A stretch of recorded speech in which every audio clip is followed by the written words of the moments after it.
In this video we are going to create a new series. In this series what we are going to do that we are going to do a complete live catalog training. So we are trying to cover all these objects, all these points that can be covered as part of catalog training.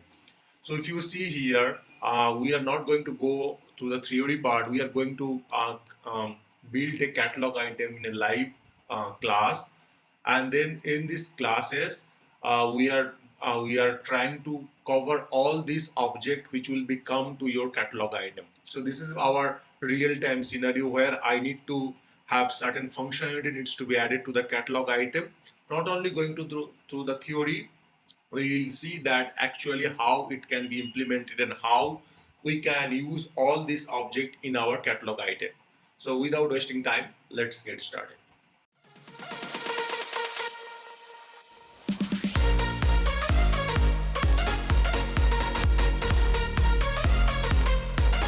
So in this requirement, if you see here, the customer asks us to create a catalog item. Let's say the catalog item name is Group Membership Manager.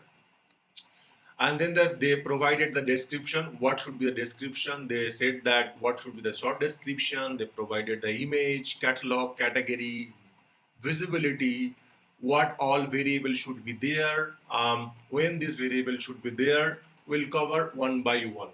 Before that, I'll just take a 1 minute to show you, tell you that what is the catalog item. Maybe some of the user are the new, so I'll just take 1 minute. Normally, if you see, this is the service portal where end user can raise something as per their needed. So as per our documentation, what we need that we might to I might be want to add myself in a particular ServiceNow groups. Okay, so I might need to be add myself to in a ServiceNow particular groups. So in that case, there should be some catalog item. So this is the catalog item. Maybe for example, once I raise the request, it will go for certain approvals, and after everyone approves, the that I will be automatically add to the particular group, particular ServiceNow group. So let's build today as a developer. What are the steps we should do that? So very first thing, if you see this in this Excel, the catalog name is the group members manager. So what it will do that by this catalog item, we can order this catalog item, and ordering that catalog item by myself. Okay, so it will automatically add me to a particular ServiceNow group. But there before that there should be some definitely approvals. So we'll cover one by one. So very first thing is that we'll go to this SCCAD item table. So you can type the maintain item. In this maintain item table, you need to create a new catalog item. So we are talking about the new brand new catalog item. If it is existing, there are some different logic, but let's start with the new one. So very first thing is that we have to build the new catalog item. We'll click the new.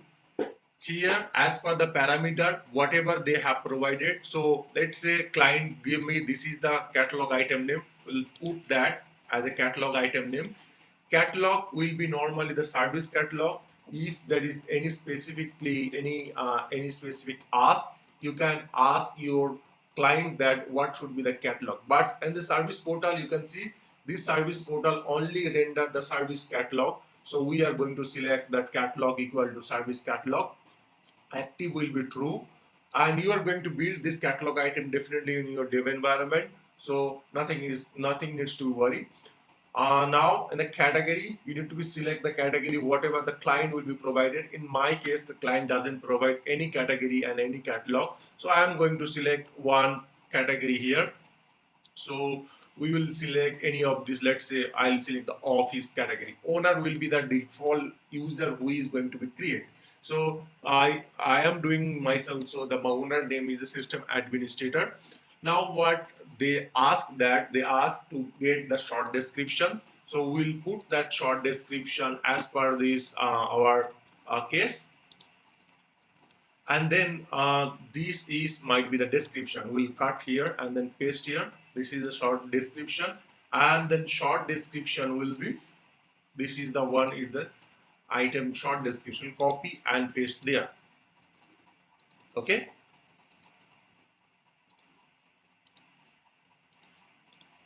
Now think about that. They asked me to add that particular KB link so that when somebody click that, they should redirect to the particular KB. So we'll do that later, but we'll do definitely. So now what else they have asked?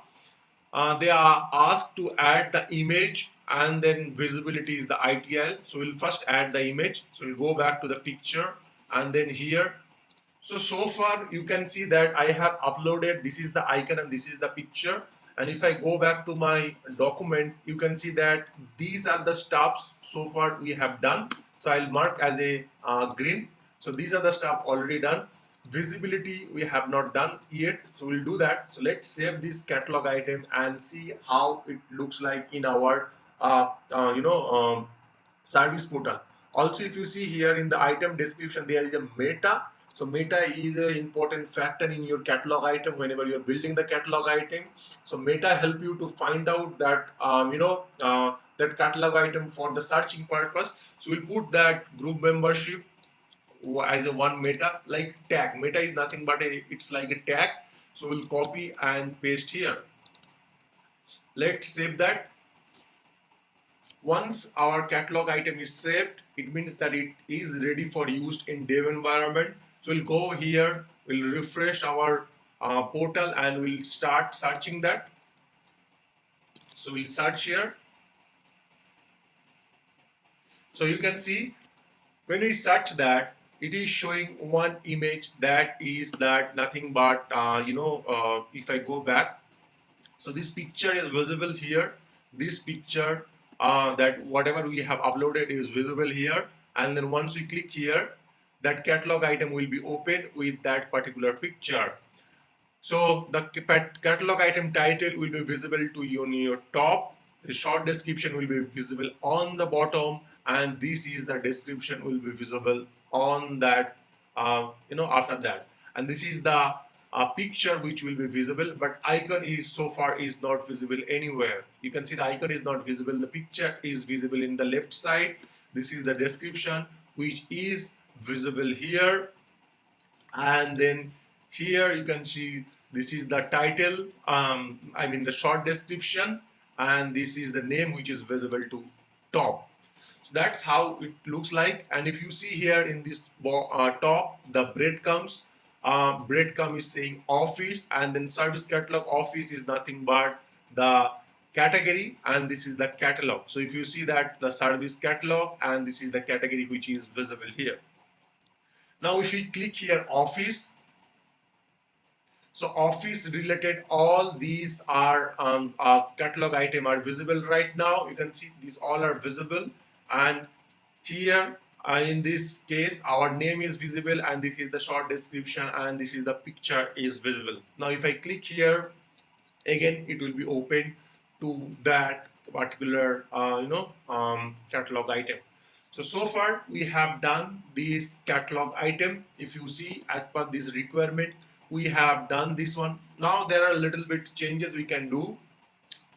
First changes we can do, that you can see the quantity. It is showing the quantity 1, 2, 3, 4, 5. If you want to hide this quantity, simply go back to that portal setting and then click the hide quantity. Once you click and save that, this will be hide this quantity. Let's do that. Next is that there is a delivery time. Each catalog item have a estimated delivery time. So let's say I am ordering for a particular items, and there should be some estimated delivery time, 2 days, 3 days. That we can that is visible to here, 2 days.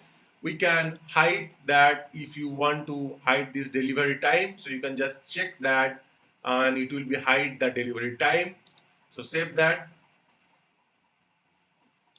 Once you save and refresh that, the hide the time will be, that estimated time will be gone. Now there are few more things want to quickly cover that. Mandatory attachment. So if we check that and save that, what will be happen? This attachment will be mandatory until unless you attach something here. You cannot submit that. So let's try that. You can see this attachment sign is a mandatory, and now without attach, you can't make this, can't order this. Now few more thing is that if you see here other method, we can change to the request, submit, and order. Okay, so what does it mean by that? If you see here, we have a button called order now. If we change that to called request and save that, and let's refresh that form, the button will be changed as a request. You can change this request method to the submit, and then the button will be changes as per your requirement.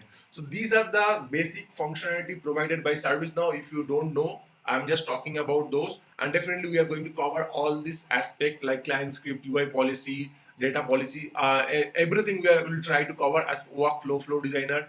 Everything will be covered as per that. So right now catalog item we have mostly covered. We'll go back here. So these are the functionality we have.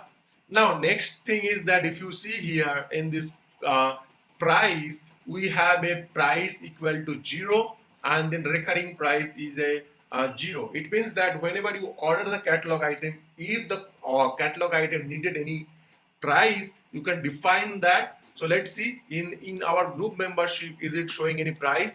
Let's first see that. It's not showing any price. We'll put that 100. Okay, and then once you order that, this catalog item price will be 100. It means that whoever is getting fulfillment, you can see that right now price is showing 100. It means that if you ordered that, company may cost $100 from you. So that is defining here. So you can do that. And even recurring price, let's say you purchase something which have a recurring price, let's say software, every month you need to be do some give some price, so that you can also define as a recurring price, and then you can, if I refresh that, the recurring price also will be visible here. You can see 100 is your base price plus dollar 10 rupees or $10 is the monthly charges, so that recurring price also visible. That is the case. Now we'll do one thing. As per the requirement, we should add the knowledge article link so that somebody click here and they can be able to go to the particular catalog item. We'll do that. So we'll duplicate this catalog, this page, and go to the default page. So we'll try to find out any relative knowledge article that can be attached. So let's say we'll attach this catalog item. So let's say we'll attach this knowledge article. Somebody click on that and they should be redirected to this knowledge article. What we'll do, we'll scroll down. There is options called copy permalink. We'll copy that and then go back to that our catalog item. You can put any particular link that can be go to that catalog item. So we'll click here, and there should be some options called insert link. We'll click here, put the URL, and then target is will say the new window. It means that when somebody click that, it should open a new windows, and then we'll put some text called click here.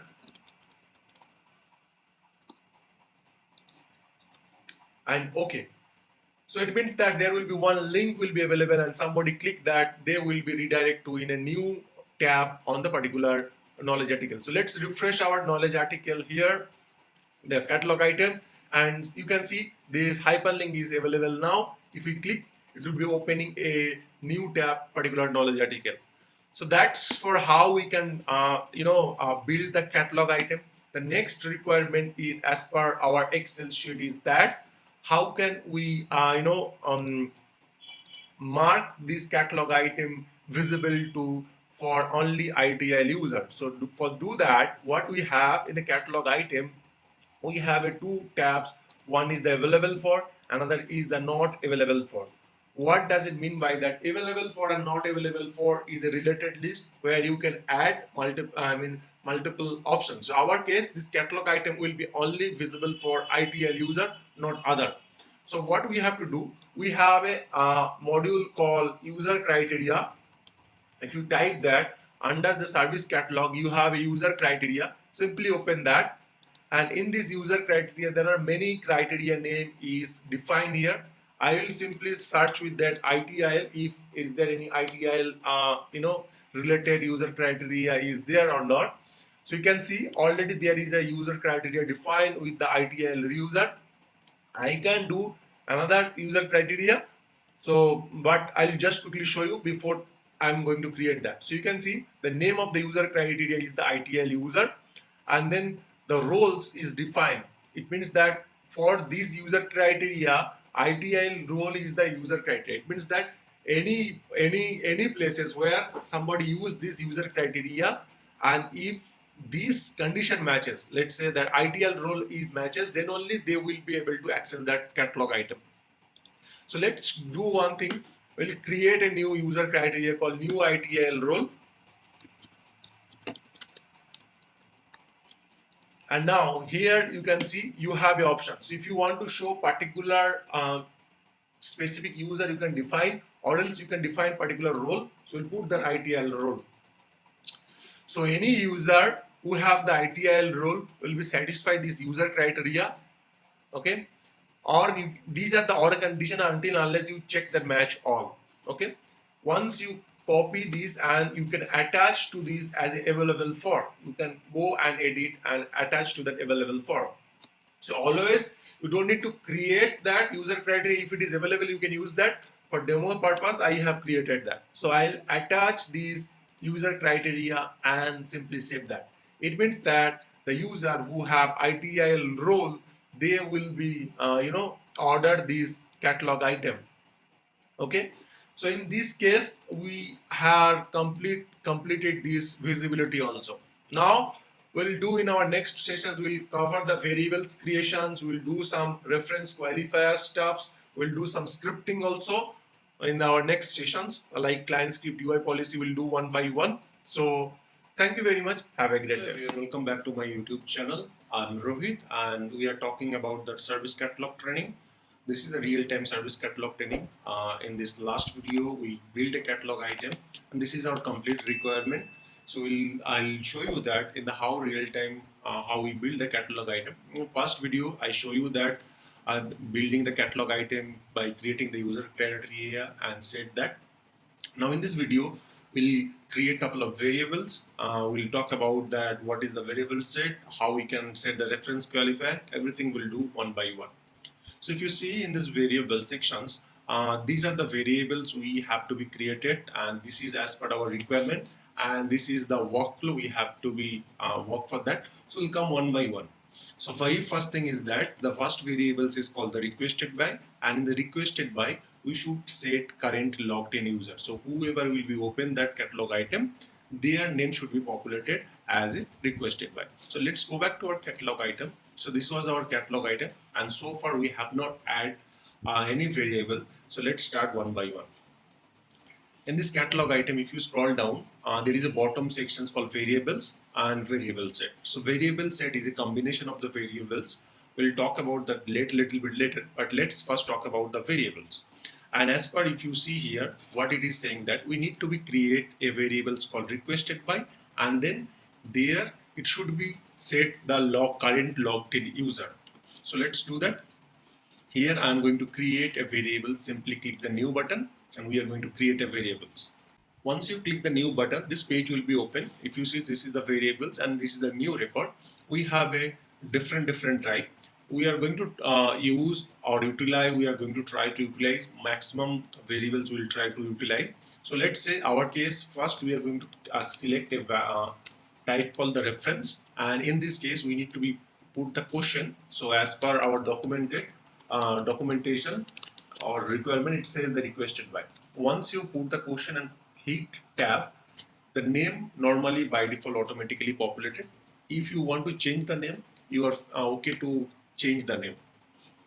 Now we will come to that. Once you select the type equal to reference, there will be another section will be visible that called the type specification. So we'll come all these tab one by one little bit later, but let's do one by one. So first it is asking that type specification is the reference. I have to select the reference field, or I want to select some table where it will be reference. So let's say that I'll select the CC user table.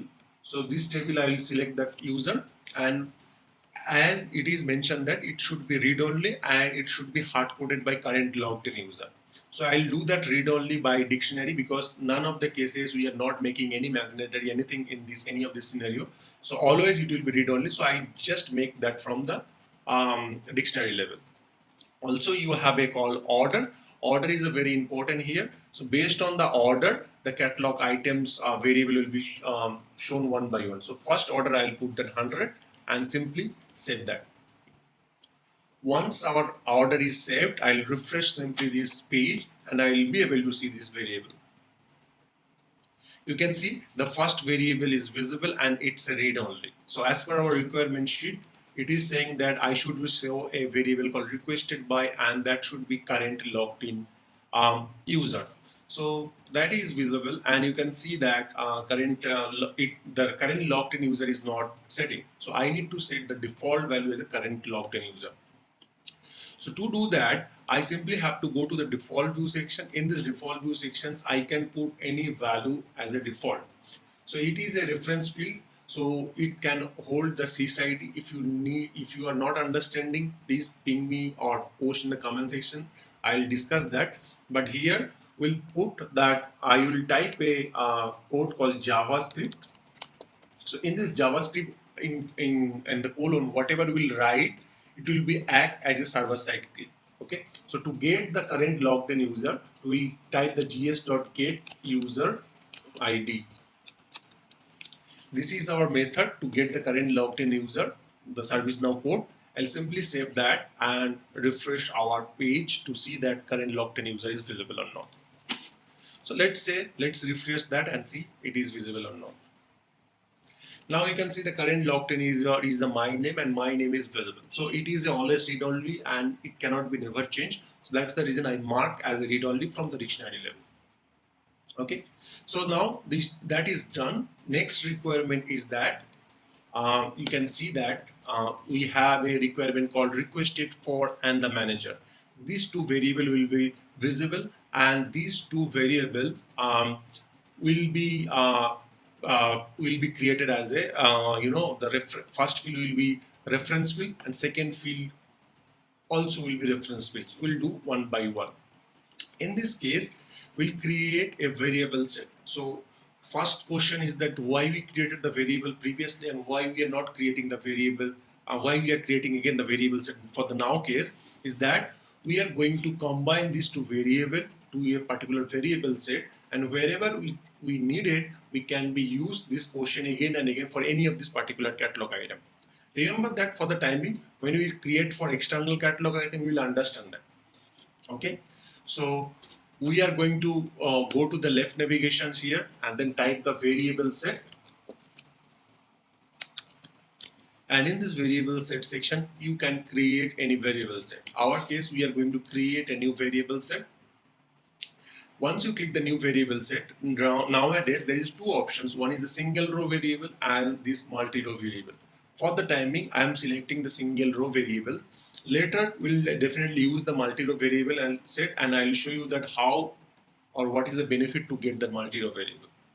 Now, question is that I should put that label. So let's say put that requester info. So this is my question name and this is my backend name. So I'll put that and then order will be, I'll put that 200 for the timing. Okay. And then I'll save that. In the variable set, you can create multiple variables. So like that, the previously what we used to do inside the catalog item, we are creating the variables. Now we created a variable set, and inside the variable set, we are going to create multiple variables. So let's create two variables. First variable name is called requested for and manager. We'll do two variables. So first variable will be order equal to 100, and in this case we'll put that request for, and then type will be again I will select the reference. Okay. Now again, if once we select the reference, it is asking to the reference table the way it was asking the earlier. So we'll say that user in bracket sys underscore user. And this time we are not putting any default value. We will take the input from the user. But remember that what they are asking that only active user can be selected. Okay. So what we'll do, we'll select as a active equal to true. So this is the reference qualifier. It means that it will query to this sysuser table and only display that particular all this user. Okay, so we'll just submit that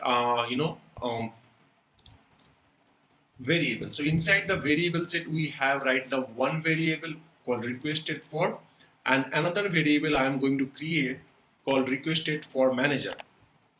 Let's do that.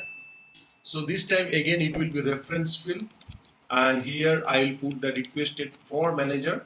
For your reference, I'll quickly do that same thing.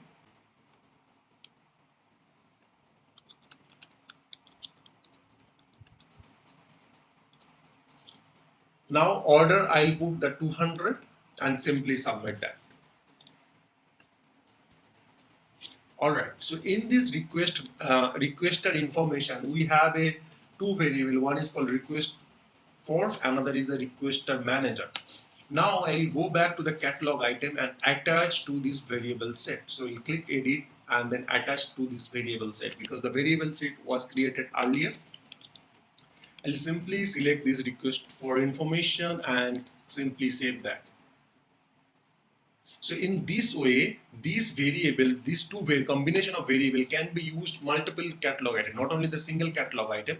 So if I create any variables to the particular catalog item, these variable will be only available for this catalog item. But if I create the variable set, and the variable set, if I include multiple variables, this variable set can be used across the whole platform. I'll tell you that, or I'll show you that example of that. Now, if I refresh this, before that, let's see that this order is 200. Now, if I refresh that, you will be able to see there will be two more variables, which is requested for and requester manager. Okay, you can see this is the requested for, and I can select the user, and the requested manager, I can also select the manager name. Now what I'll do that, based on the selection of this requested for, requester manager will be pre-populated. We'll do these steps later. But for the timing, if you see, they are coming in a single layout. We can change simply to one column to the two column. Just save that this layout and simply refresh that catalog item. You'll be able to see the differences. You can see now requested for and requester manager are split into the two parts. One is the previously it was coming in a single parts. Okay, so that's it. We are going to select. We based on our selection will populate that in our later part. But at that moment we created this catalog item. Now what we'll do, the next steps as per our requirement is that we have to create one field called actions, and that will be mandatory. So we'll revisit that, but as you can see, the requested for will be mandatory. So we'll mark that requested for as a mandatory, and then actions field we need to be create as a mandatory. So these two variables are created. Now I'll go back to the catalog item. Inside the catalog item, I'm going to create one more variables called actions, and let's create that quickly. Order equal to 300. So 200 we used by utilizing this variable set. So we are going to use the order equal to 300 now, and this time the type will be select box, and question will be action. Okay, it will be automatically pre-populated, and as it is says the action will be mandatory, will mark as a mandatory and simply save that. Once we save that, the actions fields will be visible on the bottom. Let's see, let's refresh our form. After this, the actions field is visible, and here there is no choice. But as per our documentation, what it is saying that I should have actions called add or remove. So what it is saying that this form is used to remove or add user to a group. So I should be give the user ability to select add user or remove user. So what I'll do, I'll go back to this variables, and if you see right now, for select box, there will be one related list in the bottom, and here you will be able to see this question choice. We'll put that add groups to user. That will be one text, and then value will be the same. I'll put the same. Similarly, I'll put the remove.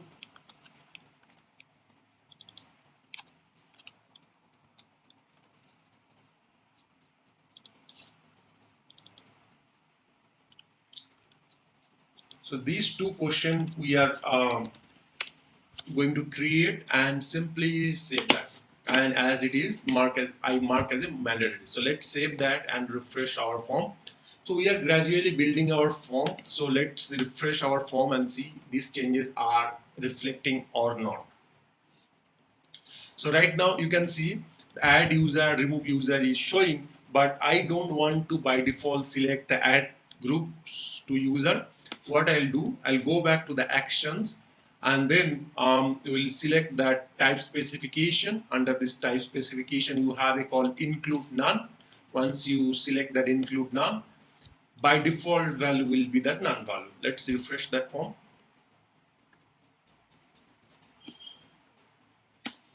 Now you can see the by default value is action is none, and I can select add user or remove user. So this option is available for me right now. The next question came to that I have to create a field called add group name, and that will be a reference field, and another is the remove group name, and that will be a list group name. So let's do that. I'll go back to the catalog item again. If you have any doubts or any question, please let me know in my comment section. I'll try to uh, put your answers. So far we have a 100 as a requested by, 200 in the requested information, 300 as a action. So we are going to create one more uh, variable called groups, add group. Type will be again reference, and then our portion will be add group name, and then type specification reference table will be the groups.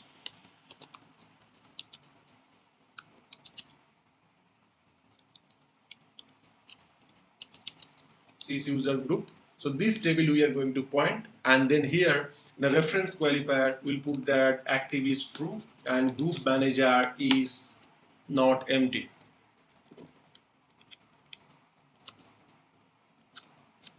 So we'll pull all this group is not empty. So what does it mean that? I'll quickly show you that. And then as per the next, what it asks that removed group name, I have to create one more column called removed group name. And this case, the type will be the list. So we'll do that quickly. I'll simply go back to this catalog item and create one more variables called removed group name.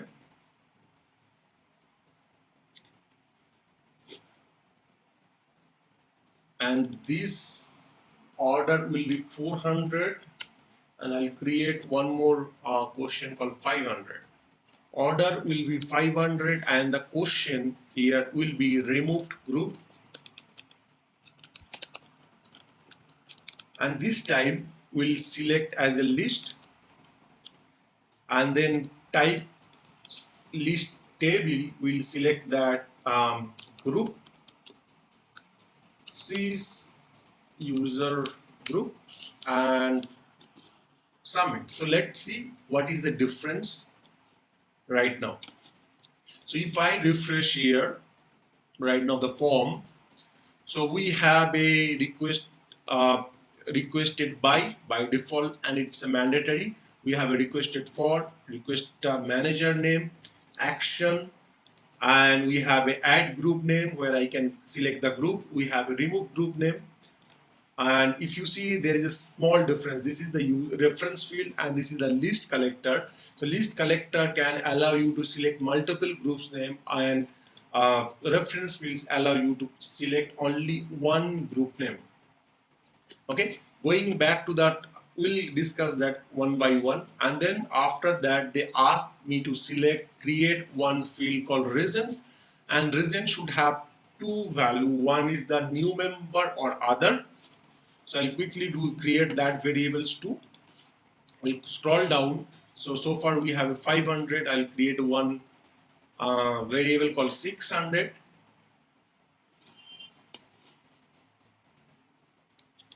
Here question will be reasons,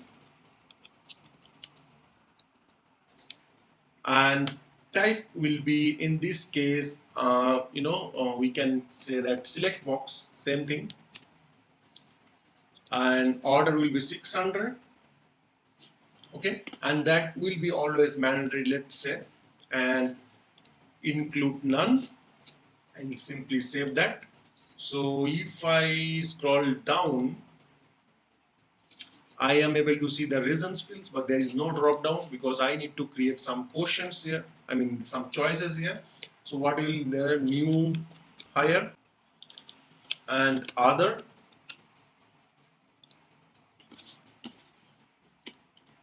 Save that.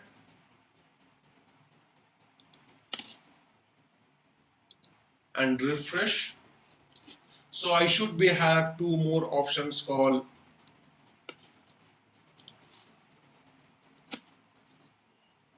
so I'll put that others equal to 200 and save that and refresh our form. So this catalog item is pretty much built.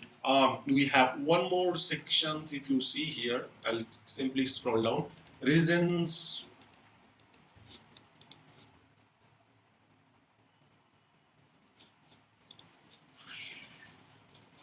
Because their value, we have not put their value, so we'll put that value.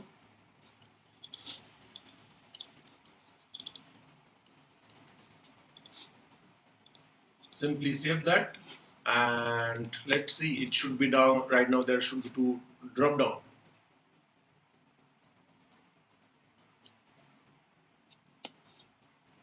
So if I scroll down, there is two drop down called new hire and then other.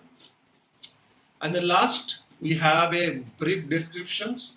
We'll create these fields also. I'll go back to the catalog item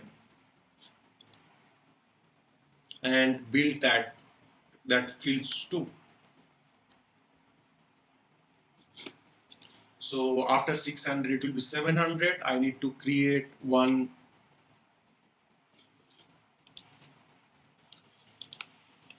this time.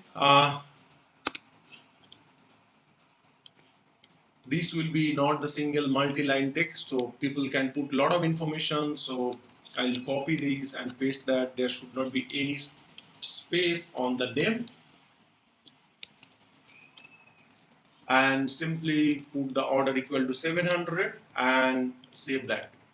Okay, so let's refresh that. Now our form pretty much ready. So brief description is a multi-line text. You can put a lot of information here. Remove groups, you can select the groups. Add groups, you can see a lot of groups. Now our next exercise will be, we should put based on the requested for, we should populate the requester manager name. That's the one thing. And also when somebody select action equal to add group, then add group, this field will be visible. When somebody click remove group, then this group will be visible. When somebody select the new hire, this brief description will not be mandatory, and when somebody select other, this brief description will be mandatory. Those things will come up later, but let's see what others documentation say. We are asking to create one more field called add status, but that field will be only visible on the task, so I'm not going to create at that moment. Current logged in user, and it is setting read only. Requested for, it will be active user, and it will be active user, and it should be mandatory. So select the request. So this is the annotation. They asked me to put the annotation. So we'll copy this one and go back to the requested for variables. So I'll show you that what is the annotation. So if you want to put extra information for the user, you can put the annotation here. So I'll simply go back to the annotation sections. You can see show help text, and here you have an option called always expand, and in the help text you can put any message. Once you put this message will be visible on the after these fields. So let's see, I'll refresh that and you can be able to see that annotation or the message. You can see the extra messages are coming, but again this is not looks good because they are not in the same level. For this one I should put some uh, some annotation or some message. We can do that. So if you see here, for this one we can remove that, and if you click the help button again it is visible, right? So if I move this from here, from help text to instruction, and save that, and let's see what differences it's making. So this is just now saved. If I refresh right now, there is no much differences. You can just toggle and then remove. So but only difference is that you can put some extra HTML content here in this instruction. That's it. Okay. Now what we'll do here, we probably put the same message for requested for to put them to in the length. Also we have a options called always expand. So if I refresh that page, by default the message is showing and I need to be cross that, right? You can see the by default this message is showing and I need to cross that. If I, because this was checked, if I uncheck that and save that and refresh that form, and let's see what is different, what makes more differences. So you can see if I uncheck that always expand, the value is, or the text is not visible until unless I select this one. Okay, so that's the difference here. If you want to show this message always whenever the form is loading, you can do. Otherwise just uncheck that always expand button, so this message will not be loaded by default automatically.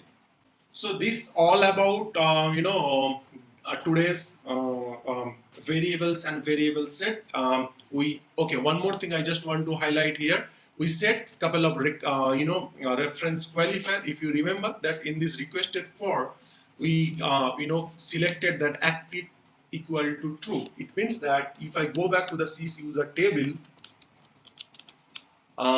and if you see in this group member, I cannot select any deactive user. So let's say, so this able tutor user is active. So if I search here, I can select that user, right? But if I deactivate this user in from the CC user table, and if I try to select the able tutor, I will not be allowed to select that. So that is the reference qualifier that helps you to select that particular user or particular particular record. Okay, so if you are selecting or if you are creating any reference fields that help you to select that particular user. So I selected that active equal to true. So in this user table, you can select any of these fields, like their name should be started with A or name started with Z. Their role should be something like that. Their email address should be @example.com. Whatever you will put as a qualifier into that here, those record only will be visible to the form. Other than that, it won't be visible. So this all about today's sessions and the variable set and the reference qualifier. In the next sessions, we'll talk about that, how we can populate from this value to this requested for information to the manager, how we can mark this and based on the action, how we can hide or show these fields. We'll discuss this one by one. So till the time, thank you very much. Have a great day. Hello everyone, welcome back to my YouTube channel. I'm Rohit, and this is the third session of the catalog item real-time training. In this training session day 3, we will talk about the catalog UI policy. So as you know that this is a real-time training, so we'll try to cover the catalog UI policy related topic through this real-time example. So we'll try to cover all this scenario of the catalog UI policy. Before that, let's see that what is the requirement we have. So we are building this catalog item from last 2 days. So if you have not watched that day 1 or day 2, my recommendation will be that go and watch my past video because they are interrelated topic. So basically, today we'll focus on that catalog UI policy. So let's see the requirement, what it is saying that the action will be mandatory, add group will be mandatory if somebody select the add, remove group will be mandatory and visible if somebody selected remove as an action. So if I go back to the catalog item, real-time catalog item, if you see on the load, action is always mandatory. Either you select any of these options. But whenever you select the add group to the user, this add group will be visible and mandatory. When somebody select remove group name, in that case, remove group, in that case, remove group will be visible and the mandatory. So if by default the value will be none, so that time that add group name and remove group name will be not visible. That is our requirement.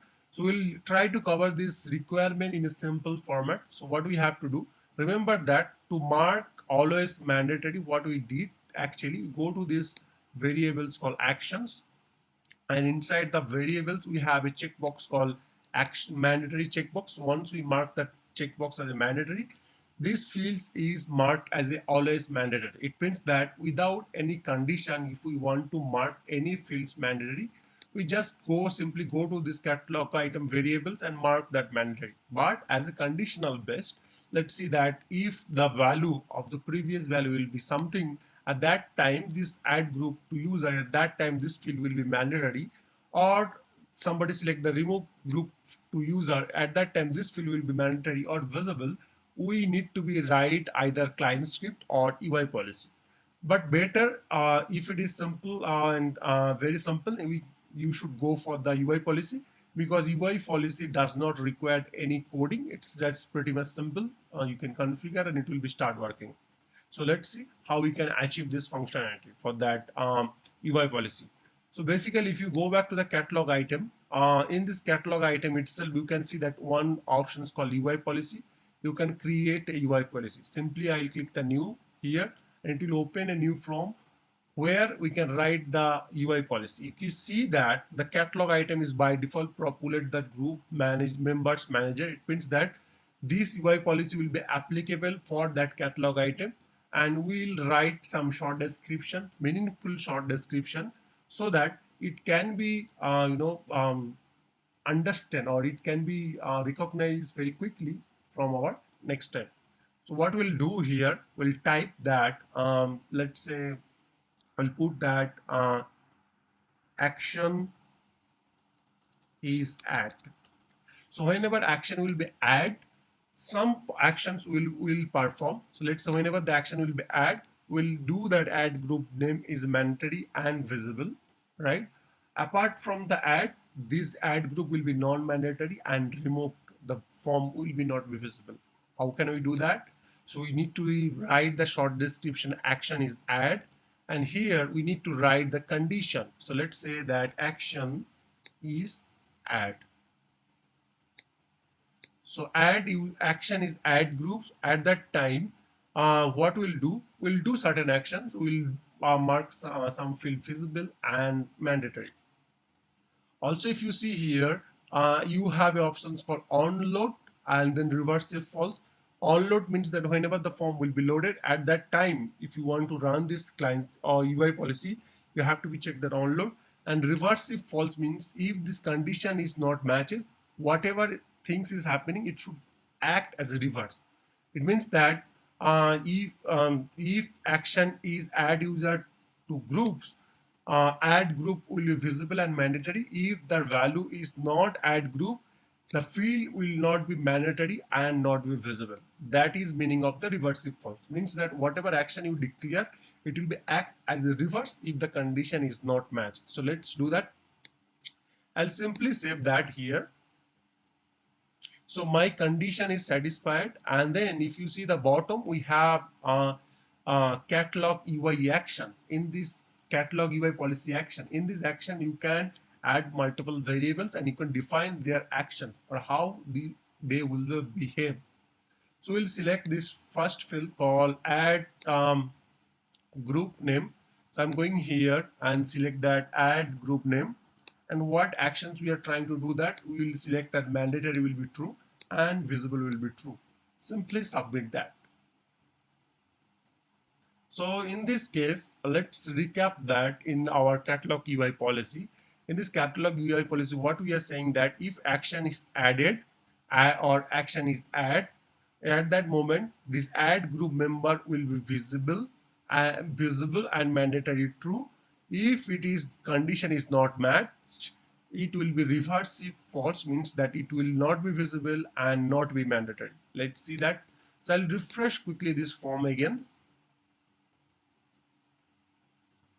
If you see here, now remove group name is not visible until unless we select add group. So once we select that add group user, that time this field is visible, and when we select other value, this field is not visible and not mandatory. So that is the power of that reversive false. Now we are going to create one more UI policy for remove group. So let's do that.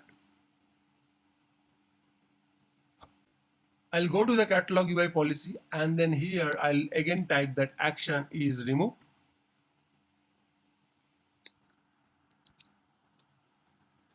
Action is removed, and in this time what we'll say that action is removed. It could be combined to the same single one, but I just want to show you that some of the demo. So I'll select the remove. So what we are trying to say that if it is action is removed, we are trying to perform certain actions. So let's define the actions, what action we are trying to perform. In this catalog policy UI action, we'll select the remove group variables. So I'll simply select the remove group name, and mandatory will be true and visible true, and let's submit that. Now I'll refresh that this form and see how it looks like. At that moment, you can see that those add user to the group, remove user to the group is not visible. Action and the reasons are always mandatory without any condition. So they that the reason they have marked mandatory from the dictionary level. So remember one thing: any variable that want to make mandatory read only or any functions from the backend or from the variables, that cannot be changed by the script or by the other UI policy. So mark those mandatory and read only from the variable level if that will be always mandatory. So if I select that now add groups, that add group number is visible, and if I select remove group, the remove group name is visible. So it's pretty much simple. If I select none, none of this field will be visible. Once we select the add group, that add group will be visible, and if I select remove group, the remove group will be visible. Now I want to show one more tweak, that let's say I'll select one groups called here. So this group I have selected. Now I change that add group. That field is gone. That field is not have some value. Now, if because the field is hide, it's not visible. Now if I select the remove group again, the value is not getting cleared. So previous value is still there. So let's say I'll select add group and I'll select one group name here called database. And then when I select to the remove group, the remove group name is present. And again, I toggle that, the add group name is still present. The value is not getting cleared based on my action selection. For that, what we have to do here, if you go back to that catalog UI policy and this UI policy, you have added those fields, right? Called action, and there we have a called clear variables value.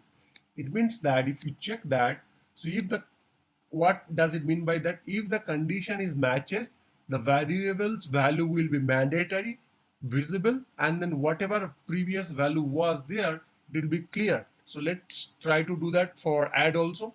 I want to make for both, and then I will show you that.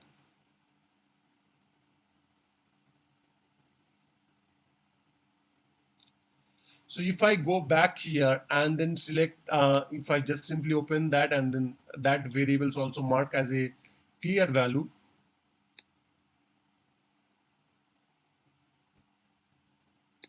Similarly, not so basically we I'll select that clear the variables value and save that.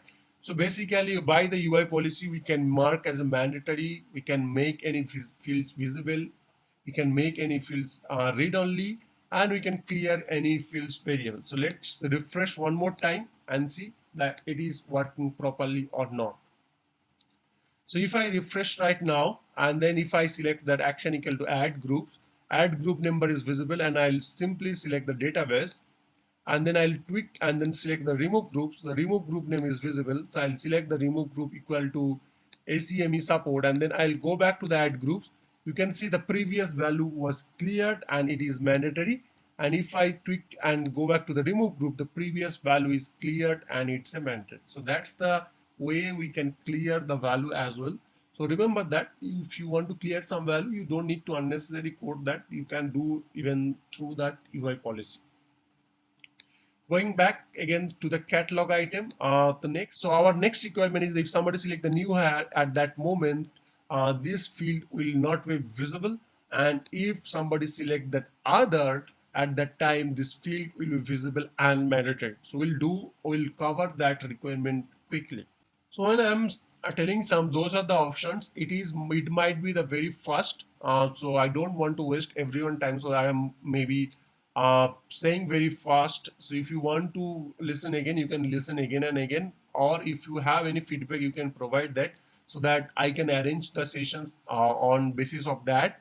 So let's go back to that catalog item. So this is the catalog item. And in this catalog item UI policy, you already created two UI policy. The next UI policy, we are saying that this field will be visible and mandatory only if somebody select the other. So we'll simply do that. Here we'll select that reasons is other. So this is a complete free text based on your understanding. You can define here. So I'll select the reasons is other, and here I'll put the condition is reasons is other. And if you see here, you have an option called apply to the catalog item view, apply to the catalog task, apply to the RITM requested item. I'll come a bit later, but just for overview, apply on the task means that whatever condition is running onto that, this UI policy is running on here, if you submit that or if you order the catalog item, if it is generate any task, is that will be behave on there, is the same behavior will be there on the RITM. That is because if you want to run this UI policy on the RITM, or if you want to run this UI policy on the task, you can just check those. So we will see this example in our later exam sessions. But at that moment, it's just a description. So we created call actions is removed. We need to be the UI policy is created. We need to define the actions.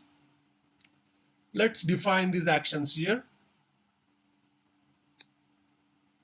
I'll simply click new, and here we'll define that brief description will be mandatory and visible, true and clear the value if somebody select the other. Let's do that and refresh that. So now if I refresh that, pretty much all these forms are little bit sticky right now. Now if I select that action equal to add group to the user, it is visible, and then reasons, if I select new hire, nothing is happening. If somebody select the other, and at that moment the field should be visible and mandatory. Let's see why it is not.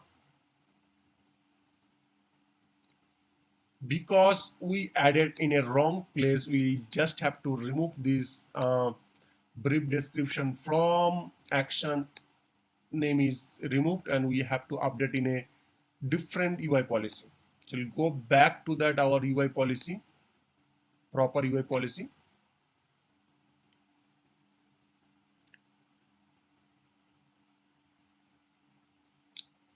So our UI policy is the reasons is other. Here I have to add that. So I'll simply add that inside here.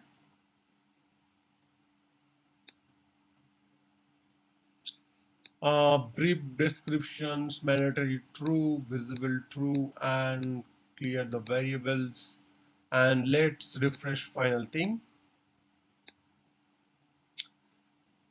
So if we select new hire, it is not visible. If you select other, the field is visible and it is mandatory.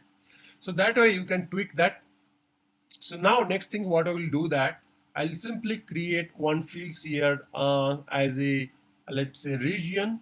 We'll discuss this topic later, but I want to just in this class I just want to add one variables inside the requested for variable set called region to show you more details. Okay, so I'll simply go back to the catalog item called group membership.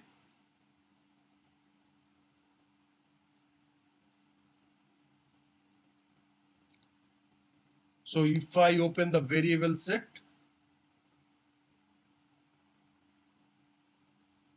inside the variable set, one more thing I want to show you that if you see, I'll put that requested for information. So here I'll put some description. So this is the requester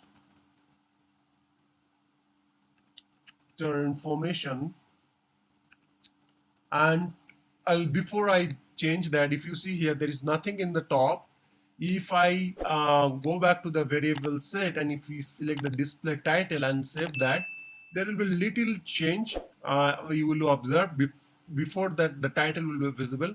So let's refresh that. So you can see it is showing as a section, and top it is saying the requester information. So whatever variable title will be there, variable set title will be there. If you want to show as a title, you can show that. Okay. Now what I'll do that I'll create one variable in this bottom called as a 300, and that will be string and read only as a region. Why, I'll tell you guys later, but for the time being I'll create a variable set as a 300, and question will be region, and the value will be read only, and simply I'll submit that. Nothing else I'm doing at that moment. Let's refresh that form and see a little bit different. We'll add this fields here at the bottom called region. What is used for or how we are going to do that, we'll do that, but we can mark any fields read only at the variables level that you already seen here and I have done there. So this requested manager will be also read only, because once based on the requested for information, requester manager regions everything will be pre-populated. We'll do that steps in next session. So hello everyone, welcome back to my YouTube channel. I'm Rohit and this is the fourth session of the real-time catalog item training. So in this training and last video we talk about that catalog UI policy, and we try to accomplish this catalog item. We try to complete our form by this UI policy. Now today we'll talk about that client script, catalog client script, and basically we'll focus on that on change catalog client script. So in this client script, there are various type of client script, but we'll today focus on the catalog, on change client script. If you see the requirement sheet, what it is saying that requested for, whenever you select the requested for, the manager name of the requester for should be auto populated. Okay. So if I see here in the form, whenever I'll select the requested for, so based on this user information, the manager name should be automatically populated. And then the next is the region field, that also should be populated automatically. Okay. So how we are going to do that, I'll show you quickly. So without wasting time, let's get started. So if you see in that this is the reference fields and which is pointing to the CC user table. So I'll simply open this CC user table for you guys. And so once we open the CC user table, these are the user are available here. And if I open any of this user, or if I click the info icon, this user form will be a little bit show here. And in this user, there will be one field called manager. So if I go and see that this is the user form, and if I change the view, so right now it is in default view. So let's go back to the self-service view and see if we can see that manager field available here. So here we don't have the manager field. Let's change to service portal field view. Even here the manager field is available, but in this field the manager is not available, but manager field is available. So let's select that for Abraham Lincoln. We'll select the Abel Tutor is the manager, and I'll just save that. So Abel Tutor is manager for the Abraham Lincoln, and we'll select the location for the user. So let's select the location here. I'll select that this location here. So now we'll simply switch to the default view and see this manager field is available or not. By default, the manager field is not available. That's fine. But the location field is available. And if I open the location, so location field have a one thing called region, should have the field called region. Let's see. So this is the location table, and this location table right now I can't see any field called region. So let's show XML and see that region field is available or not. That field is not available, but yeah, so we'll put maybe title, we'll populate that country maybe. Okay, so we'll rename that field. So our goal is that, so let's come to that point. Our goal is that whenever somebody select that some user, their manager name should be populated on to that the first field called the requester manager. So if we select the Abraham Lincoln as a manager, requested for, his manager is the Abel Tutor, his name should be populated by requester manager. So how we are going to do that, I'll quickly show you that first. So very first thing is that you have to go back to the catalog item. In this catalog item, we already talked about the catalog UI policy. And if you see here, this requested for is coming from a variable set. Either you can write that catalog client script on to the specific catalog item, or you can directly go to the variable set and create that. So for the time being, I will go back to the variable set. So if you create the client script on the variable set level, it will be applicable wherever you use this variable set. So we are going to create a one client script on this variable set. So I'll click new and going to create a catalog item onto the variable set. And that variable set is attached to the catalog item. So automatically the script will be run. So very first thing will that will select that request um, request for information, something like that. And then if you see here the type, so if you want to run this catalog, if you want to run this catalog client script only for the desktop or the native view, you can select the desktop. If you want to run for the portal, you can select the portal, and if you want to run for both, you can select the both. That is done. Now the important factor is the type. So if you select the type, there is three type of client script. So one is the on change, one is another is the on load, another is the on submit. We'll come on discuss one by one.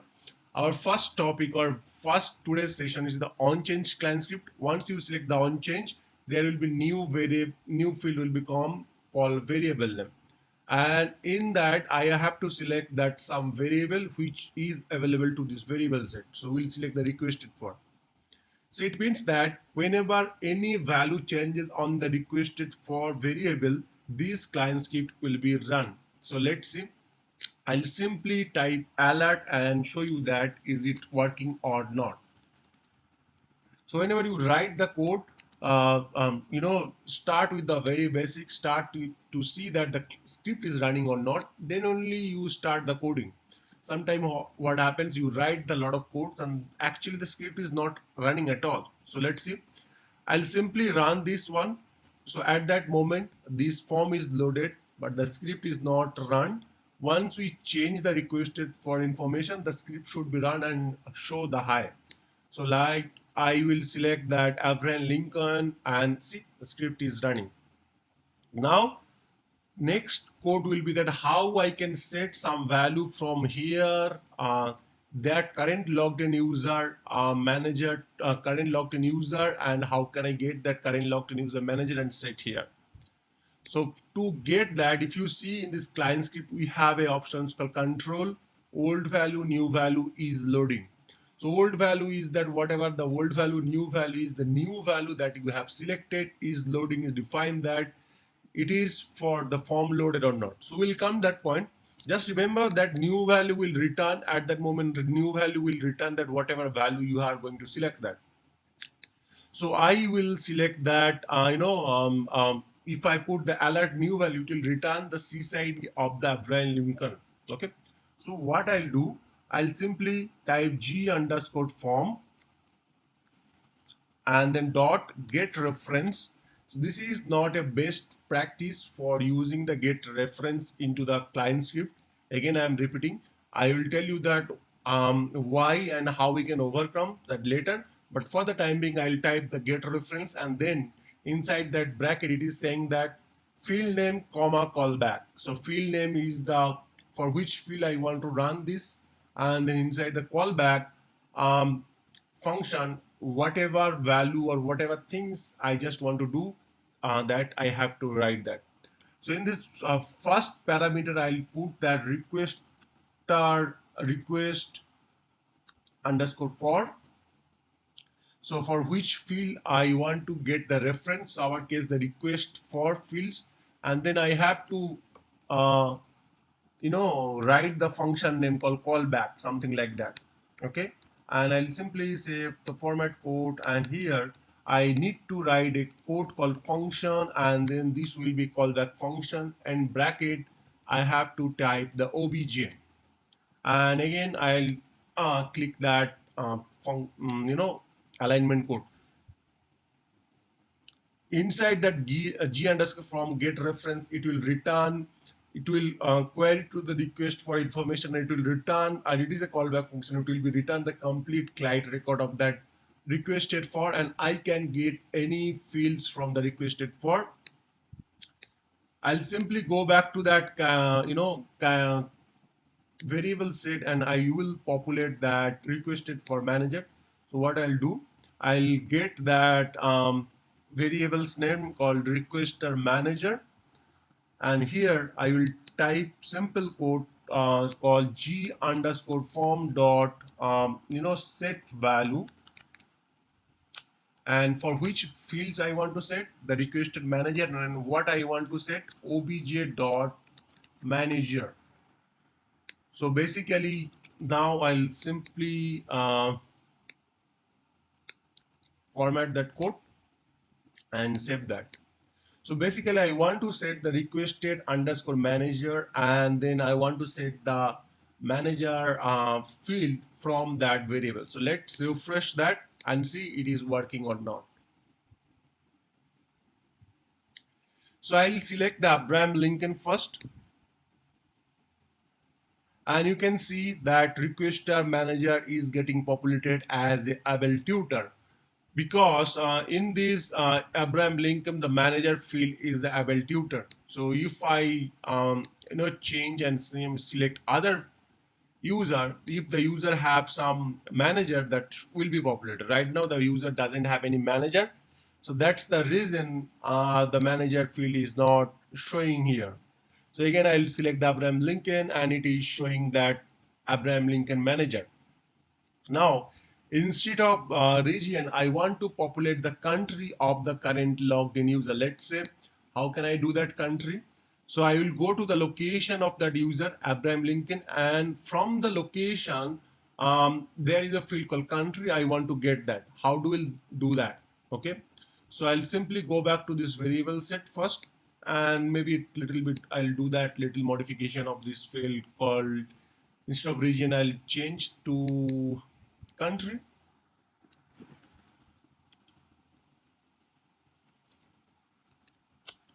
And here I'll make the changes. So instead of region, I want to populate the country. So remember, previously we selected the Abraham Lincoln, and it's a direct value of the able tutor. Now I want to do one more dot work. So location dot country is the USA. Okay, so if the user, I don't want to show the user location, I want to show the user location dot country. So which is not possible to the get reference, and also get reference is not that ServiceNow recommended. Why? Because whenever you do the get reference, in this client script that requested for information, what it is doing, it is completely returning that row, so which is nothing but this it is returning complete record of this user information. And there in this client script you can do whatever dot work you needed, right? So you can do dot work whatever is needed, but it is returning completely glide object here. That might be the reason the form might be a little bit slow. So ServiceNow recommendation should not use the get reference. So I'll show you first how we can populate that country here. I mean that field name is a little bit changed right now, a region to country.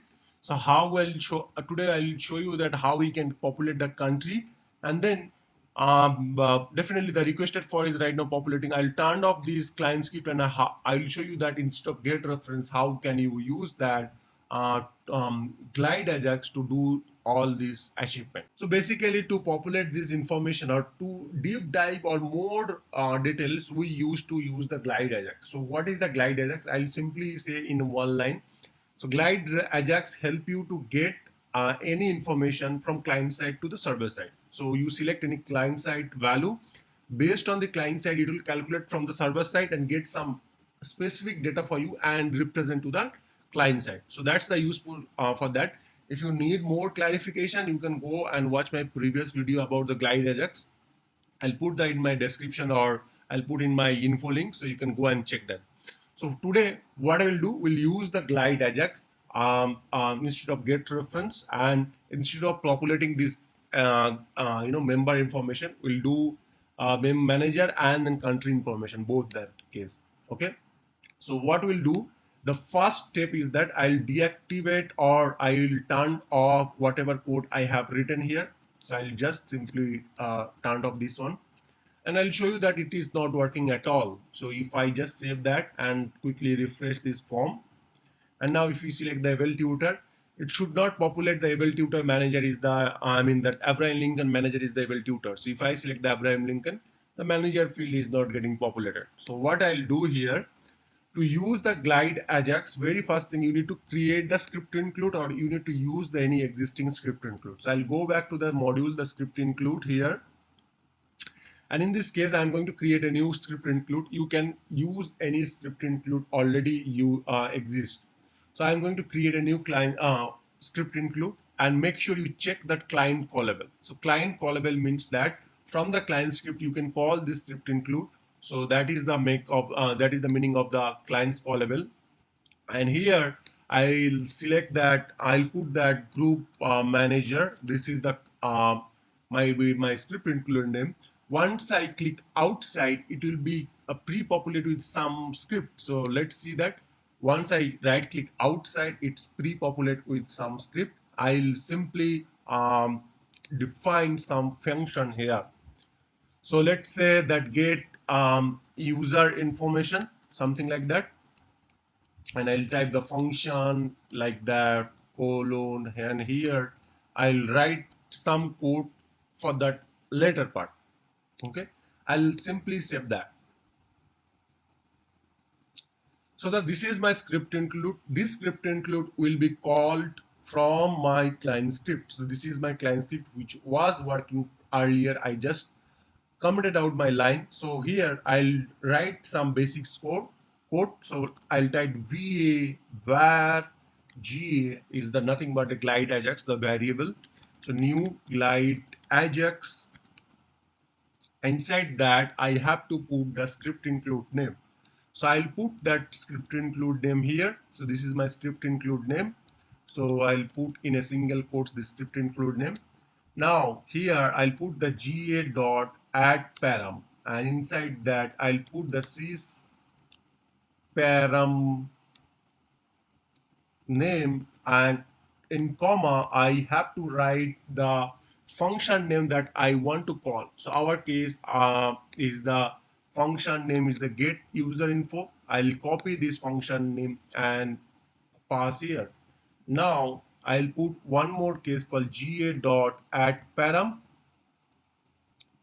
and here I'll put the sys param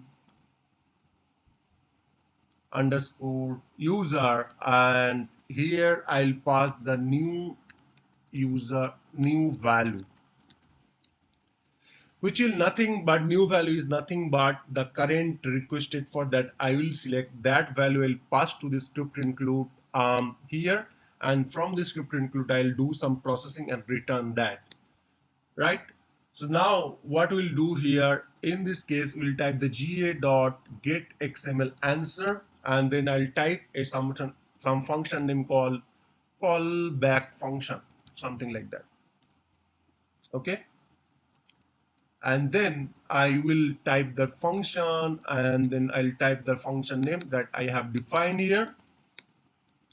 In bracket I'll type answer, and here I'll do a alert call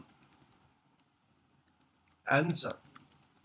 So whatever value I will receive from the client side or from the script include, I'll just simply do a alert. Okay.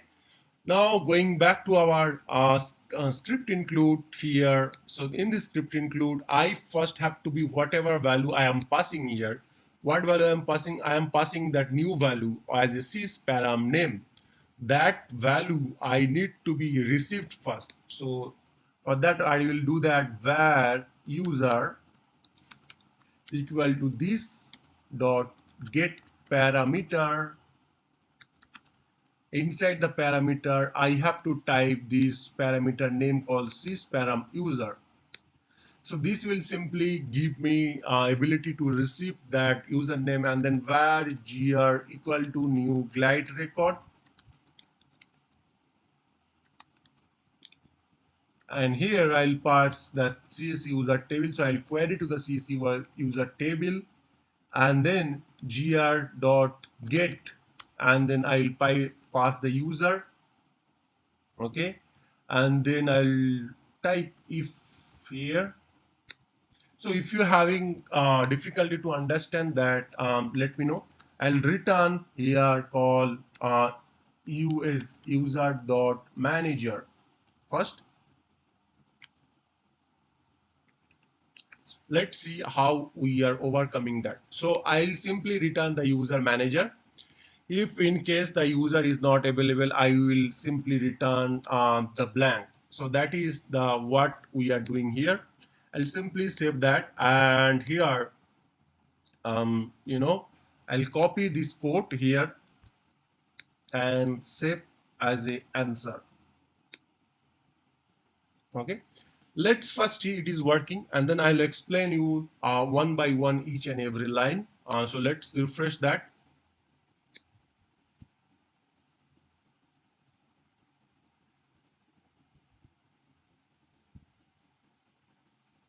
So once we select that Abraham Lincoln as a well, let's see first what is happening, why we are getting null value. So if I go back to my client script, and client script pretty much good, there is no issues here. If I go back to here, so if you see here, we are doing that user.manager.manager. We don't need to do that user.manager. Instead of that, we have to use the gr.manager and save that. And let's refresh our form and see this is getting populated or not. I'll simply type that Abraham Lincoln, and it is returning the sysID, and it is getting populated the manager. Okay, so that's how it is working. But I need to populate along with that manager, I need to populate the country. So let's do that. How can we do that? So if I go back to the script, to get the country, what I'll do, I'll put concatenate with the colon and star. Here we'll do that gr dot if I go here, and then there is a field called location. So let's go back to this default view. So this is the location field, and inside the location you have a country. So I want to get the location dot country. To get the country, so what I'll do, I'll go back, then type that location dot country, and simply save that. And now let's refresh our form and see. Definitely we need to do some little bit tweak on our client script, but I'll do that later. So now if I select here and then select the Abraham Lincoln, and it is returning the sysID comma USA, that is the country. I need to do little tweak here. So I am receiving that two value as a parameter. So what I'll do here, I'll do var answer var answer array equal to answer dot split with the comma, and the zero value will be our for requested for manager, and then for country we have to select the one value. So let's do that. So I'll copy this code here and paste here, and then country equal to the one value. So what we did, we get the complete value in a comma slip in that comma. We are splitting with that comma, and then in the zeroth value will be our requested for manager, and then one value will be our country. So let's refresh that here. So if I refresh here, select Abraham Lincoln. So you can see that able tutor requested manager name is getting populated, country is getting populated. So that's how we can populate those information through that on change client script. So if I go back to this requested informations, I'll mark read only our here the requester manager field. So I'll simply go back. I said that if you want to make any fields always read only mandatory or any conditions, you can go and mark them from the our dictionary level. So that I'll simply go back and select the read only here and save that and quickly refresh our form.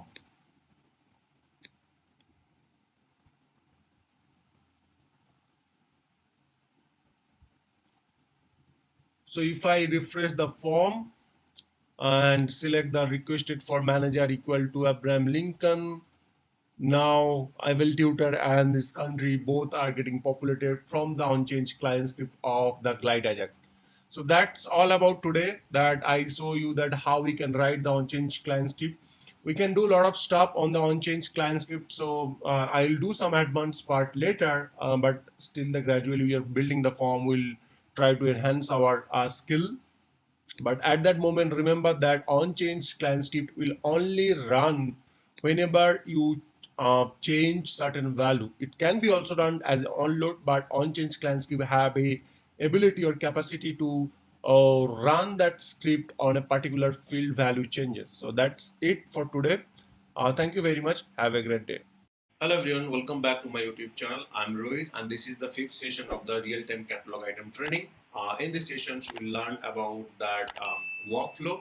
So in the sessions or in this entire series, we'll try to cover all this workflow activity, although it is not possible to adjust in a single catalog item requirement, but we'll try to cover as much as possible activity that we can use in our workflow activity. So it might be split into one or two classes for the workflow. Let's see what we are going to see to that class. So if you see our requirement, I'll go by this workflow requirement first. So pretty much all these UI actions, I'll revisit one more time once it is done. But pretty much all these requirement related to the form, it's done. So today we'll focus on the workflow. So if you see here we have a number. So first, if it is request raised by you, the manager approval is needed. If the request raised by your manager, the system will be auto approved. Okay, so that is the first requirement. So these two are in a point number one, and then catalog task needed if you select the new member. So here you have a reasons called new member. If you select that new member, then only catalog task is required. So first we'll build the step one, and then we'll going forward to the step two.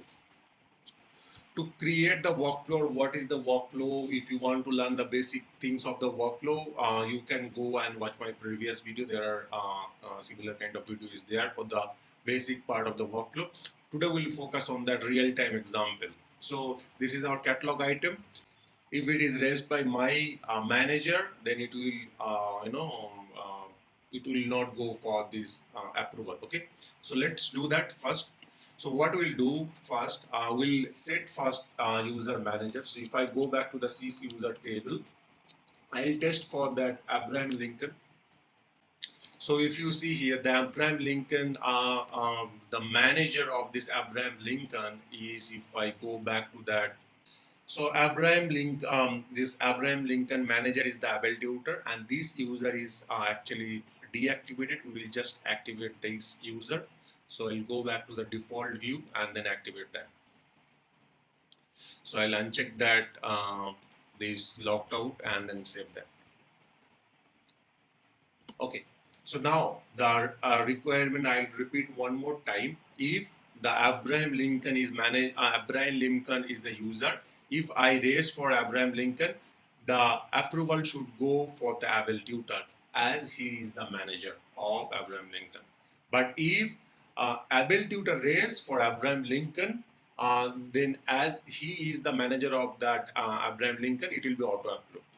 So that is the case. So very first thing is that we'll go to the workflow here. So we'll create the flow designer in our next couple of series, but for the time being today we're going to focus that workflow. So this is the workflow page. First I'll click here new and I'm going to create a new workflow. So here I'll put that group members manager. So this might be my workflow name, and here I'll type that table equal to sc underscore req underscore item. So this is my table for the requested item. And if you see here the workflow driven, we can select that it will be as it is. Just submit that, whatever it is. So it will be open a sample page. So let's see. First requirement is saying that um, uh, if Abraham Lincoln or anybody else is raising the request, this will be generate approval for Abraham Lincoln manager. So we put that condition later. So first we'll do a manager approval. For manager approval, we'll go to the code and then under that approval sections, and then here you have a user approval, you have a group approval. We'll drag the user approval and put that. Now, once I'll put that name equal to manager approval, and here we will set the user manager. So how do we do that? In this case, we can put some user, hard-coded user, or else if our value is actually cascaded to any of this field, we can set that manager approval.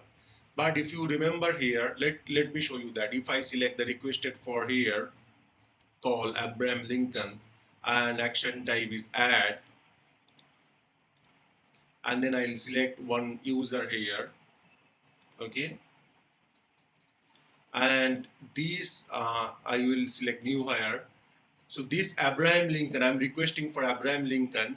This is nowhere showing that Abraham Lincoln name to that form. So let's see. If I open this request, if I open the RITM, under the RITM, Abraham Lincoln name is not coming anywhere. Only it is coming to the variable sections tabs. So under this variable section, it is available, but it is not available any other places. So for that, we cannot use any direct field from here. We have to use the advanced part. Here we need to put, if you see the, for example, we need to declare answer equal to a array. And in this array, we need to put the user. So what we'll do, answer dot push.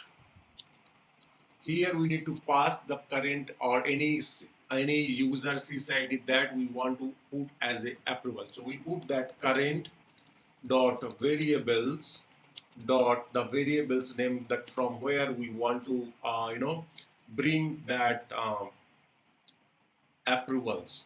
Okay. So here under that we have a variable set.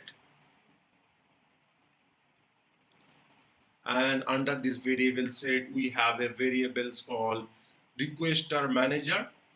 So this field should be populated. This is the manager, or this is the approval person to whom the approval should go. Now that's it for the user approval. So I'll just submit that and attach to that workflow. Okay. So this will be our first activity. Definitely there will be some condition. So if it is approved, I will set some value. So I'll set that set value close complete.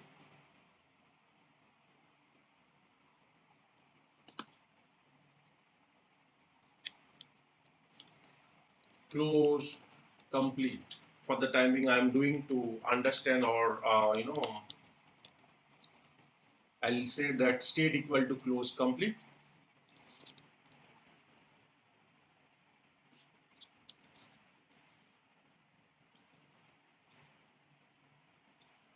And this will be rejected, it will directly come to here.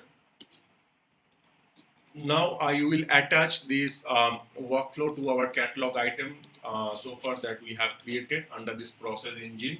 We have a workflow, we will select that workflow there and simply save that. Okay, so going back to the catalog item, I'll refresh that. Here we will select that Abraham Lincoln. So once we select the Abraham Lincoln, the requester manager is the able tutor. So the request first will go for manager approval called able tutor.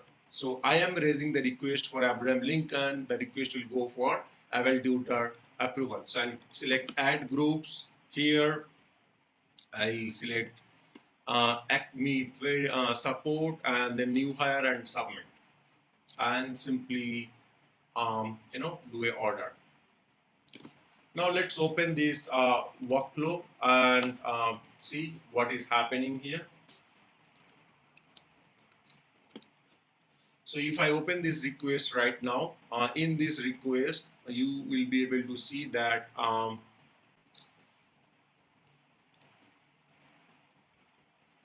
there will be show workflow. I'll simply click there. And it is saying that auto approve because we missed something. Let's see. So if you see here, I misspell here. So VARIABLES. So that will be the variables. Now if I'll do quickly order again.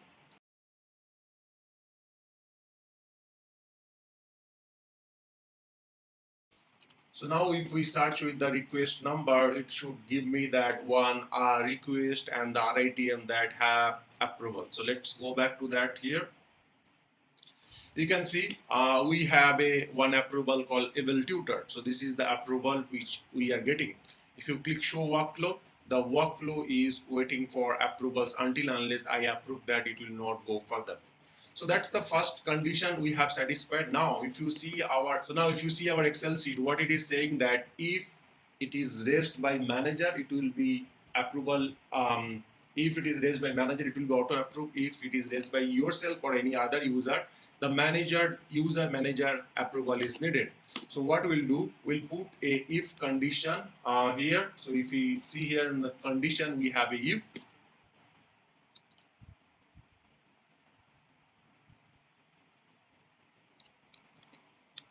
Request raised by manager. So that will be our condition. If the requested by, and if I select that able tutor or the Abraham Lincoln, his manager is the able tutor, and that if the requested by and then this his manager, these variables both are the same, it means that the request is by the current logged in user. What we can do, we can just simply scroll down, and here in this advanced we can turn on our script. So we'll say that function. Under this function, we'll say that validate, and here we'll type that if current dot variables dot our variables name is, we'll open quickly those variables.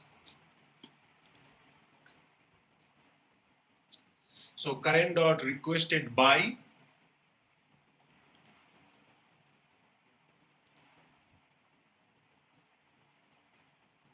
this variable,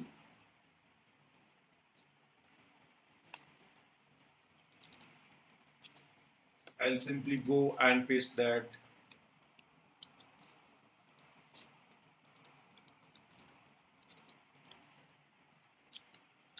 equal to current dot variables dot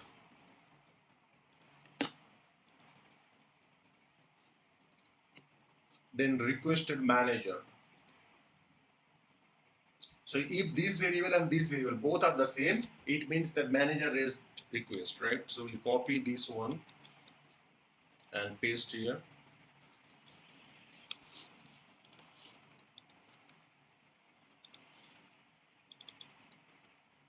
Okay, if it is that, so it will be returned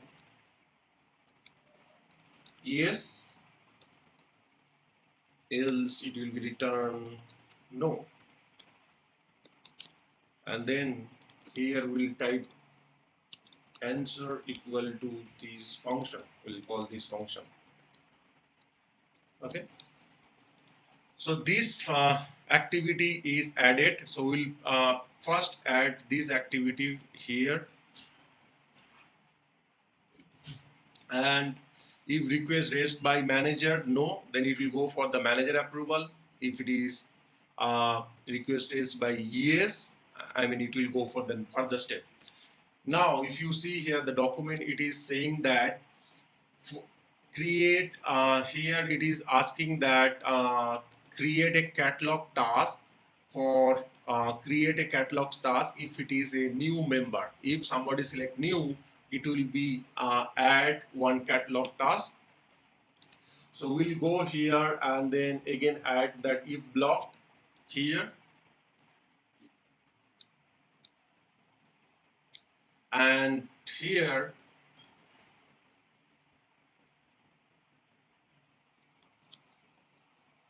we can type the request type is new, and instead of code also for the simple one you can type that you can simply instead of coding you can do that. So I'll select here group manager variables reason, if reason is new hire. So if it is new hire, so these are two are running on the parallel. So I'll go and add here. If it is new hire, then it should generate a catalog task. For catalog task, I'll type the catalog task. It should generate a catalog task.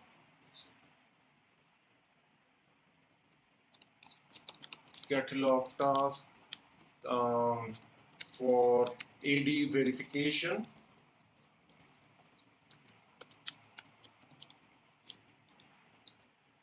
And here I copy and paste the same short description and see any AD group is there or not. LDAP admin, so it will be assigned to LDAP admin.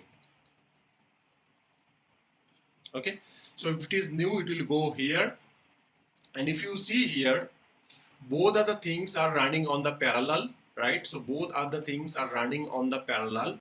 So now if you see in my workflow, this is the approval. Once it is approved, it will be close complete, and then if the task is close complete, it will be set as a close complete, and then the workflow will be ended.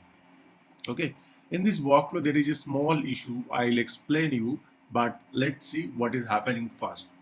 If I go back to this group membership catalog item and open that and raise the request, called request for is the Abraham Lincoln, and activity is the add groups. Here I'll select that database.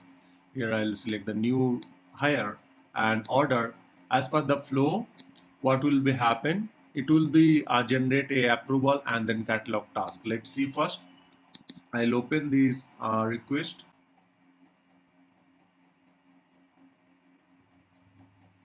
So if I open this request and if I open the RITM, you will be able to see that one approval task and one catalog task is generated. So if I scroll down, the approval is generated and then catalog task is generated. If I simply click the show workflow, the workflow will be open and then it is waiting for approval user and waiting for catalog task. But here we have a major issue. I'll explain that what is the issue and how we can overcome that we'll discuss later. But today I'll explain you that what is the issue. Let's say these RITM generate two, one is the approver, another is the task, and somebody close the task first. It can be happen that approval, somebody approved the first, that's a separate part. But if somebody, let's say, the catalog task they have completed, right? So if you see here, this catalog task is completed, but approver they have not yet approved. So if I refresh the flow, what will be happen? It will be approved. It will go and close complete this RITM, and then it will not execute or it will not complete that approval part. So let's refresh that. Once I refresh that, you can see the close complete path go here and then set mark as a close complete. It did not wait for approval and it's closed complete. The path is closed complete. And if you see the RITM, this RITM is closed, request approve and then close complete, but your approval is cancelled because the workflow itself got cancelled because workflow moved to the end part. So we will, in our next sessions, we will talk about that how we can overcome these situations and how we do these stuffs. That's it for today. Thank you very much. Have a great day. Hello everyone, welcome back to my YouTube channel. I'm Rohit and this is the sixth session of that catalog item real-time training. So basically in this training we are trying to cover up that real-time scenario, what happens to the real-time scenario and what are the issues we are going to face in the real-time scenario. In last session we talked about a real-time issues like if you have a parallel activity like approval and then catalog task, there could be a scenario that it won't depend on each other, and at that time if somebody done the first activity, the let's say the catalog task is closed complete, automatically the approval will be cancelled and then the flow was getting end. So today we'll first talk about that how can we overcome this situation and what are the benefits or what are the way we can stop this issue. Okay, so very first thing is the ServiceNow provided one activity called joined activity. If you see in the left navigation, we have a joined activity. We can add this joined activity. What is the use for the joined activity? We'll talk further on the joined activity and another sessions. But to overcome this issue, we can use one activity that is called joined activity. So in this joined activity, we can add multiple path into the joined activity. So let's say if I delete this one and then it will go from catalog task to the joined activity, and from approve it will go to the joined activity. Okay. So let's see what is the joined activity. I'll just give a brief descriptions of the joined activity. Joined activity will help us to wait to until unless comes from all the paths. So this activity will be wait until unless it comes from all the paths. So like that. Now if you see we have a one more options called here, if raised by manager it can come here, and another activity if somebody requested new it can come here. So this way I mean the four from the four places it can come. Okay, fine. So this joint activity can help you to overcome that issue, but we'll see more further. So if it is completed it will go to this close complete state, and if it is incompleted it will go to the end state. So what is the complete, what is the incomplete, we will discuss further, but this is what we used for the joint activity for the example. So joined activity will wait to come from all the path, and then if if it is come from all the path, it will go to the complete. If some of the path are came, so it will become to the incomplete path. So our case. So let's go back to that catalog item, refresh that catalog item one more time and raise the request and see what is happening. I'll quickly raise the request.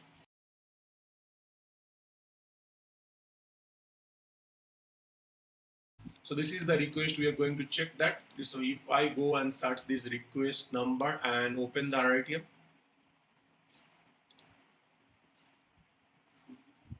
and click on the show workflow.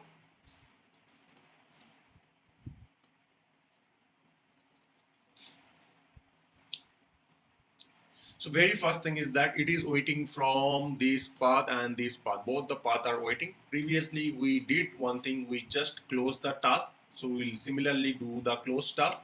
Once we do the close task, the activity will be completed and it will be go to the join and it will be wait for that join activity. So let's see, we'll complete this path and this workflow will move further from here to here, join activity, and it will be wait for other activity to come. Okay, so it means that approval activity will be wait and it will do it for approval and then come. So if I go back to the approvals and then just approve that, so this approval is approved, and let's refresh our form. So if you see here, it came from the approval and by somehow it is come from the incomplete path. So it is come from the incomplete path and then it go to the incomplete. In this joined activity, we added two more paths. So this path and this path, which is cannot be possible to come in, because if you see here, this can only go to the yes or no. If it is no, it will come here, and then in that case there is no way it will become here. So in this case, although your two tasks are completed, but all the four connection, so these two connection did not came here, so that's the reason it come as incomplete and then it's ended here. Although you can achieve this functionality by complete or incomplete, you can you can just go back to the workflow and then remove the incomplete and attach to this here. Although you can do that, so let's do that. I'll simply remove this condition here.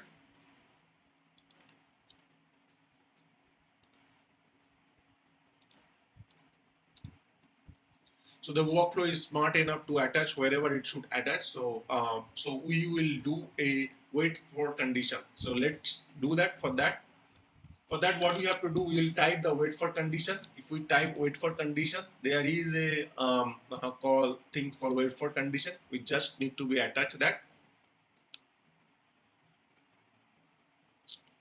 And here we will type wait for condition name. Let's first see what are the things it should happen. The very first thing is that if the catalog task is completed, so it will come to here and attach here. Okay, or if somebody approve, it should come to here and come wait for that. If a requested manager is yes, requested is by manager, it should wait here. If the request type is new, it should wait here. So this is the complete picture. Instead of join, we are using the wait for condition. In this wait for condition, we have a one path only, that is always. Previously it was complete and incomplete, but here it only have a always condition.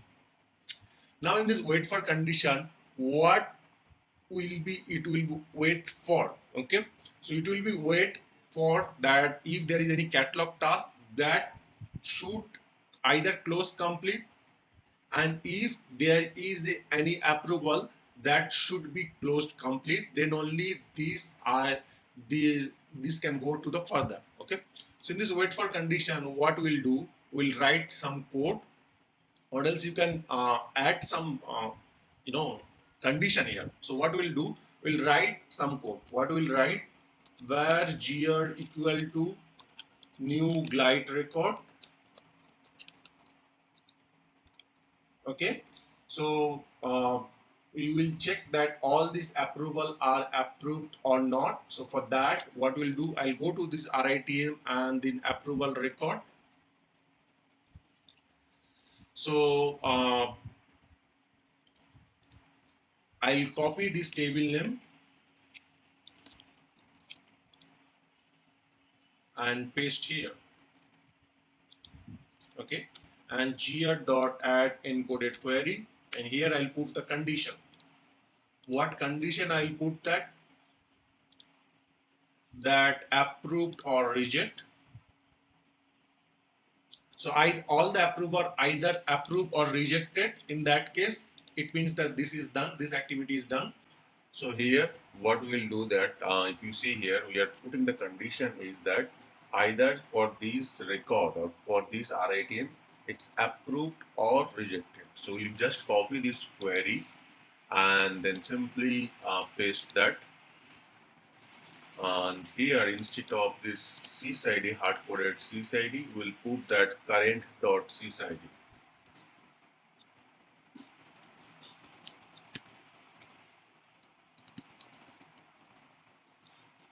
And we'll do that gr.query if gr.next. So if the record is found, it means that the record or for that particular records, it's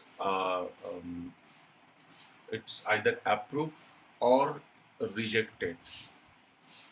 Okay, so or else we can do that I mean in this case that there should not be any record which is in requested.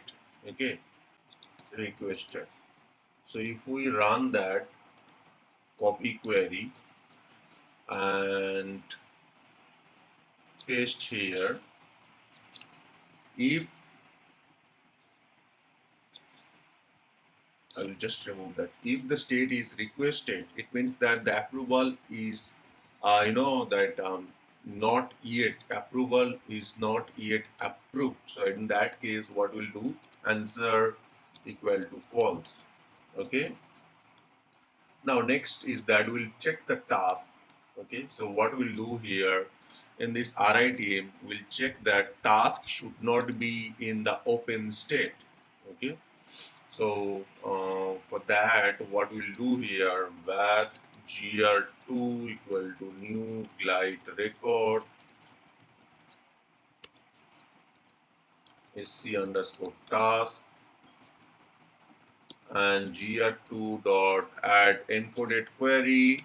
Here, what we'll do, we'll put that along with this RITM number, we'll put that state is open.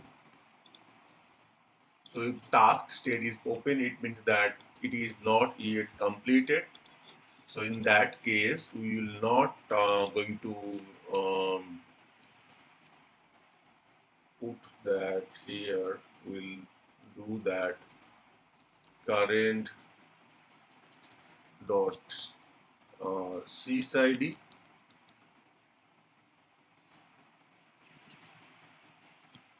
and gr2 dot query if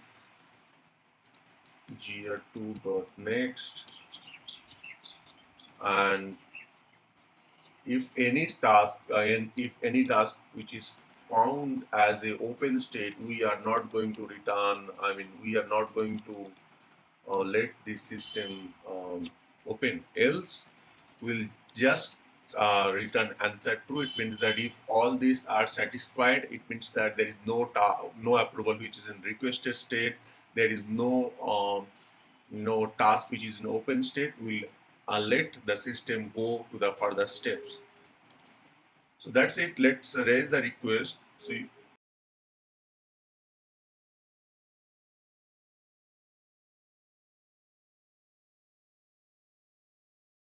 under this RITM, we should have approval and task.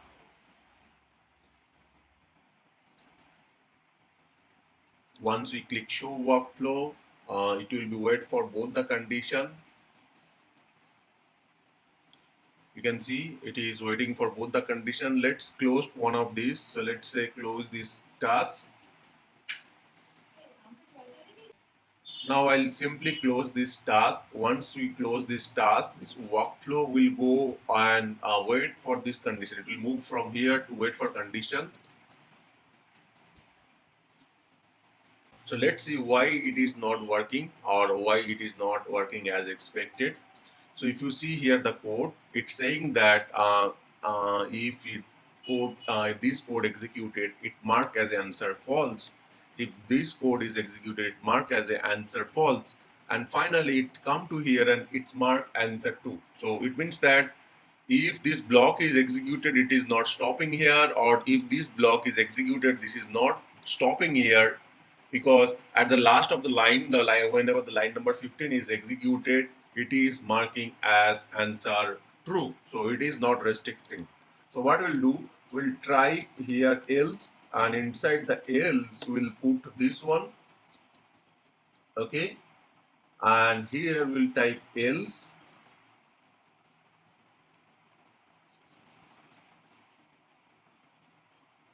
okay,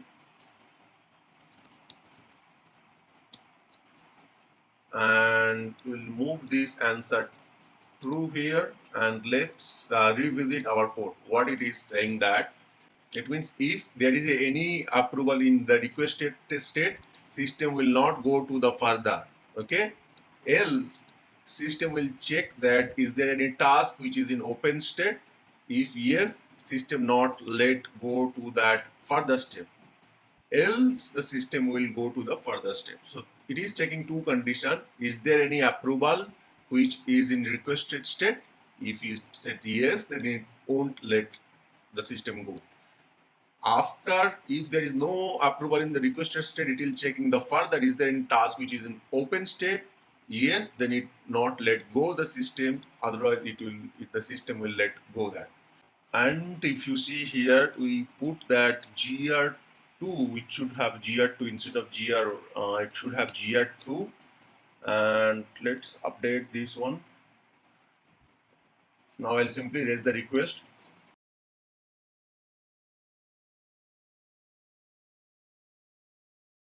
Open the RITM and click the show workflow.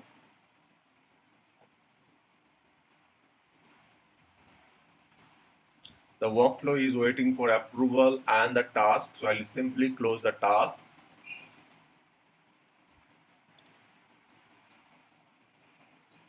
And if I refresh here,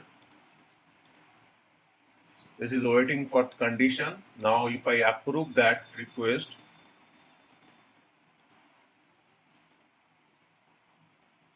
it should go further. Let's see.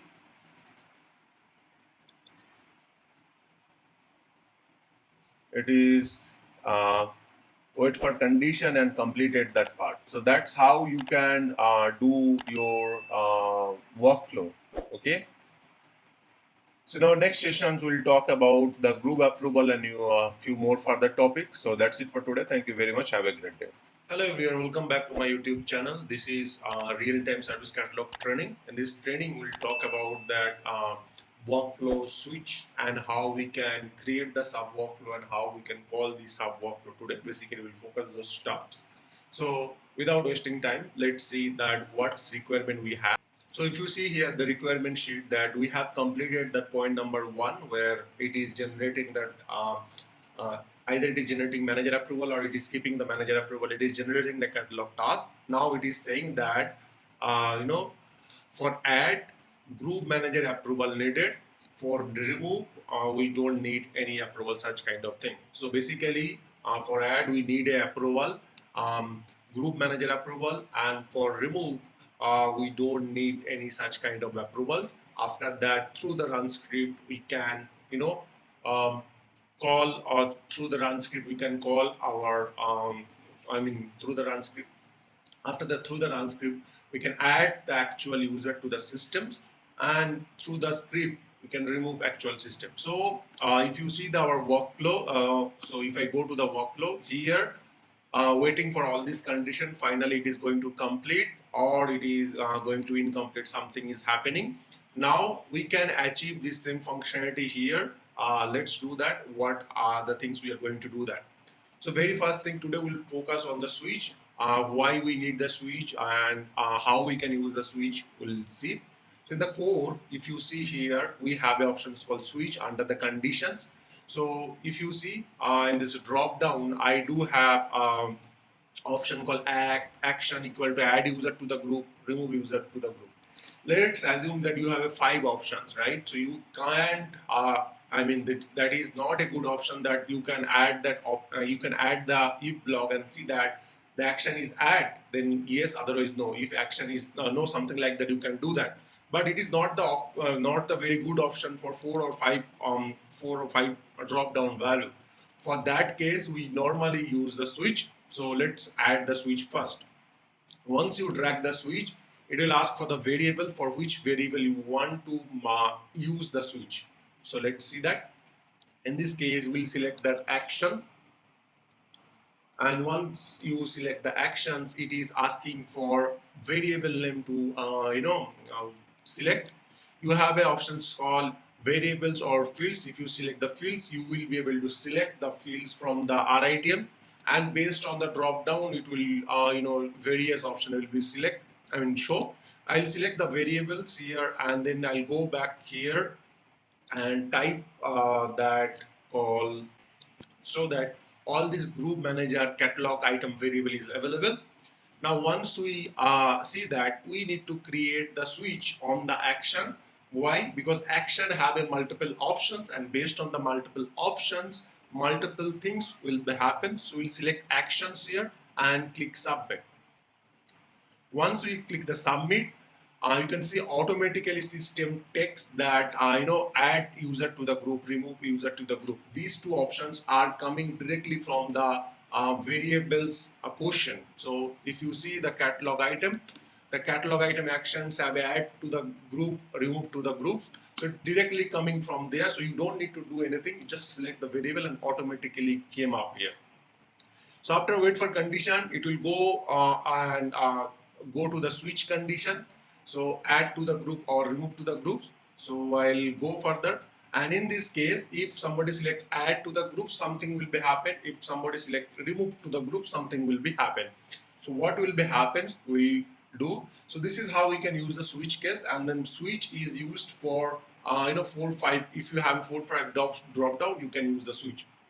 Now we'll create some sub workflow, and using the sub workflow, we'll call this from this workflow, we'll call the sub workflow. Okay. So I can achieve the same functionality in this workflow, but I don't want to mess or jam this workflow. I will create a sub workflow.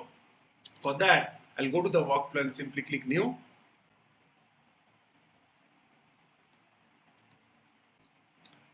So here I'll put that sub workflow name. So what I'll do that group where group members manager, and then here we'll say that add user group. So the benefit of the sub workflow is that we can use this workflow again and again for the various purpose. We can call this workflow multiple times. So that is the main benefit of the sub workflow. So I will just change the table name is SCREQ item. So here, and click the submit button.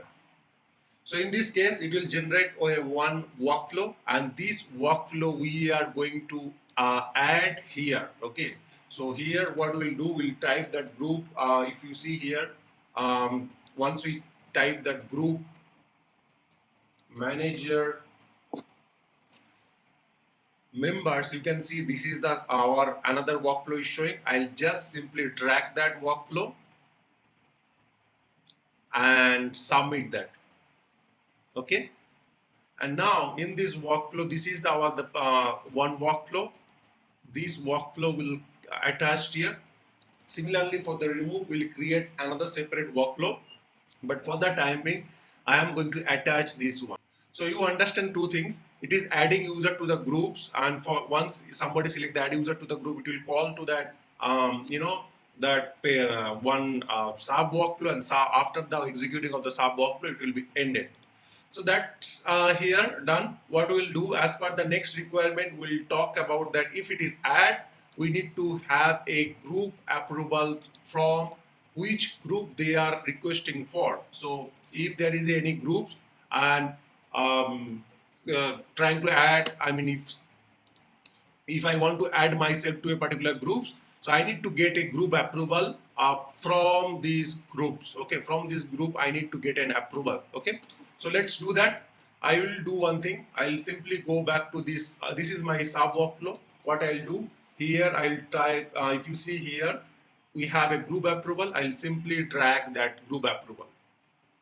So in this, so in this case, what we'll do, we'll say that add group add group approval.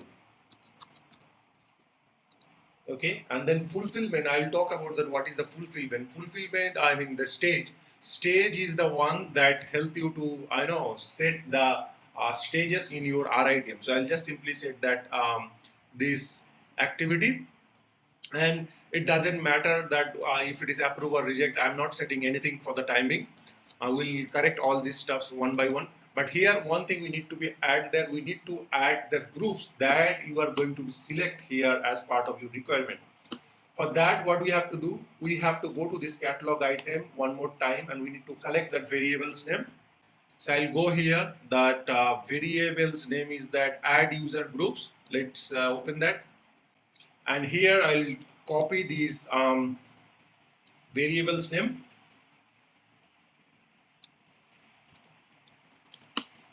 and go back to the workflow. In this groups, you can directly, if you have any direct group, that direct group where it should go, you can select that. Otherwise, you have to go back to the advanced part, and the way we have done for user approval, we have to type the answer equal to blank array. You have to declare, and then answer dot push equal to variables dot this variables name. Before that, we have to put the current, and simply save that. Okay, so pretty much these steps is done. Now we have a options called return value. We'll talk about that later, but let's raise the request and see our add user to the group is working or not. So we'll just refresh our catalog item. I'll quickly submit that form. So in this case, I'm going to raise the request quickly. So if you see here, I'll go and quickly raise the request. So the request is successfully submitted. Now I'll search that request number and open the RITM. And click the show workflow and close the task.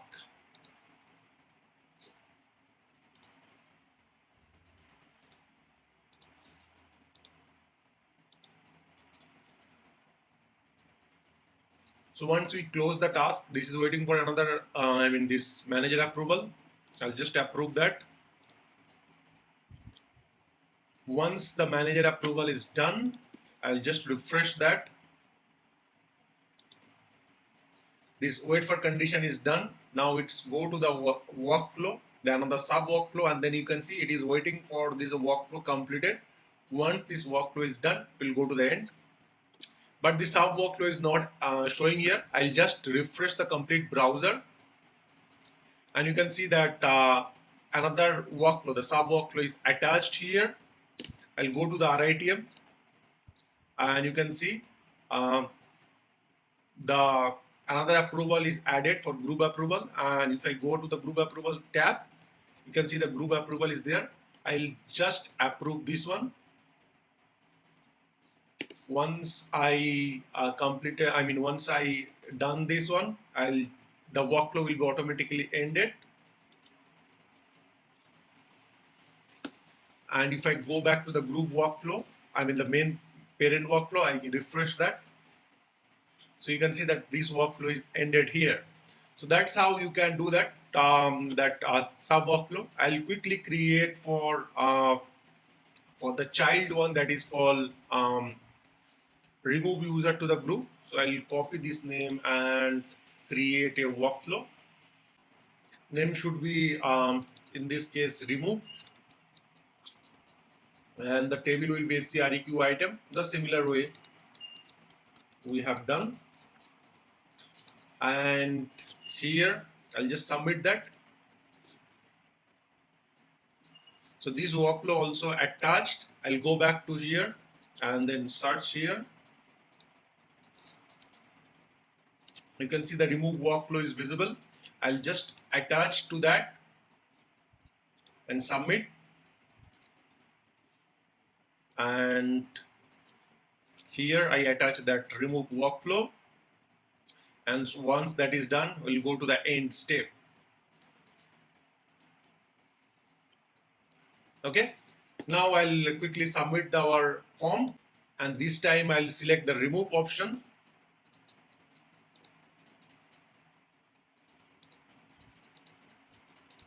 Once I select the remove option, the group name are visible. I'll select one groups and order.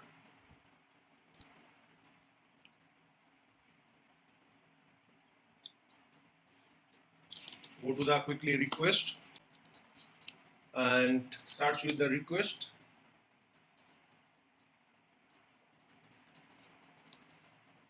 And open the RITM.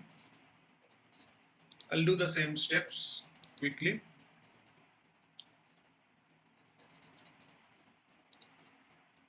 This task, I'll close that. I'll click the show workflow.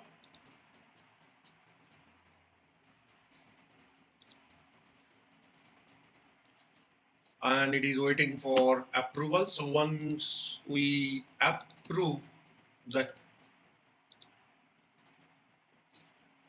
so this this RITM is approved. So once we select that approve, it select the removed group from the user, and then it's called that removed group user, and then it's ended because the removed workflow doesn't have anything at that moment. I just refresh that, and you can see the removed group manager is visible right now. So that's all. I'll quickly do one more changes here. You see the requested for is not mandatory at that moment. I'll mark that mandatory. Quickly go to this RITM, this catalog item, and this is coming from a variable set. So what I'll do, I'll mark this requested for as a mandatory, because all these things are happening based on that our requested for. So requested for should be always mandatory. And just quickly refresh and see that these things are properly affected or not. So right now you can see that requested for also mandatory. So that's it for today. I think we already covered that switch condition. We already covered that child workflow, how we can call from main workflow to the child workflow. We already covered that group approval. So that's it for today. Thank you very much. If you have any question, let me know in my comment section. Thank you very much. Have a great day. Hello everyone, welcome back to my YouTube channel. I'm Rohit, and this is the 8 sessions of the service catalog real-time training. In these sessions, we'll basically talk about the run script. So then by the run script, how I am adding the user or how I am removing from the user from the group, specifically from the workflow. Let's see without wasting time. So if you see my catalog item and my workflow, this is my workflow which is running. Based on that, it is going to call another sub workflow, and based on the remove, it is calling to the another sub workflow. First, we'll focus on the add user to the group. So when somebody approve, it is going to end. But before that, we'll automatically add to the particular groups, add the user to the particular group. For that, we'll type the run script, and here we will add a script called add user to the group. And in this case, what we'll do, we'll add that particular user who will select the requested for will be added to the group. So what I'll do here, I'll go first this user group table, in this user group table, let's say whenever you select any user call this one, and this have a member, so what I'll do, I'll add or I'll insert into this table. So basically I'll add the user to the group membership table. So for that, what I'll do, I'll copy this table name here, sys user gr member. This is the table name, and in this script, what I'll do, I'll var gr equal to new glide record, and here I'll put the table name. So in this table, I'm going to insert that. So what I'll do that initialize first. Once initialize, I will set that user equal to current dot variables, and then I'll select that variable, and then gr dot group equal to, I'll set the group sysid current dot variables dot these two fields. So what I'll do, I'll go back here, and then I'll take this field name.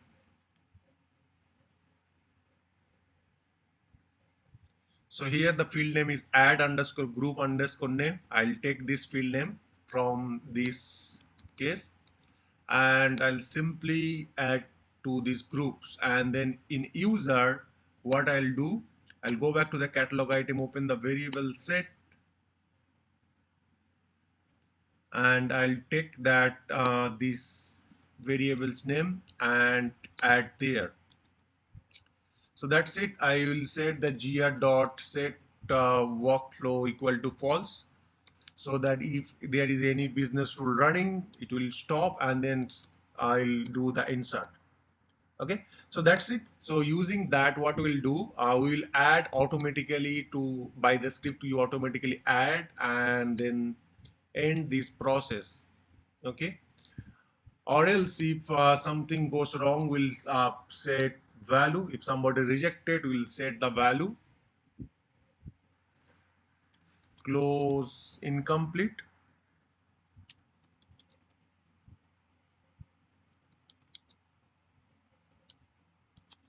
And here the stage, I'll select that close.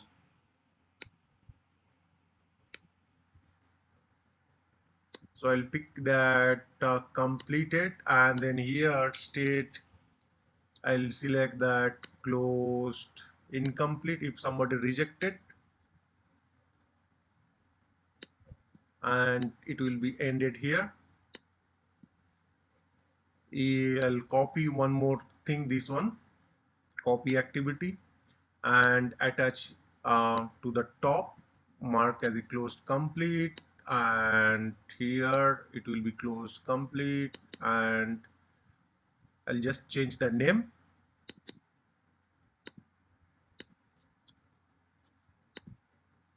and update. So that's it. So this is for the adding purpose. So let's try to refresh our form and try to add a user. So right now, if you see that Alabama, these groups doesn't have any member call, particular member. I am going to use this here call Abraham Lincoln, and I'm going to try to add Abraham Lincoln to add this group. So I'll select this group name.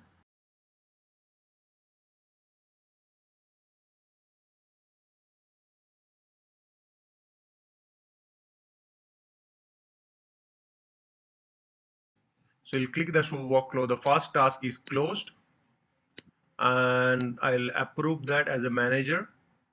So if you see, the manager is the able tutor, so he is approving. Once that approval is done,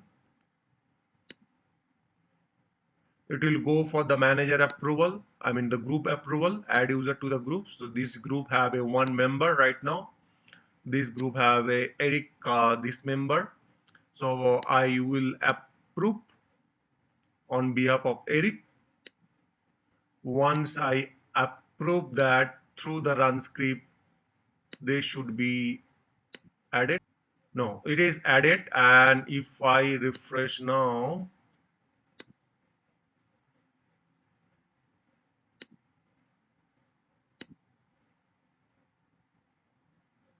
Here we go, it's added. And if I go back to this group, this is, and if I refresh here, that Avel tutor is, I mean, Abraham Lincoln is added to the group. So that way we can add particular user to the groups.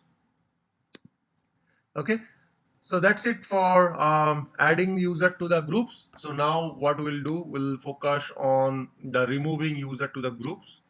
So in the remove user groups, what we'll do, we'll add one more thing here, run script, and we will remove the user from the group. So what I'll type, the remove user to group. So this is our name, and I'll copy certain thing that, let's see, I'll copy from here some of this code.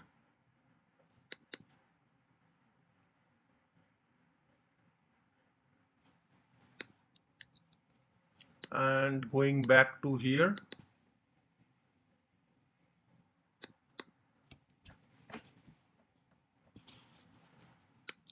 paste here. But in this case, what I'll do, that gr.add in add query, and first I'll query that user equal to this user. Okay, and then I will do that gr.add query group and comma in, and then I will select that here the remove group name. So for that, I'll go back to that catalog item. Here remove group is the list collector, so that we can remove multiple groups. So I will open this variables,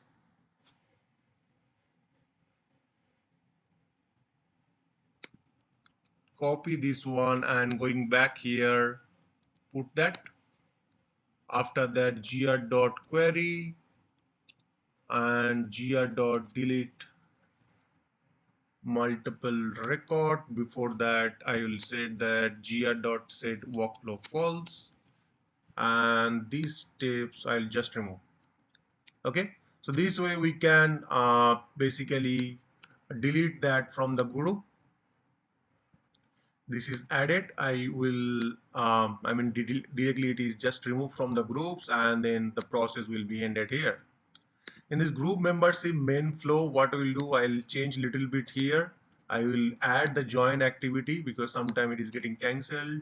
So what I'll do, I'll remove that join, I'll add the join activity here.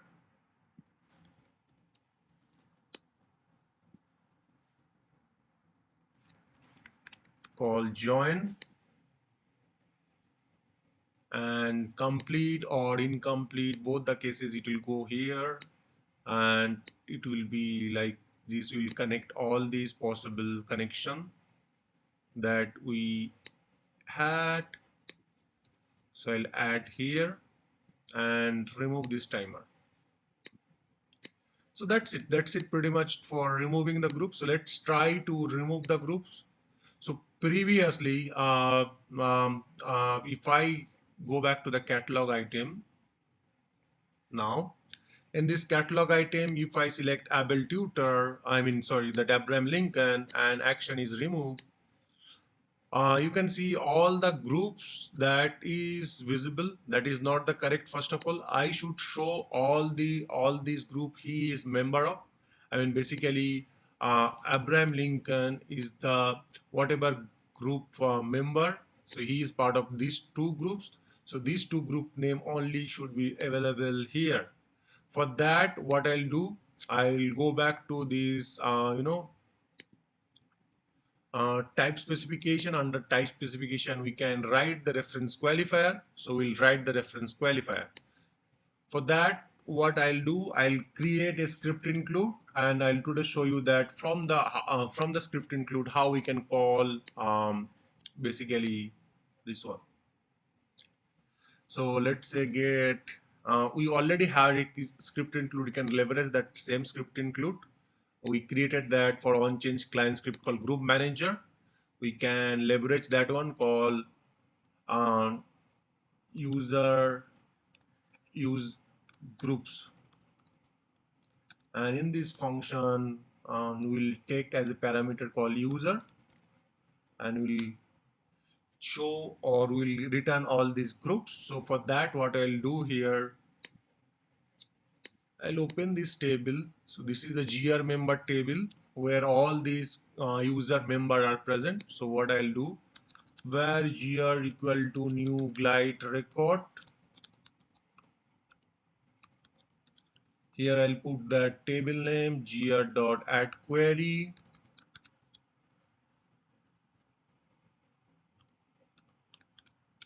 and here I'll type that user colon user and gr.query while gr.next. What we'll do here, we'll create a string called where groups, and then it's empty string, and then groups plus equal to first colon, then plus gr dot group dot sys underscore id, and finally return sys underscore id, like that. We'll return that sys underscore id in groups, something like that, and here we'll end the semicolon. So what I am doing, I declare a variable called groups where I am querying to the sys user member with the user is nothing but that we are passing from these functions, and we are continuously adding in a comma, I mean in a this way, and finally we are returning called syside in, like that. Okay, so I will use this script include in my here called JavaScript. So any function, anything any script include you need to call. You need to call new dot script include, and then you need to pass this function name, and here we need to pass the current logged in user is nothing but current dot variables dot we need to pass this one. So what I'll do, I'll open this catalog item, variables is the requested for, I'll pass this variable name.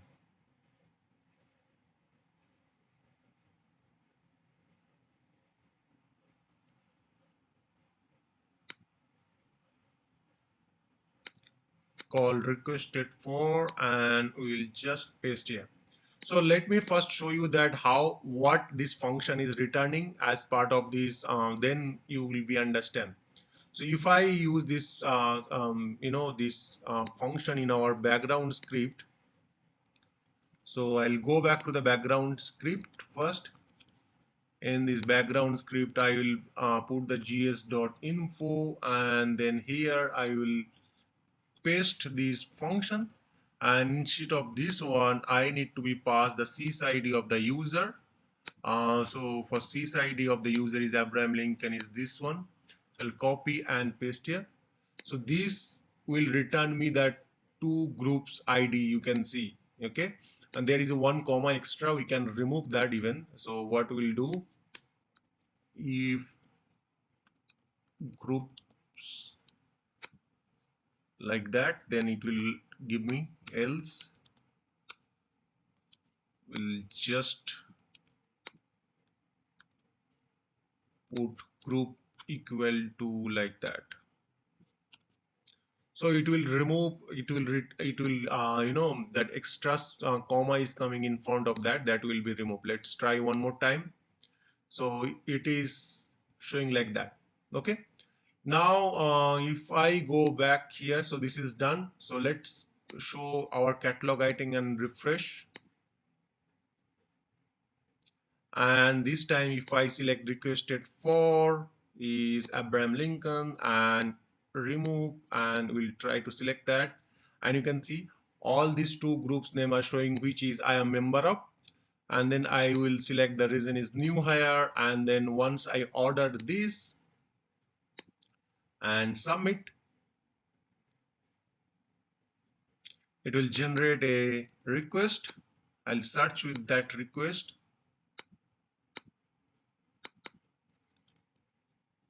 and this after couple of approvals I should be able to remove from here. So I'll go here and open the RITM,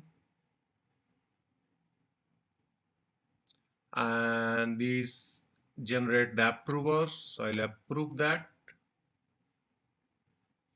And it also have a task. I'll click the show workflow meantime, and I'll close the task.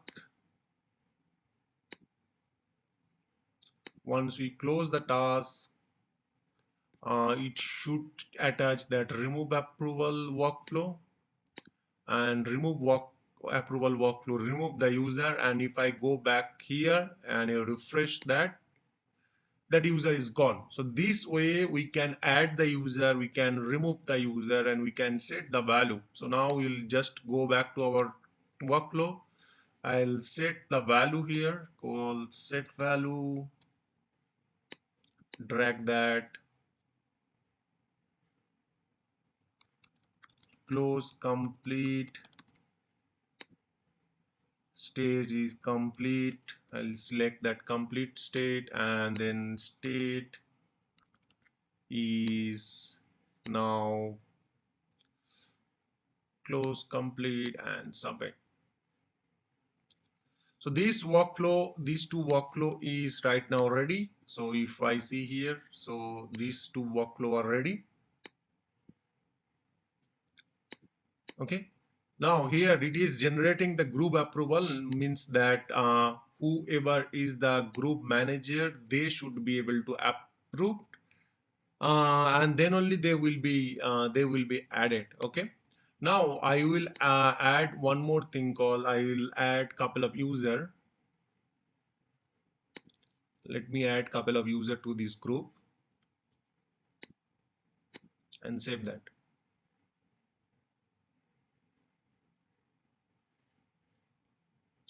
Okay, so these are the user 14 user I have added to these Alabama dispatch groups. So what I'll do here, instead of this group approval, I want to set two approvals. One, so if somebody raise for Alabama user, I mean these groups, first of all manager has to be approved, and then somebody from the group member has to be approved. Two approval needs to be done together, then only it will go further. So, or else you can do that else condition, either manager approve or the group member approves, anything can be done. So in that case, either manager is approved from this one, or any of this from group member can approve. For that case, we can use that. We have a, under the approvals, we have a group coordinator. In this group coordinator, if you type here call add user approval and submit. So if you see here in this group approval coordinator, you can add multiple things. So if I click that add child coordinator, you can add group approval, you can add user approval.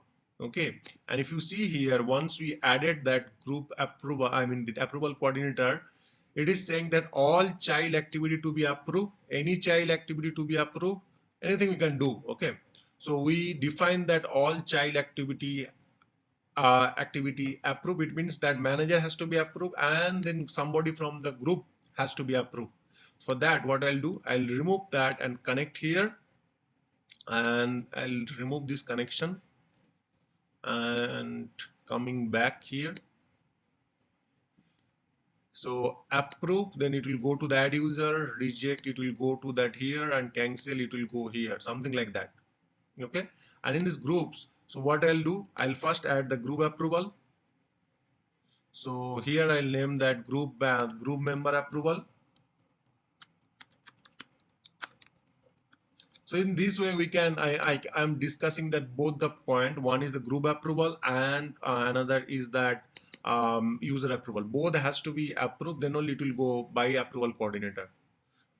So I'll just copy this line and paste here. So this is my group members approval, and I'll select that once and then paste that. Okay, so this way the group mm, by the approval coordinator, first child activity is that group members approval, and second child activity is that approval user. So this also has to be approved. For that, I will add that group manager approval. Okay, I'll just select that add once, and in this add once, I'll select that email. So current add group dot manager to be approved. Submit that. So both the activity has to be approved, then only it will go to the further. Okay. So let's raise the request and see how it is working right now.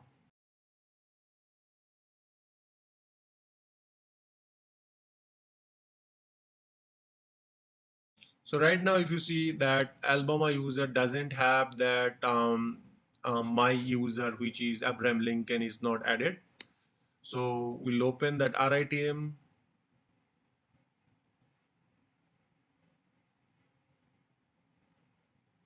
show workflow, and then in this task, we'll close the task first, and you can see that task, this one is already closed and waiting for that manager approval. So manager is means that current I mean that requested for manager, which is Abraham Lincoln manager is the able tutor.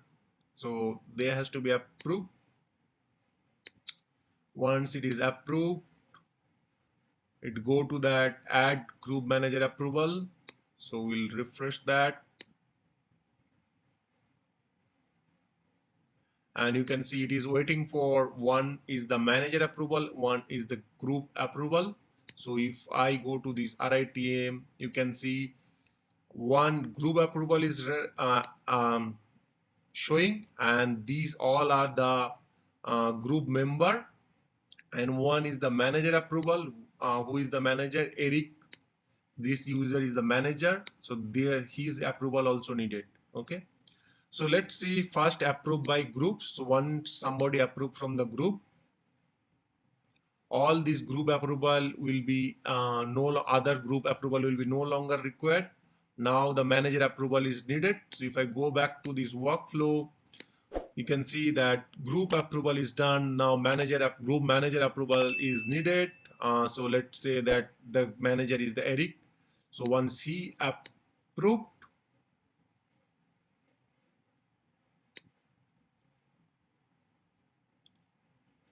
workflow will go further, and it by system it's add user to the group, and then process is completed. Now if I go and see, there will be one more member added called 15, and then in this 15 um, Abraham Lincoln is right now available. So that the way we can add the group coordinator, we can add the run script. So that's it for today. Thank you very much. Have a great day. Hello everyone, welcome back to my YouTube channel. I'm Rohit and this is the catalog training day 9. And this catalog training will mostly again do that, and we'll mostly set up another catalog form. Before that, I just want to revisit that whatever the existing requirement was. So if you see here in this previous one, we already covered this one. Then we created this requested by, we created the requested for manager country, these stuffs. We don't the highlighted part we don't cover because we'll do this in the next slide. So we created the action variables, created that, and these are all are working.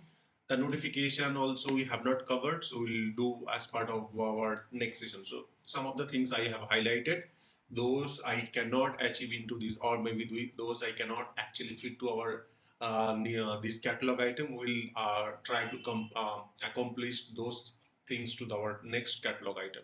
So next catalog item, I'm going to create a external system group access. What does it mean by that? It is a simple process of the catalog item where you will raise a catalog item, and then from this catalog item, it will send to your manager mail, and then it will create some of the tasks to give the access manually. So in this case, we are not actually doing automation like the way we are using I mean the way we are adding user to automatically by the script, we are removing user from the automatically.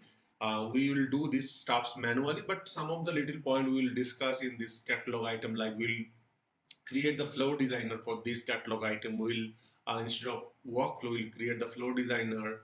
We'll do little bit validation like email validations. We'll do other stuffs as much as possible.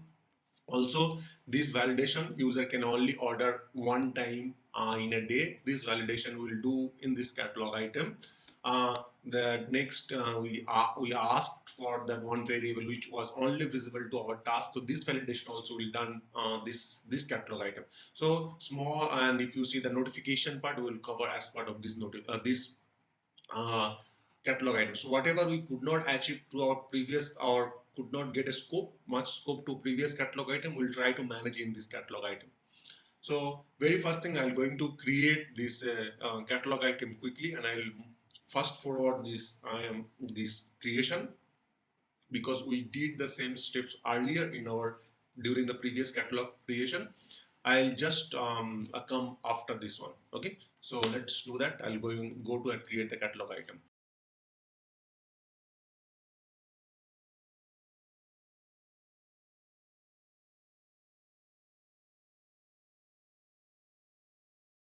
So in this catalog item, we are not putting any images. If you need, we can put that image, and maybe you know that how the image can be added to the image sections. We will add this visibility as per the requirement. It should be available for ITL users. So already created that user criteria on the last time. We'll just reuse that. So you don't need to create every time, each and every time. Last time for demonstration purpose, I created that. We can just use that, the same one. So new ITL rule, this one we can just simply use that. You don't need to create each and every time that separate user criteria. So that's it. The catalog item creation is done. We can put the meta call this name, comma. We can put the short description. So these are the for searching, better searching purpose. We already discussed our past video. Now I need to create couple of variables. So very first thing is that name, email, manager, email. So these four variable I need to be create. For that, I'll go and create the variable set here. And then here I'll select that single row and external user. So this variable name, the name will be also the external. It's automatically repopulated. So we need that two-way column, and then submit that. So this is my variable set, and here I'll create four variable as per the requirement. First is the name, then email, manager, and manager email. These four variable we are going to create that. First single line text order is 100, and name will be mandatory, submit, or probably more meaningful call username, user full name, something like that.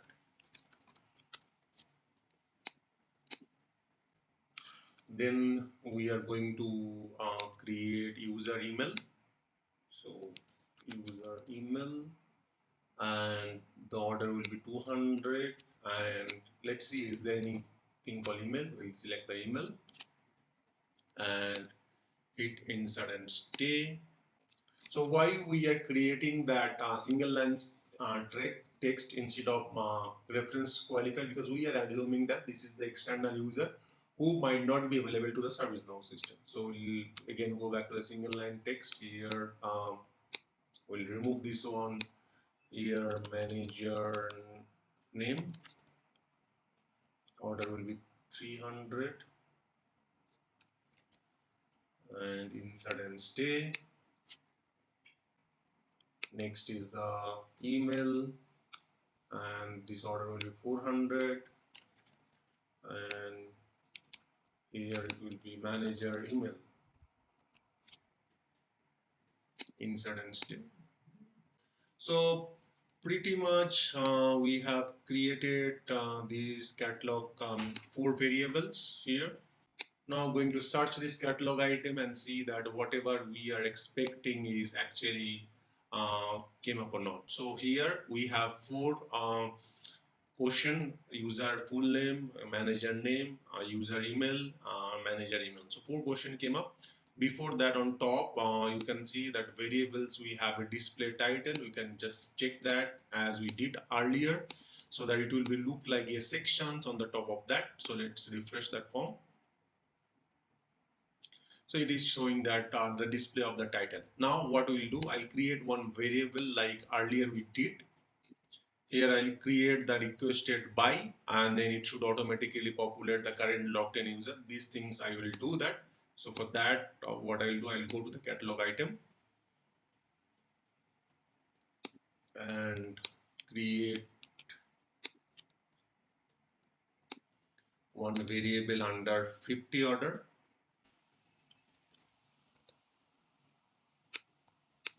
And here order will be 50 and the default value will be JavaScript gx.get user ID and we can just mark as a read only and submit. Now let's refresh this form again and our this one is visible but it have a sys which is because this catalog item we have created single line. Instead of that it should be reference field. So I'll change that type.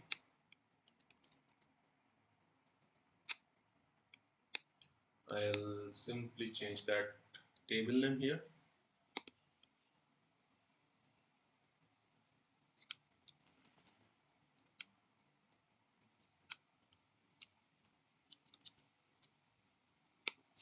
And save that.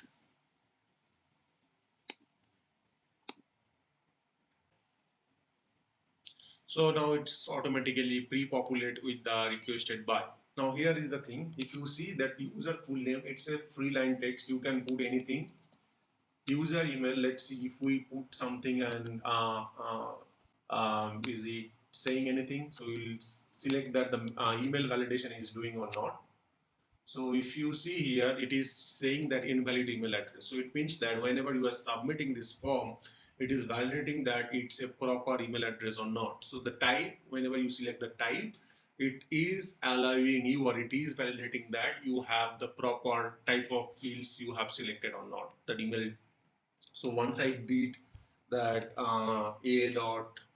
a@b.com, then it's validated, but this email address is invalidated. So email validation is happening because we select that type equal to email address. Now what I'll do, I'll create one more field called user mobile here. Okay, so let's do that.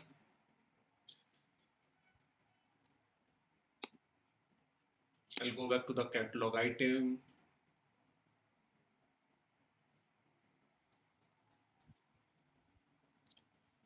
Variable set.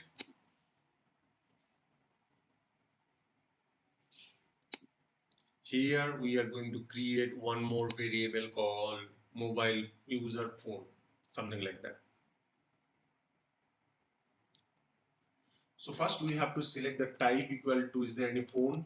Is there any, nothing is there, okay? So how do we validate that? So for that, I'll show you that. So you will type that user phone here.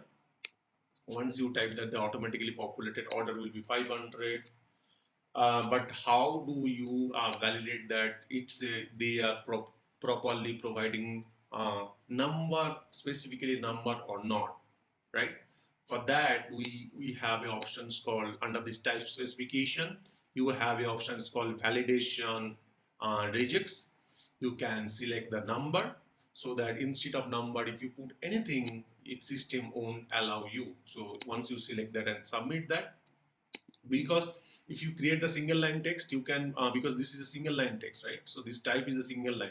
You can, it's a free text, right? So but as we put that regex is, so the people, they cannot type abc, they type abc and it so it's saying that not a number, so immediately it is giving you a prompt that this is not a number.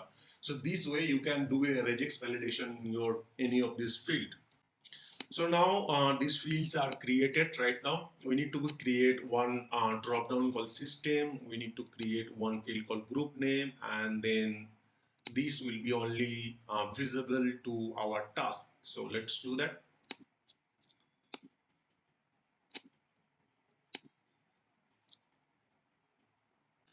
You will create, so this variable set order is 100. So I'll create 200 onwards to show the variables.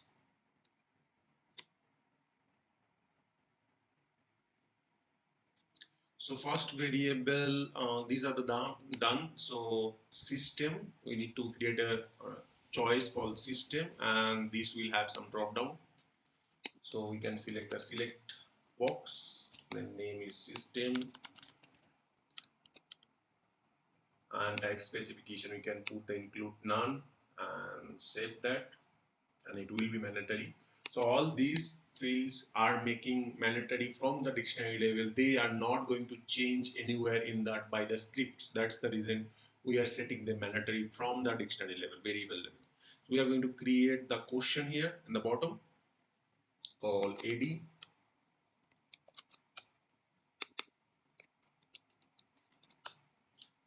Next, Okta Online Salesforce. Okta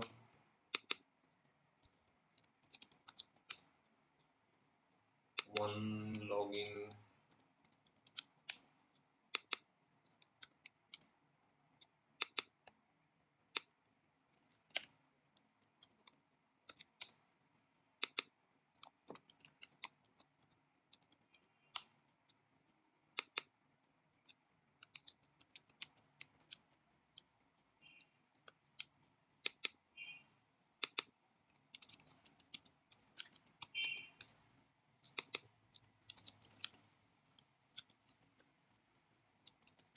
So all these order cannot be 100. So order should be changes. So because otherwise it will be take as a alphabetically. So we'll put that order equal to 200, this one 300, and this is the 400.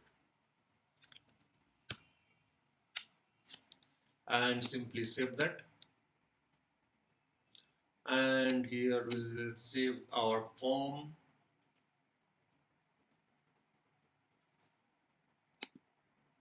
And now refresh our this form.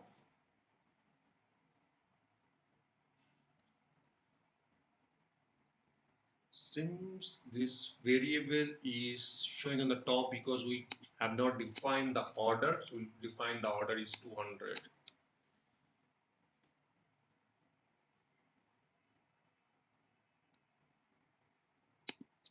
Now refresh that. So it is showing the system, and then finally after that we are going to create a group name. So let's do that.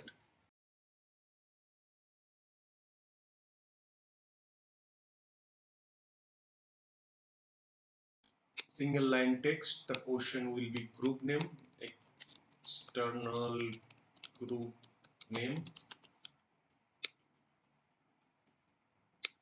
It will be 300 mandatory. Submit. And one more ask that completed training this we can skip, but yeah, I'll just created that variable, but there will be no use case, but let's create that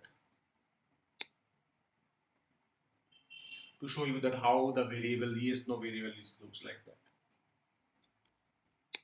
So we have a options called yes no. You can select that yes no. You can complete a training. You can put that, and then I'll order that 500 and mandatory include none. Submit. Okay. And then I'll create one more variable additionally in between 300 and 500 called system URL. So that will be optional if you know that system. I just want to show you that how the URL is looks like that. So here we'll say that system URL, that's a completely optional, and the order will be 400. Um, Submit that. Now if I go back here, we have a field, that field access status. That field will be only available on the task. So we'll create one thing here.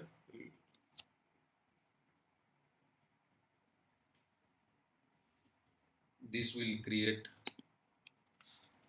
600 order. The type will be access status, and this will be select box, and just save that. This field will be mandatory on the task level, so we'll do that. But this field itself will be visible on that in this task level. So we'll do the setup in that way. So here we'll status will put the success, fail. That's it. Save that.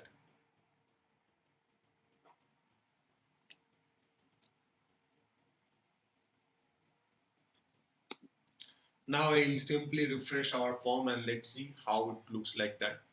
So now if you see, the form looks like this one. A system, external group, URL like that, completed, and then access type is success or failure. So why don't it might not save that.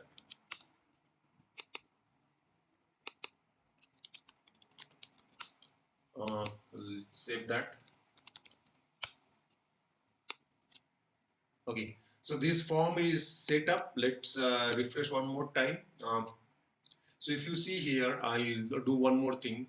If you see in this system in external group name, system URL, they are coming in a single row. They are not splitting in a two part. And again, there is no section. If we want to put some sections, there is nothing like that. We can do that. So let's do that. Let's go back to the catalog item. So if you see here, we have this still user phone is coming from the variable set. After that, system external group, these all are coming directly from these variables, right? So system and everything. So what we'll do, we'll create a new variable called, and then type will be the container. Okay. So the way the form we have, we can put that. So name will be will show the name, but let's see what we'll do. Group information, and this is Kim, and we'll just select the display title, and then here we'll select the order. Order will be 150, and if you want to put that any specific help text, you can put that like that help text here called please provide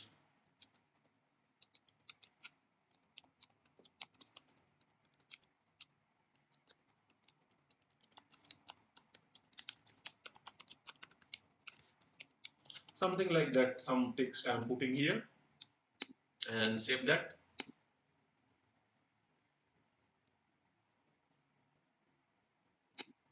And if I refresh, it will be show some title, and then you'll be able to see that.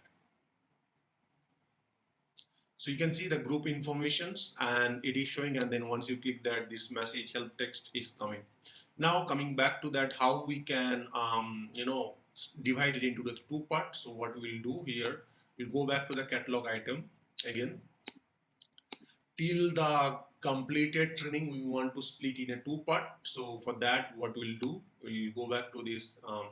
Here we created the container at 150, and then I will end that container in 550. So I'll create a container end on the 550 first, so that in between this these to these there will be one container inside the container. So I'll select that container end, and order will be 550 and submit.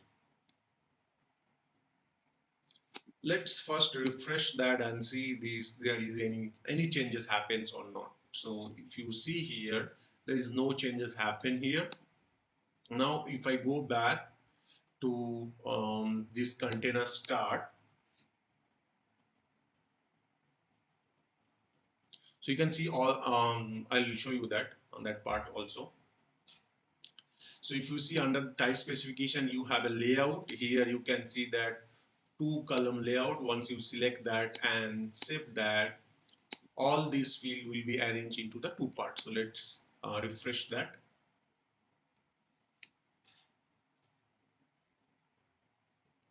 And you can see all these variables are split into the two parts right now. Now the next thing is that we want to hide these variables on our catalog item. For that, what I'll do, I'll go back to the catalog item and I'll create a UI policy so that it will be hide from here and the item. So it will be not visible on the form and the RITM. For that, what I'll do, so I'll create a catalog UI policy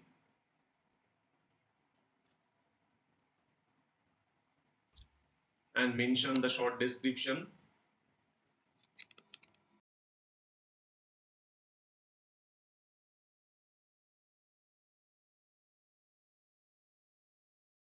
So I mentioned that the short description is hide on the form, and then here you can see it's have a applied on the catalog form. Applied on catalog form means that whenever you are opening the form, so and applied on the task. No, I don't want to apply on the task, but I want to apply on the RITM also. What I want to apply, I want to hide this form field on this form and the RITM form. Let's do that. So I'll create a UI policy actions and then variable name called access status and visible false. Submit that. So if I refresh at that moment this catalog item, you can see that field is hide, no more available. And here it is showing some information. So that way we have pretty much designed our this form. This form have a little stuff, and then we'll create a flow designer, and then using the flow designer, we are going to send the notification. System URL is a completely optional. The user can, I mean, if they know, they can provide. Otherwise, this field is completely optional because some of the people don't know that system URL might be. So that's all about this form. You can see this is the yes no fields, and this is the drop down where we are asking some of the choice. This is the complete free text. This is the phone number, and this is the email. So that's all our pretty much form design is done. So that's it for today. Thank you very much. Have a great day. In our next session, we'll talk about that how we can design the flow and then attach to this catalog item, and we can work on that. Hello everyone, welcome back to my YouTube channel. I'm Rohit, and this is the 10 sessions of the catalog real-time training. In this catalog real-time training, we'll talk today that flow design and how we can create the complete new flow, and we can start using that flow. In previous section, we talk about that how we can create a form. So yeah, we already talked about a couple of times, but I show you the some more deep dive and show you that couple of more options in that form. But today we'll design for flow, and using the flow, how we are achieving this functionality one by one. So it might be deviate from our document, because the document I did not design anything about the flow, but let's do that. To create that flow, you have to go back to the flow designer module, and under this flow designer you can create your own flow. So now what we'll do, we'll create a new flow. So let's click the new, and then you have options called flows or flow action. We'll deep dive that what is that for each and every one, but first we'll create a flow. Whenever you are creating a flow, you have to provide the flow name here. So we'll say that this is our flow name called external group, and this is the catalog item name. I'll put the flow name the same. Here we have a protections application. We don't need to think about that. Run as is a one important parameter which show that user who have initiated the sessions or run as a system. So normally whenever you run your workflow, it's run as a system. So depending on use case, if you select the user who have initiated the sections, so it means that it will evaluate that your access. It will check the ACL, it will check that you have access to the particular table or not. But if you select the system, it won't check all those steps. It will directly go and check the system. Now I'll just simply submit that. Once we submit that, the flow is, it's a fresh flow where we have to define the trigger. I mean, on which condition you want to trigger. So I'll just skip that. Here you have options called add trigger. You just simply add here. Couple of for that couple of things, it's have the options. So our case, we are going to select the service catalog, and you have advanced options where you can define that, but I'm not going to select at that moment. I'll click that done, and save that. So now here we are going to add the actions. So I'll click the plus, and then here I'll add the actions. So if you go to the ServiceNow core, and if you see here, all these ServiceNow core related action is available. What is the action? Action is a you can say that function that help you to do a lot of stuff. You can it can help you to create some tasks. It can help you to create some record, all those stuff. So if you see here, this is the header. By default, it's saying the default. If I scroll down, there will be attachment. If I scroll down, there is a change. There is an email, and then under that we have a service catalog also. So this is service catalog. Here under the service catalog, you have a create catalog task, get variables, record producer, submit catalog from a request. So these are the options available. So very first thing is that we'll select that get catalog variables. Once we select the get catalog variables, by that we have to be in the picker, you have to select here and then select the trigger condition. And here in the template, you need to select the catalog item. So we'll say that external group access. So this is the one. Once you select that, all these variables which is available to your catalog item and as a variable set or maybe as normal, all these catalog variables are available. Whatever catalog item you or variable you needed, you just simply move from left side to the right side.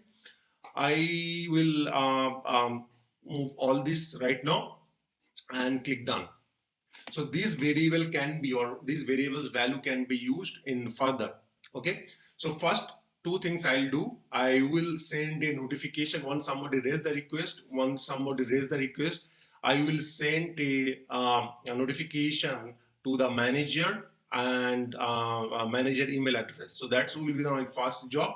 And then after that, I'll create a task. So let's do that. So in the flow designer, if you click plus again actions, and then if you click the core, you have a under this notification, you have a send email and then send notification. I will select the send email. If you select the send notification, you have to select the notification, but I will select the send email. Once I select the send email, a email came up. I need to select the target. So in the target, I'll select that this is my target record. And here you have a to whom I should include to the to sending the notifications. I will select that get variables and here manager email. So I will include the manager email. What will be the subject? So let's say that external group access requested by, and then I'll select the requested for name. So I will select requested this name, full name, and then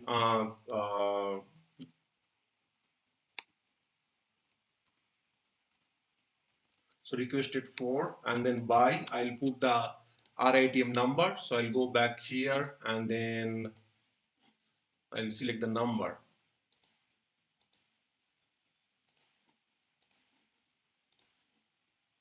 Okay, so first I will send a mail to that respective um, and then we'll say that here in the body we'll say that external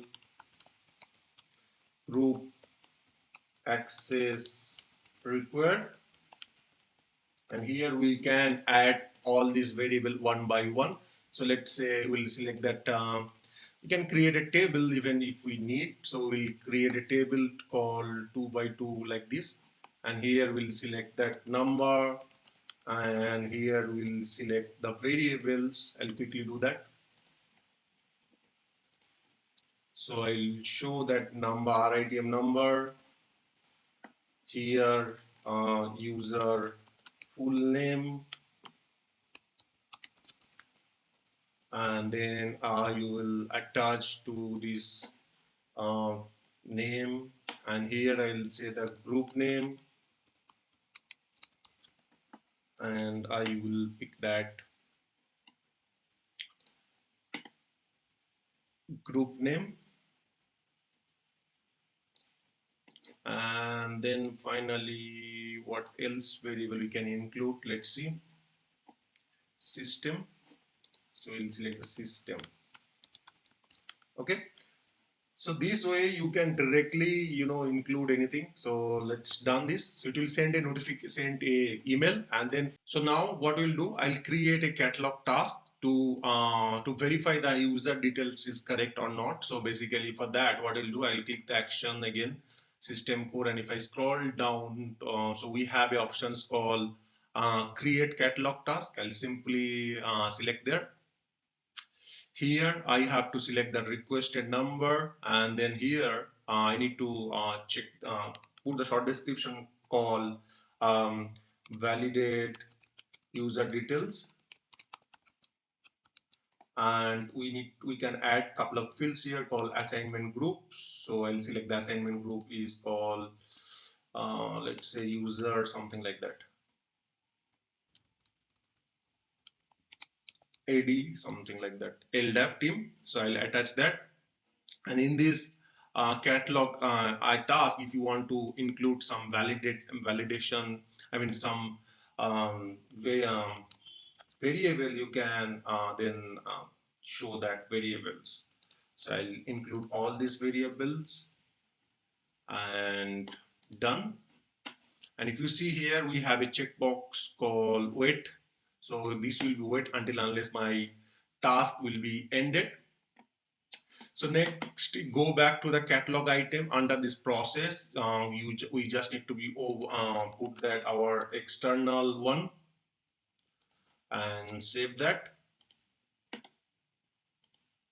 And you just need to be activate this one. So once it is activated, we are ready to raise the request. So this is activated. Let's raise the request quickly.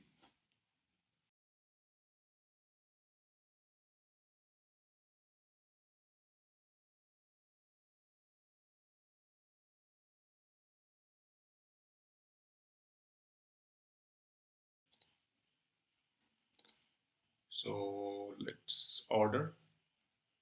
So it's generate a request. Go back to the request and see how it looks like.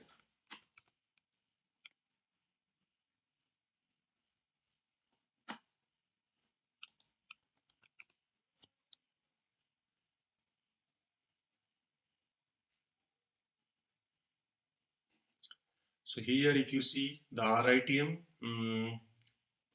the RITM's showing that it's right now we have an option called flow context. If you click that, instead of show workflow, we have a flow context. Once you click that flow context, it will land you to the flow designer. We need to be enable this flow context, this the reporting turn on. So we'll do that. But right now you can see this is it should generate an email and it generate a catalog task. If I go back to the email uh, and create a digit to a, and you can see this is our email which we are expecting that's supposed to go. And if you preview email, all these details are coming up here right now. So that's it. We just need to be on this property to see these. So we'll just go back to the properties.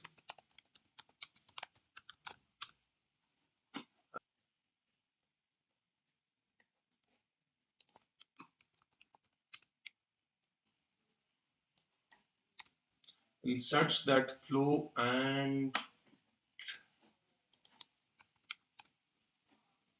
name contains something like report. And if you see here, we have a call level of report granting by the flow engine. We just need to be turned on this one. So let's see what value it's accept. So we need to be on this one and save that this property. Now if we raise the request, it should allow us to see. If we refresh that, is it going to be show that, or we might need to create a fresh request? Let's see. So we might need to raise a fresh request for this one. So let's go back and raise one more time quickly.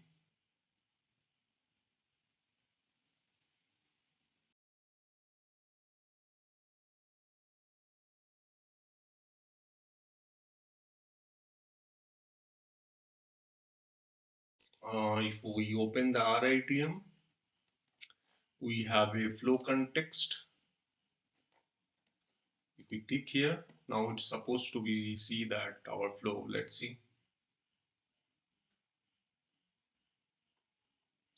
Now we can see it is flow is came up. So whatever is happens.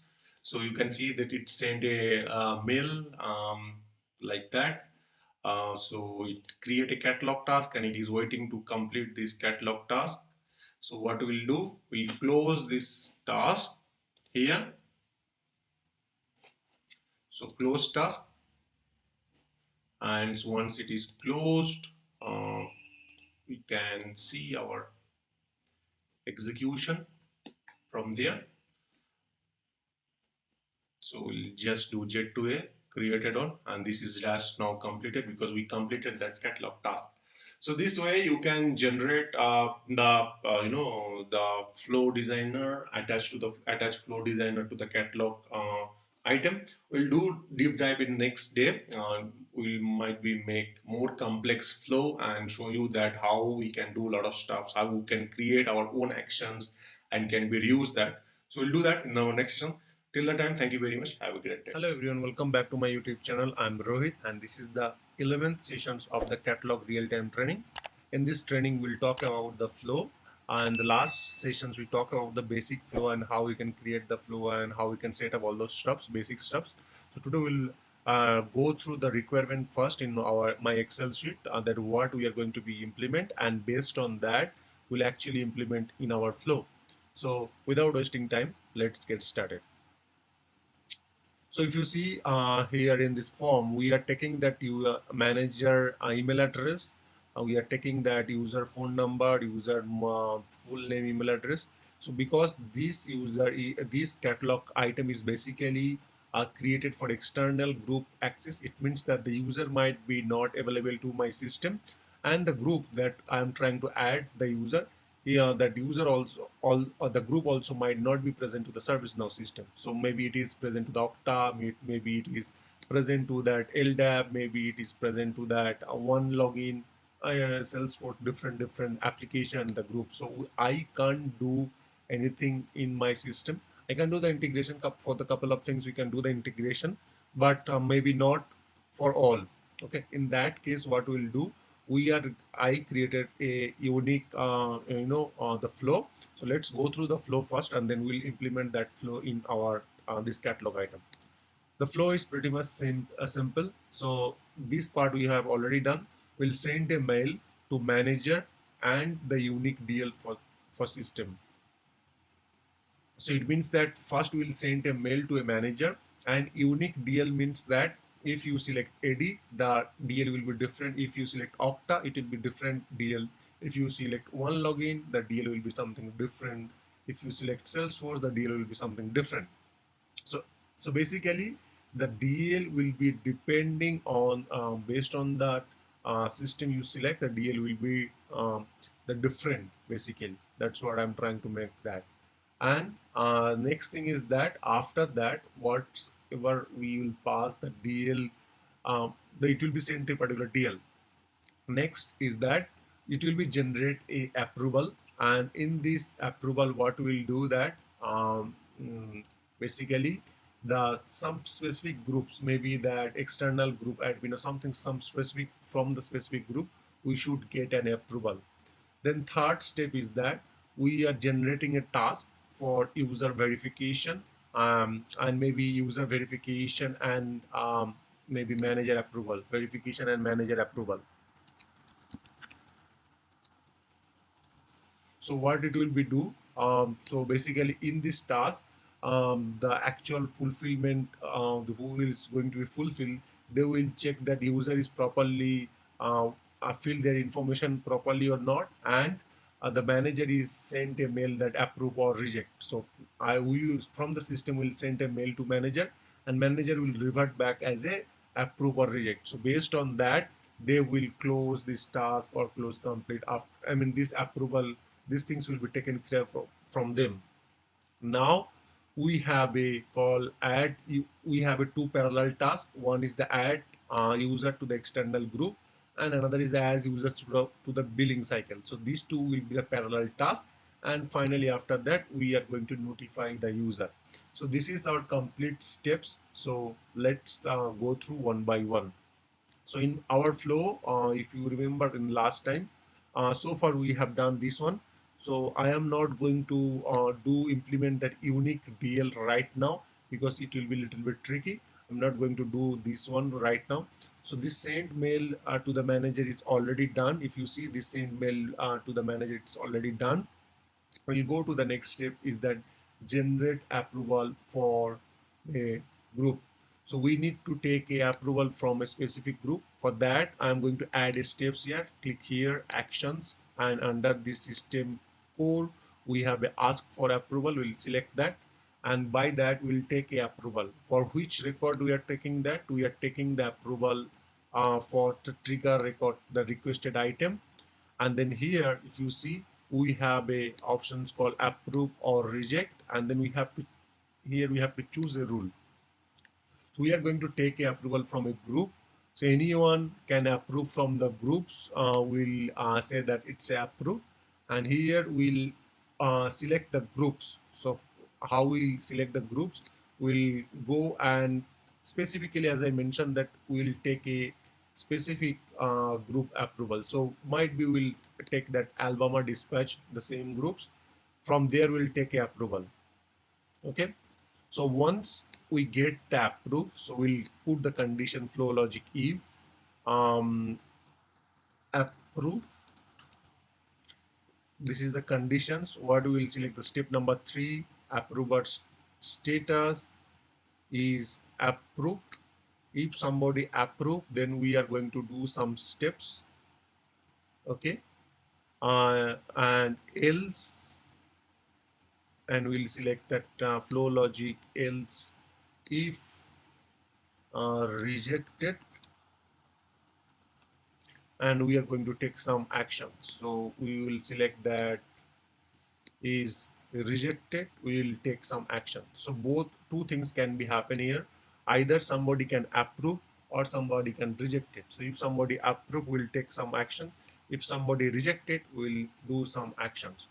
So what we'll do, if somebody rejected, we will update this RITM is closed incomplete. For that, what we'll do in this days, in this case, we'll select action, and again here system code, and then we will update the record. So update record, we'll select that, and here we'll select the trigger condition, this record, and state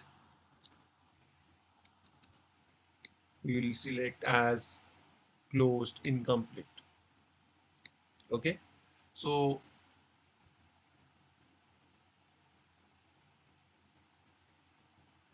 in this case, if you see that once somebody rejected, we will close incomplete the state, we will close incomplete. So I'll do an annotation.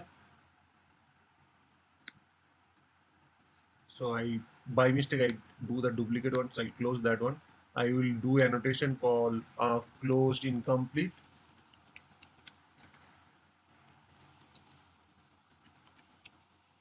for rejected. So if somebody rejected, we will close incomplete, and here after that we will add the stages. So if you hover over, you have options called stage, add stage.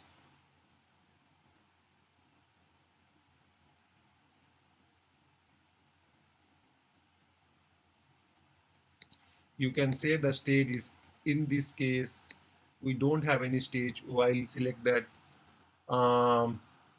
complete.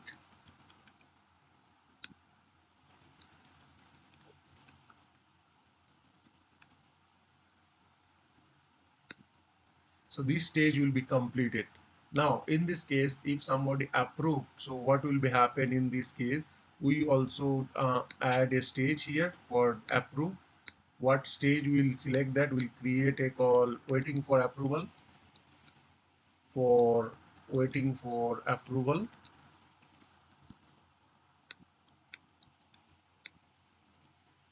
So this will be my another stage. So if somebody approve, what will be happen as per the flow, if somebody approve, will generate a task for user verification and user verification and the manager approval verification. So both the, for both the purpose, will generate a task.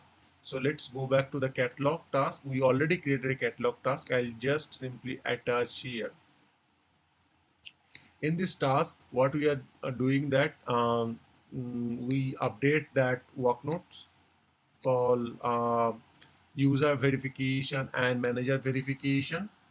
Okay, so I will update the short description, and I will add the description also to user verification, and then this verification, and in this case that will verify by support, some support team. So we will say that this support team will be maybe verify, and in this case we don't need all these stuff. So I am not going to include any of this variable for that, for the timing. Once this catalog task is done, what we'll do, we will run these two parallel tasks. One is the add user to the groups, and add user to the billing cycle. So these two tasks will do that. So for that, what we'll do, we are going to run a parallel logic, because those two will run parallelly. So first it will generate, or it will create a catalog task. So let's do that, catalog task, or create catalog task. And in this case, it will be add user to the external group. So it will generate a catalog task for this group. So we'll say that, and here we will select assignment group, And in this assignment group we will select that some group we are going to who are going to add a user to the group. And here we are going to select one thing called we are going to show one variable called this variable access status. This variable, as I mentioned, that this variable will be only available on the catalog task. So there will be one more parallel task. So we are going to create two parallel tasks. So create catalog task, and this time it will be for add billing cycle, add user to the billing cycle. So let's do that. So we will go back here and then add billing cycle, and here assignment groups we'll select that billing cycle, something like that, billing support groups, and uh, done. So these two tasks will be run parallelly, these two tasks will be run parallelly. And after that what will be happen, we will validate that one condition. So flow logic, if uh, both implementation task success. So we'll validate that both the implementation task is success or not. So first we will in this catalog task, what we'll check that that this task for you can see the billing purpose, that this task, right? So I will put the condition here, this catalog task state is close complete or not.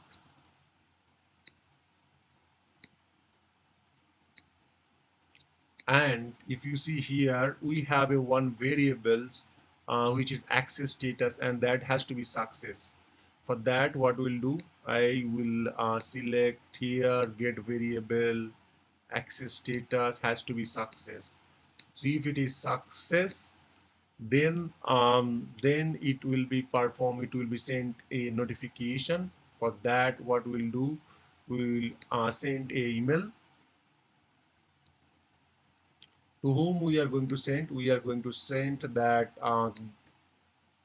user email. We will send the user that your uh, access has been processed, something like that.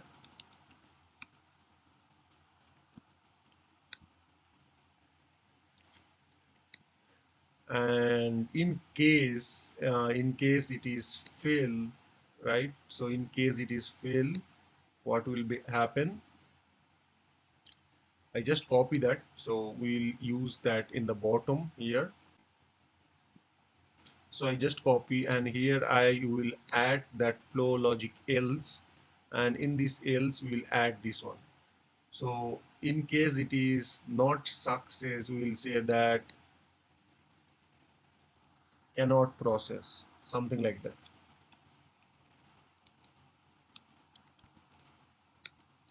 So two things can be happen. Either both the task, if both the task is completed, it will get a mail to user that your access has been processed. If cannot be processed, it will say that your access cannot be processed. And yes, this all will be, if you see here in this fulfillment task, so this is a fulfillment task. We'll add the stage equal to fulfillment. So add stage fulfillment. So this will be my stage here. For this also the stage will be remain same. We will add this stage here called fulfillment stage. And finally after this we will end this flow, so we will select that end flow here. And for this case also we'll select that flow is end, and here also we can send that flow is end. So this is how we pretty much designed our flow. So let's activate that and see. So whenever we raise the request, it will go for a particular, it will send a mail, and then it will go for a particular user approval. If it is rejected, it will the process will be ended and it won't go further. If it is approved, it will be generate one task first, that is this task, and once this task is completed, it will be generate two parallel tasks. If these two parallel tasks, the first task, I mean this task, both the tasks are success with the variables is that success, then it will be sent a success mail, otherwise it will be fail. So let's complete this. We need to do the couple of testing, so let's refresh our flow first.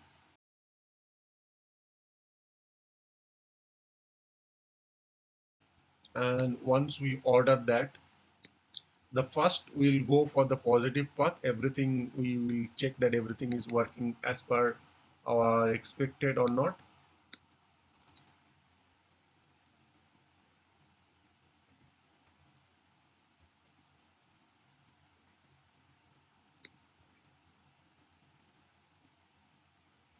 The moment you submit the RITM, it should send a mail. So let's first go back to that emails. If we go to the emails log, uh, if we search with this RITM number, it should have one email,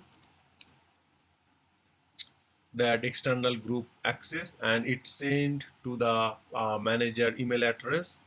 If you see, this is the manager email address, and if we preview, this mail is generated. We have a lot of space, we can remove that. I don't know from where it is coming, we'll remove that, but these all are coming properly. And if you see in our flow, it's generate a group approval. So this is the group approval. So if I go back to the flow context here, this is the running flow which is running. If you see this, send email is done, ask for approval is waiting, so it is waiting for approval. So let's first approve our one of this member. If somebody approve, so one of the member will be going to approve.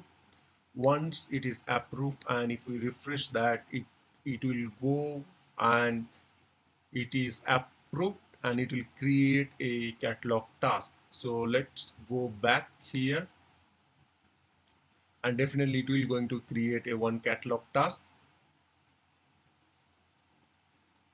So if I scroll down, there is a one catalog task called MC refrigerator support. So who will verify the user and check the manager approval. So let's see, they all verified everything, and it is waiting for this catalog task needs to be fulfilled. So if you see in this catalog task, none of the variables are present because we don't select that variables, any of these variables. Now we'll close complete this task. Once we close complete, we have two parallel tasks. So these two parallel tasks and this complete steps is waiting because two parallel tasks needs to be completed. So very first the parallel, let's see, these parallel tasks are generated. One is the billing support, so and one is the US president.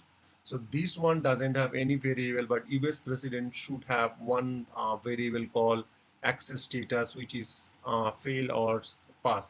So we'll select that success and close the task. So this is the positive scenario. And if I go back, there is one more task. This is the billing cycle. So I have just completed one task. So if you see here,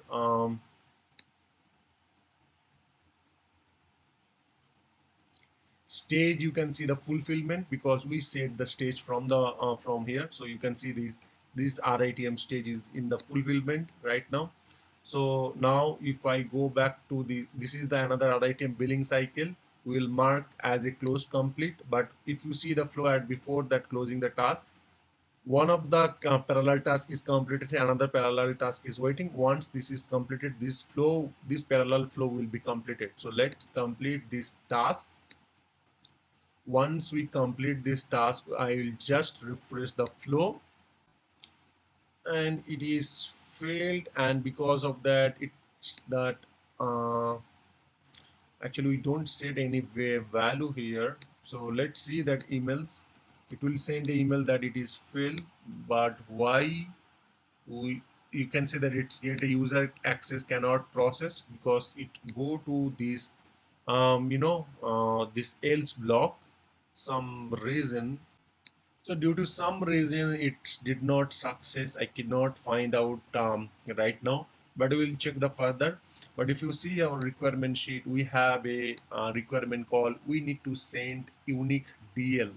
So if somebody select the system equal to AD, we need to send a message to different. If it is Okta, we need to send the message different. If it is one login, we need to send the different DL. So this is not possible until unless we create basically our own you know actions. So we until unless we create our own action, it is not quite possible. For that, what we'll do, I will create a actions. So I'll go back and action here. We'll say that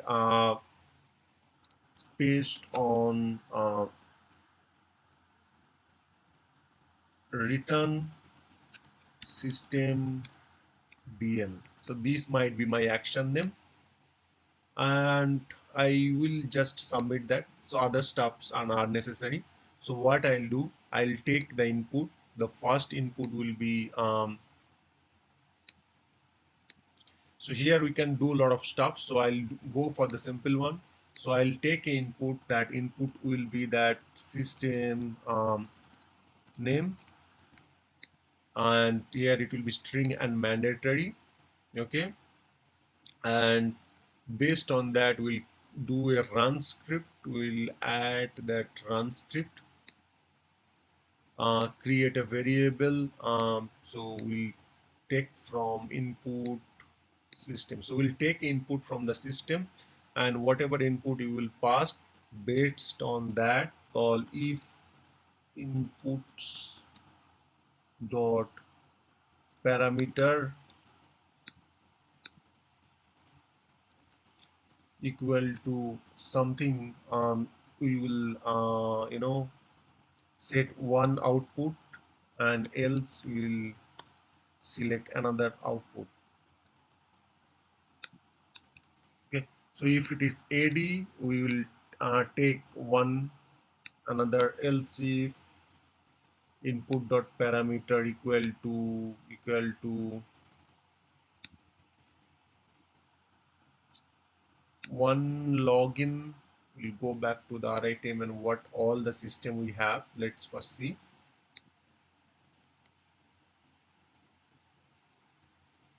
So AD Okta, we do have the Okta. So let's see Okta.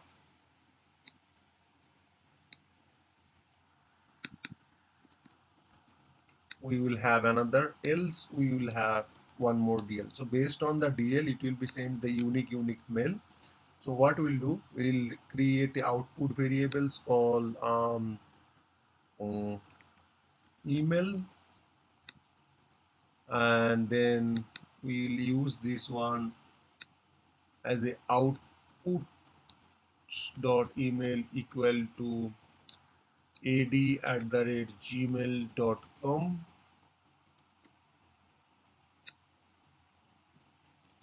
Here we'll say that Okta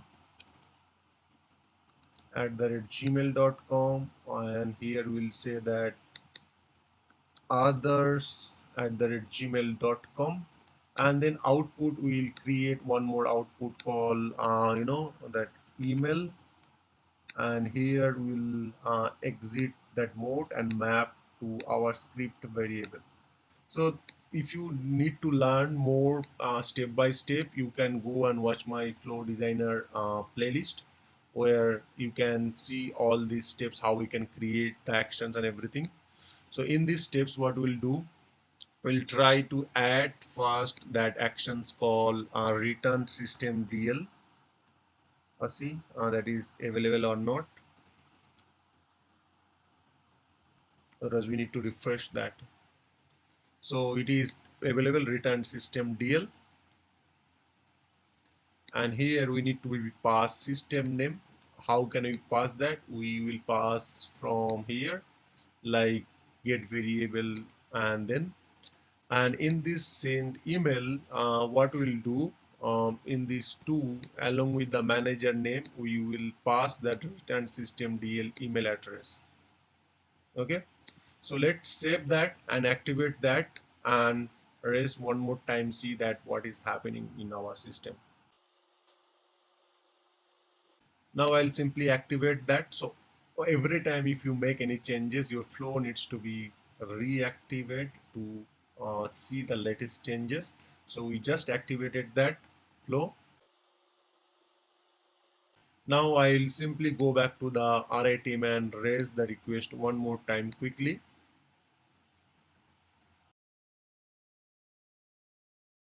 So we are going to select the AD. So the email will be the different and submit. Now going back to the RITM, I just raised from the native view. That's the reason, everything is showing. Now if I go back to the flow context, I'll just show the email and then the rest I'm not going to be worried.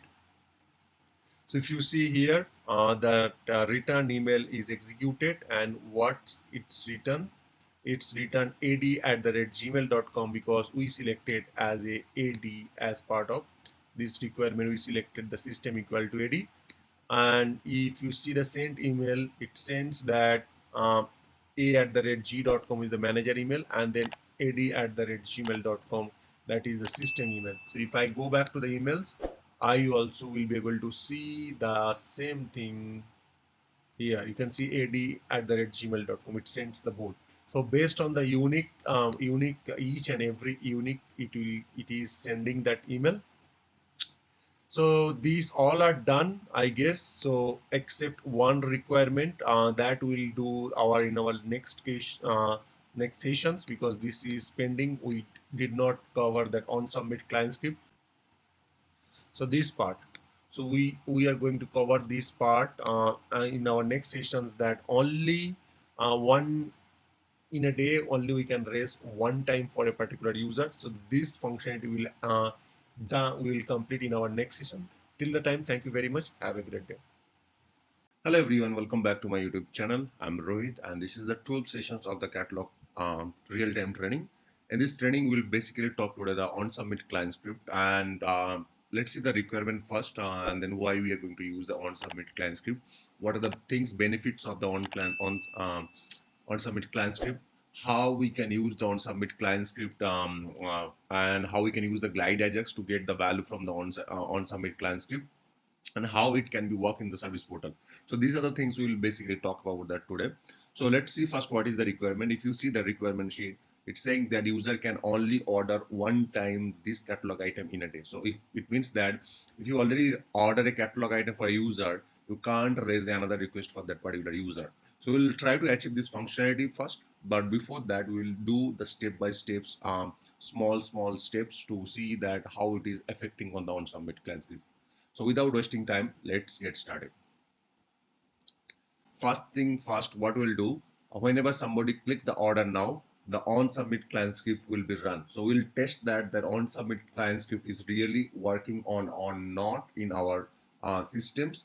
And then we'll see that how we can do this complete validation one by one.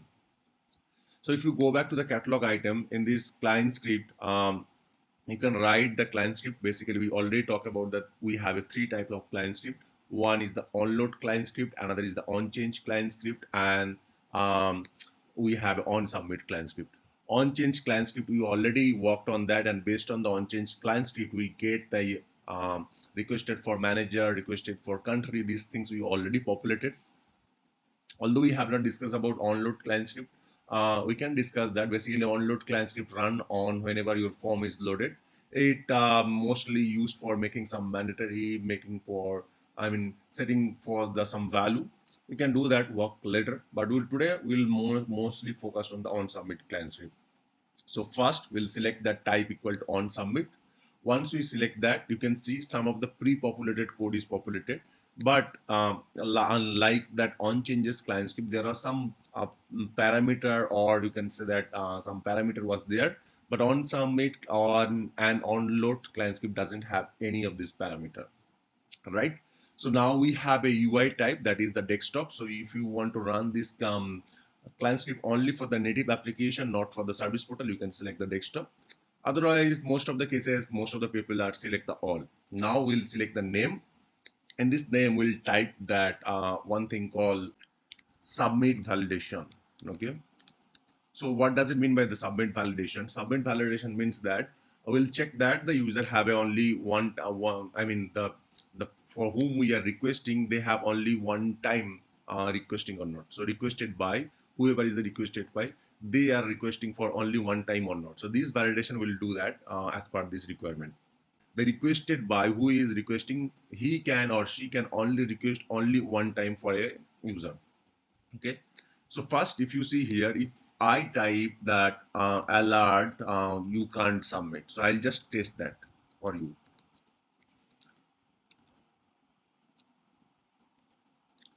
Something like that. So what it will be work basically, during the on submit or whenever you click the order now, this script will run, but this script not, I mean this script, after that it will automatically generate the RATM. But if I type return false, what does it mean by that? Return false means that it will enforce you, or it will stop you to submit the request, and until unless you pass the return true in such condition. It means that always it will return false whenever you click the order now, and the system does not allow you to submit. Let's see that first this is working or not, and then we'll go to our next steps. So first thing is first is that let's refresh this catalog item and see this is working or not.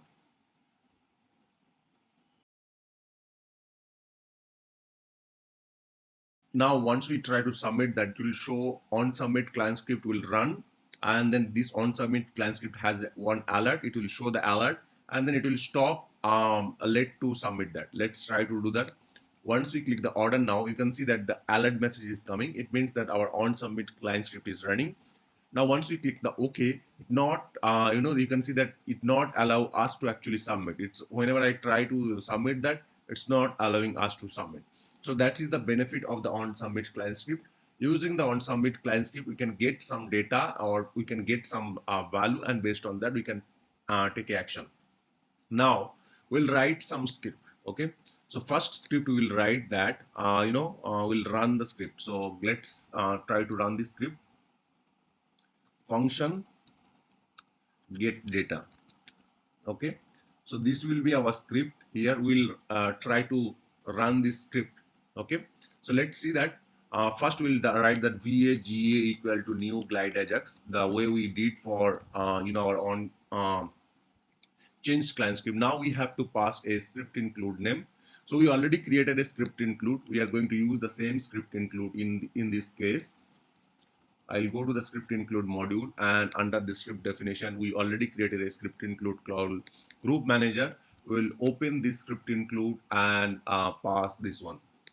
So this is the script include name. Now ga.add parameter. Here we'll pass the sysparam underscore name, and here we'll pass the function name.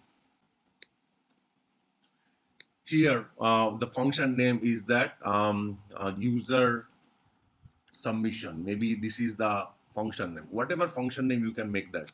So we'll copy this function name and create a function here. So I'm going to create a function name user submissions and colon and then function. Okay. And now here what we'll do, we have to query to the SCRQ item table. And then in this SCRQ item table, we have to check the user already submitted this request or not. And based on that, we'll do that. Before that, we need to pass the user, right? So we need to pass this user. This user is already submitted any request or not, right? So for that, what we'll do, we'll go back to his client script, and then here we'll pass one more parameter called ga.add parameter.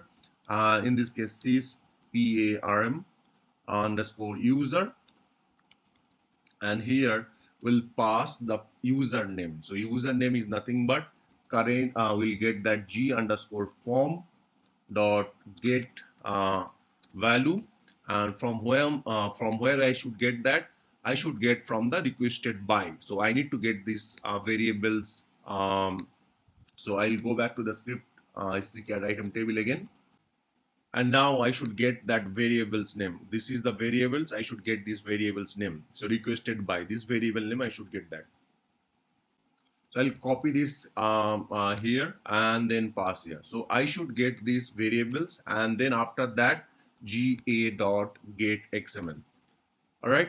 And in this XML, I need to be pass the function name, or you can type that function like that, parenthesis, and inside that you can type that a answer, and here you can write your uh, script. We'll do that alert a or alert answer. So we'll do a alert that whatever response we are getting.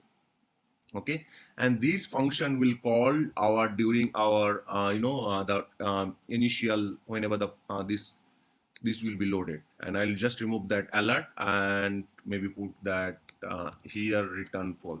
So we want to check that what value we are getting as part of this requirement. Okay, so let's save that.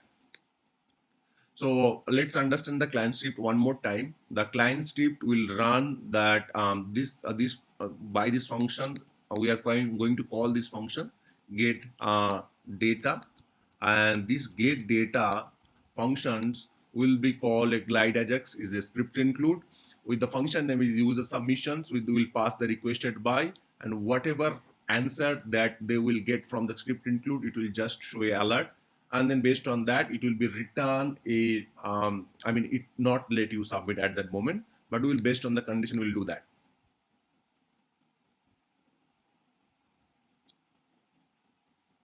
Now in the script include, what we'll write that var user equal to this dot get parameter,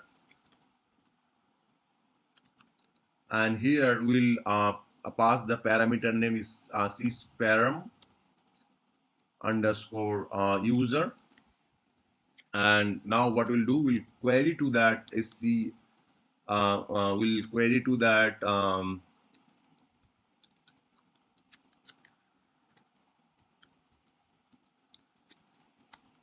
SCREQ item table.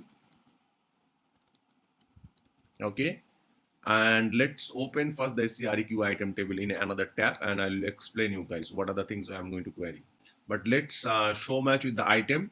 So this is the item, and then I will search that created on today. So this filter I will check, because today for today's record we are checking that is there anything I have submitted. So I will copy this query, and in this script what I'll do, gr.add encoded query, and here I will pass this code. Now what will be happen, gr.query. So if gr.next, if the retap is found, it means that any catalog item which is submit any item which is the external system group, this item is submitted with today, so we'll validate that. Otherwise, if there is no that case, you can see this, there is no record with this RITM table, so it will simply return false. Okay, else if any record we found, so we'll do a I'll remove this part here probably. So we'll do a while loop. Okay, in this while loop we'll check that if gr dot variables dot this is the variable name is the requested by, okay, is matches with the user, so we will pass the return true.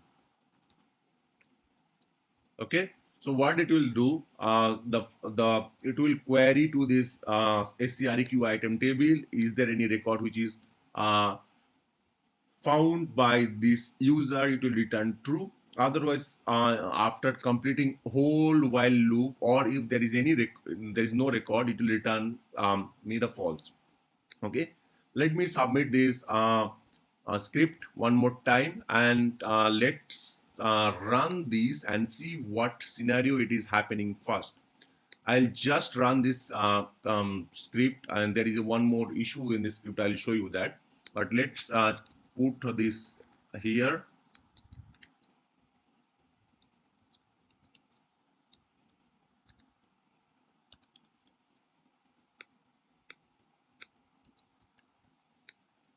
Okay, now if we try to submit, you can see I am getting object, and it is not letting me to I mean, if you see this in on submit clicked, we are run as a return false, right?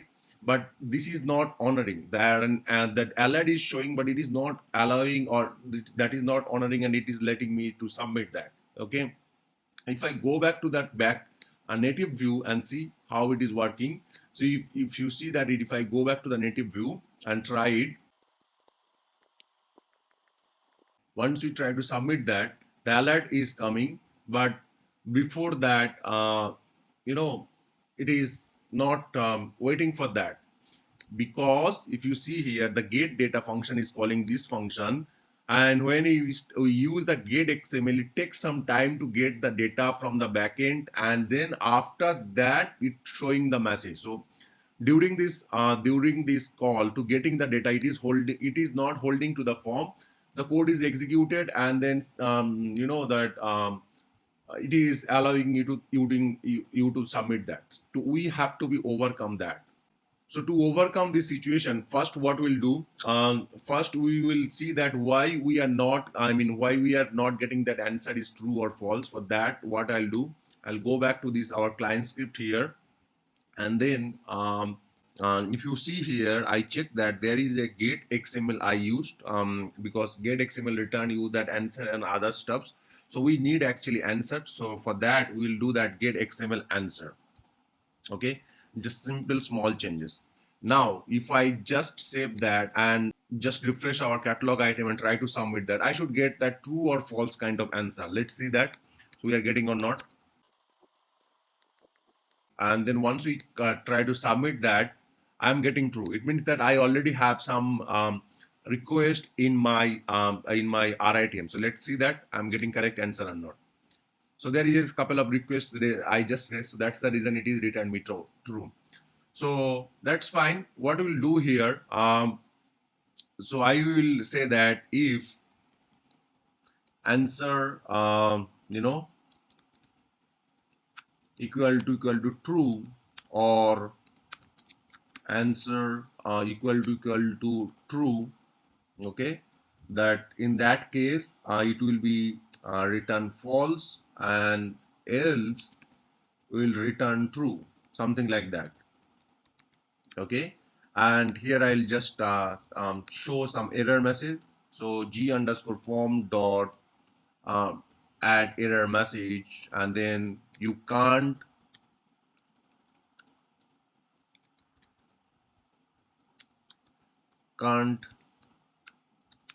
submit more than one request, something like that,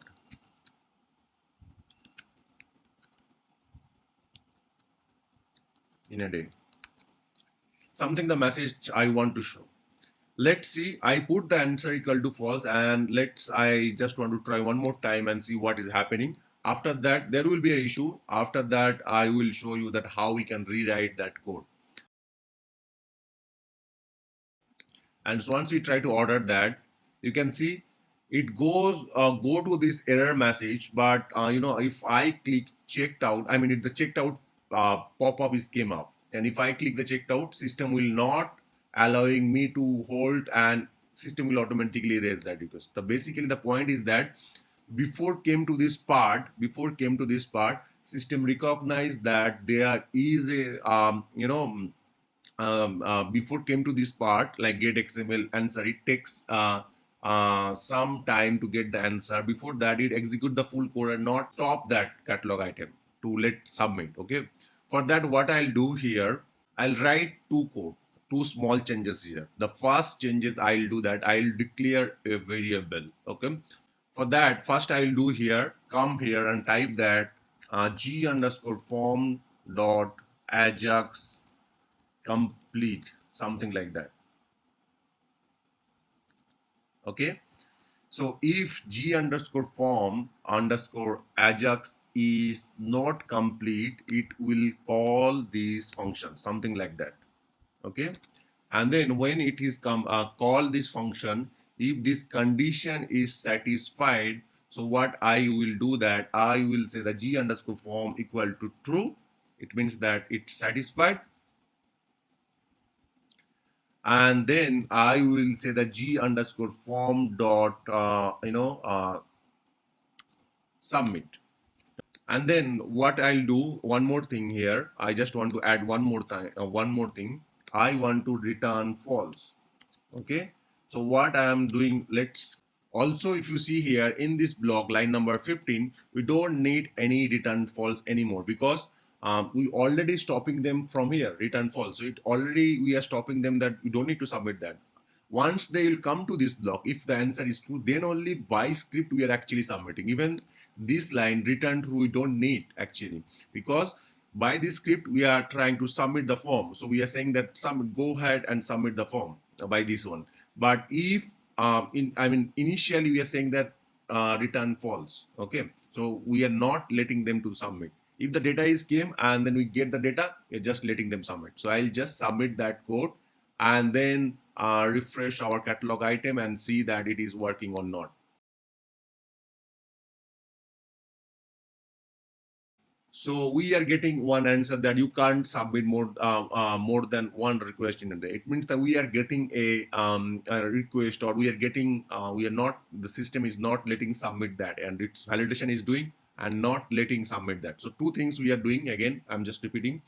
We are first checking that ajax complete, is that variable have any value? No, we don't have. It will come to the get data, and then it is executing some of the block, and then at the line number 12 it is waiting to get the answer from the backend.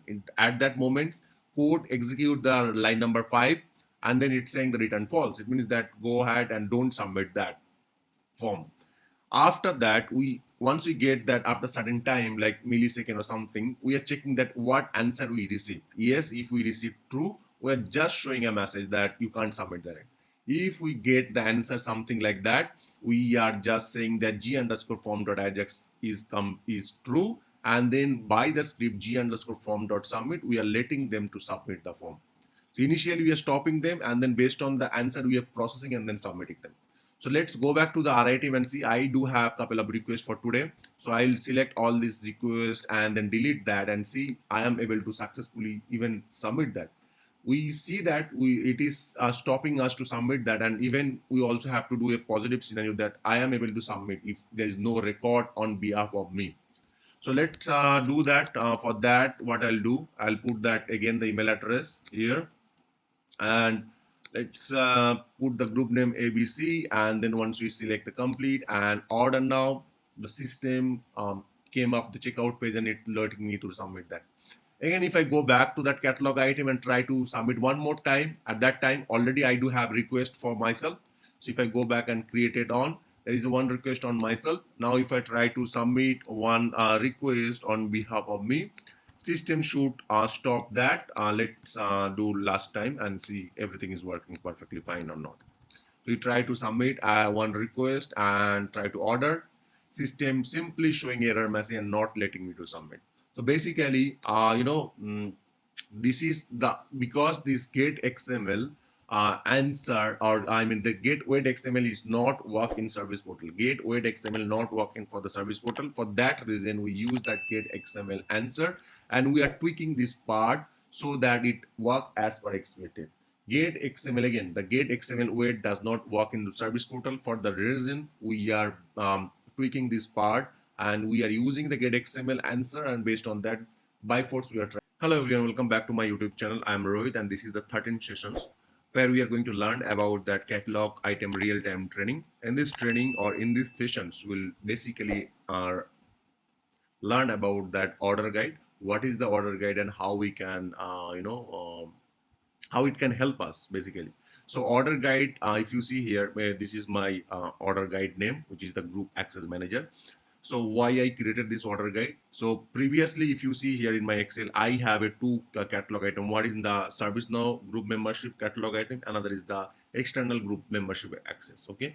Now, If you think about that, there are multiple scenarios, and I could create multiple catalog item one by one, and that's not a good thing. Let's say I am running a company, and in this company, I want to the people somebody want that offices of Microsoft Office, somebody want that some Postman application, some other application. So I should create multiple catalog item, and again that multiple catalog item can be raised by people's manually go and they can order that. So that is very difficult that if I need 4 or 5 things, or the people have to be managed multiple things manually, so that's very difficult. So what we can do, we can create a order guide, and based on their selections we can redirect them to a particular catalog item. So let's say I am creating an order guide called group access manager, and there I will create a requested by variables, and then after that we'll create the user type. So user type will be internal or external.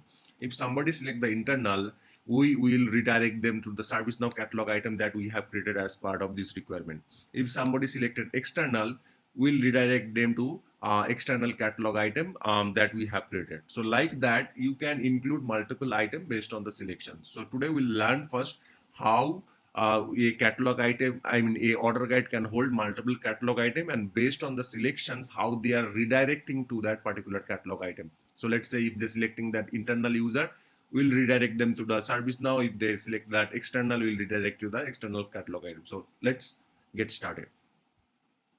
So very first thing is that if you want to create an order guide, you have to type that order guide, this module. In this order guide module, you have there will be some already pre-existing catalog item that is created by ServiceNow. So if you see here new hire, so if somebody new hiring, they need a lot of stuff. So instead of going each and every item one by one, they can add multiple items, or they based on their preference selection, they can go to that other catalog item. So we are going to create a new catalog item, and in this catalog item, we will say that group access manager. This is my your catalog item. So we'll select that group access manager, and then we have options called service catalog, and then we have options called category. So we'll select that office. So this might be our category. Now here it's a pretty much same thing. We need to put the short description and description. I'll put the short description. If you want to put the meta for searching, you can put the meta, you can put the icon picture, that whatever we have learned so far in our earlier catalog item. Nothing major. So we'll just submit that. Now, once we create the catalog item, you can see that we have a call variable. So I am going to create 2 variables. One is the requested by, the way I have created for earlier. So I'll quickly do that. So here I will put that requested by, and then order might be 10. I'll put that, and it's a read only. Default value is the current logged in user, and gs dot get user id. So this will be my first catalog item, the first variable. Second variable, as per my Excel sheet, you can see that the request user type, that will be the drop down, and it will be internal or external. So we are going to create one more variable inside that called internal or external. Variable type will be select box again, and then if I select that user type, so this will be the question, and based on that name, it will be that 20 order, and it will be mandatory first of all. Once we set that, there will be two more. We need to have choice under this variable, so we are going to create the choices. So I'll simply scroll down here, and then we are going to create the text. So first will be the internal user. So this will be first value. I'll put the value of the same, and then we'll create one more options external, and then this option will be 200 at the level of 200. We'll simply save these variables, these choices, and go back to that our order guide and try it first. Let's see what is difference than other one. So simply we have a requested by, which is showing that CSID because it's a now if you see here, we have options called internal and external, and then you have a choose options. So choose options will let you redirect to the catalog item. Once you select the choose option, it will go to the choose options where you can it can show that multiple catalog item. Okay. So I'll go back to this user this variable, and I will first include that include none. This is my first changes I'll do, and second changes I'll go back to the catalog item and then make that field reference field. So I'll go back to the catalog item once more time. So basically order guide is a child table of the catalog item table. The parent table is the catalog item and then child table is the order guide. You don't have to understand so much at the beginning, but I will just change the type from single line text to a reference first. So this type will be reference. I'll just update that. And reference table will be CS user table again.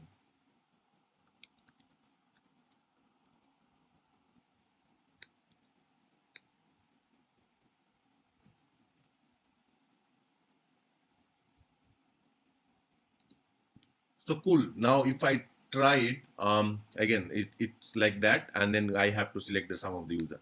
Now based on the selection, either if I select internal or external, I should go to the next page and where I should see the my catalog item. So let's go back to again this order guide page. Under this order guide, how I am configuring that, let's see that. In this rule base, we have a rule base. I'm going to create a rule base here. Here we have an include item. Okay, so we are going to select some of the item. Let's first select the external one, external system group access. So these will be external group access, and then here we have a condition on basis of what condition this catalog item will be visible. So our case, we have user type variables under our, and if the user type is the external, it should go to the external page. Now we have a position where I can, it's like order, you can put that 10 and then submit that. So this is my first rule base. Second rule base is that if somebody select that, let's go back to our Excel. If somebody select that group internal, we should redirect them the group manager members manager catalog item. So group manager catalog item, let's see, find out group members manager catalog item. This will be visible if somebody selected requested user type is internal, and then position might be 20. So position is nothing but a order, so which will be preferable, I mean preference. Now let's see that and let's try it again once more time. Try, if you do the try it, it's landed you to that native view basically. In this case, it is asking me, it's, if you see that little difference in the order guide, there was directly one button called checkout or order, something like that, or submit. But in this case, we have a choose options where you can choose what is your options. So if you select the internal and then choose options, it go to the choose option section. So this is the choose option section where you can see you can go, I mean, based on your selection, it's go to that group membership catalog item directly. So based on your previous selections, it's let you, or if you select internal, it landed you to the group membership catalog item. If you select external catalog item, it will landed you to that another page, which is the external catalog item. Okay, that is really great. Now what we'll do, if you see for external, we have created a variable set called external user. Similarly, and this is the group information for, if I go back to the internal and choose options here, we have created one options called requested for sections where this requested for information is there. But if you see here, the small difference is that external system have a lot of information we needed, but for internal system we just need to that populate the user, and then the user information is populating automatically, because for internal user all the information is already available, right? So what I'll do, I'll go back to that describe next page, and the next topic I'll talk about that variable mapping. So if somebody selected that internal, I want to show some of the variables here directly. Okay, so let's modify this catalog item. In this catalog item, I will include two variables set. Okay, so let's include those variables set that we have created so far.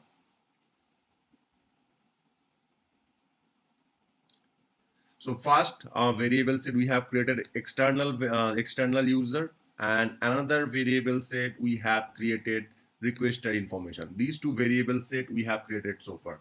I'll save that. So these two variables set we created earlier for different catalog item. Now if we try that, you can see we have external, we have internal, both the variables set. Now what I want to do, if somebody selected internal, these internal sections will be this external system if somebody select internal, this requester information will be visible. If somebody selected external, this external user information will be visible. These script or these things will do that. So let's go back first. We'll select the choose options. We need to create two UI policy. In that case, your UI policy might be recap, but let's go back to this catalog item, and I am going to create a catalog UI policy. So first is that for internal. Catalog UI policy is, let's say that user type is let's say user type is internal. And here I'll put the condition user type is internal. Okay, for internal, what are the variables we want to show? For internal, we want to show three variables: requested for, requester manager, and country. These three variables. I'll click here and click new. Here I will say requester information will be visible true. This might be my first criteria. Second criteria will be my requester manager will be visible. Okay, so insert and stay. And third will be requested for will be visible, and it will be visible, insert and stay. So these three condition I have set it. Let's refresh. Let's do another catalog UI policy. I'll go back and create another catalog UI policy. So I'm saying that if it is internal, these three variables will be visible. That's a pretty much simple condition I have created. And we do have a recursive false. So if it is others, it will be automatically not be visible. Okay. So if it is internal, these three field will be visible, and if it is external, automatically it will be hidden. Now I'm going to create one more called external, and then type will be external, and I will simply insert and stay. And in this case, we are going to create, we are going to create some of the variables also. So let's put that all these variables one more time.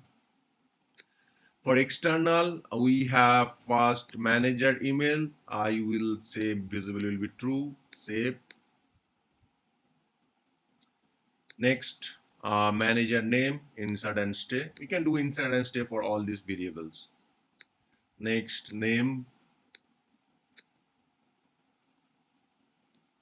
Next, user email, insert and stay. User phone, insert and stay. Okay, so these are the things are done. Now going back to that our order guide, and then let's try it and see it is came to us as per our expectation at that moment or not. So I'll simply try it. Something is not working. Let's go back to the order guide one more time and see what we have missed here. So we have created visible true, true, true, and then visible false, false. So these are the condition we have already created. And if I try it, you can see these are the fields are not getting hidden. These are the fields are not getting hidden. Our expectation should be if we select internal, these fields will be visible. If it is external, these fields should be visible. And when somebody select none or during the download, these are the fields should be not should be visible. Why this is not working? Because if you see, we have marked those field mandatory on this variable level.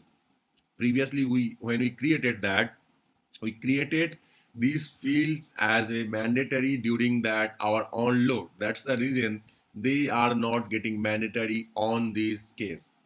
To achieve that, basically we need to be uncheck this mandatory true, all this variable to uncheck that. So I'll just uncheck that, and we can use that UI policy or client script to make this mandatory. Okay, we'll do that later. But if I go back to that another one requested for, there also these two fields are mandatory, so these fields are mandatory. So that's the reason these things is not working. So I'll just turn off that, and let's refresh one more time.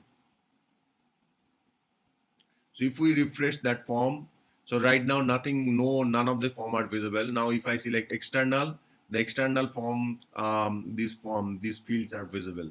And if we select internal, these form are visible. So now it is working fine. What we have to else we have to do, we have to create that UI policy to make these fields or variables are mandatory. Previously it was from the variable level, but now as we move those, or as we are using this in order guide, this is not getting high. So we will create a UI policy called onload mandatory, and this is on the requester information. And in this case, what we'll do, what fields we will we can set that. So our case, the mandatory field only is the requested for, which is the mandatory true. Let's save that. Once we save, refresh our refresh our catalog item and see everything is working fine or not. You can see now, once we make this requested for in mandatory, these fields is automatically get mandatory, right? But we don't need these fields will be visible until unless we select that internal. Okay, so whenever we select internal, then only it should be mandatory. In that case, what we have to do, we created this UI policy, and then this order is 100. So in this case, what we have to do, we have to change this order 100 to 10. It means that whenever form will be loaded by this UI policy, or by this UI policy, this form will be marked as a mandatory. So you can see whenever the form is loaded at that point, it should be mandatory. So I have created one, this is the requested for information, and in this variable, this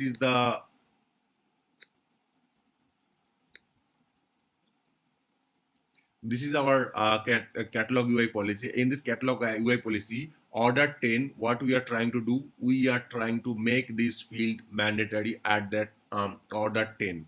Now, in this item itself, in this catalog item itself, we do have also order. So if I go and configure this, we do also have an order. So we created UI policy, right? So if you see here, we created a UI policy for internal. What we are going to say that this thing,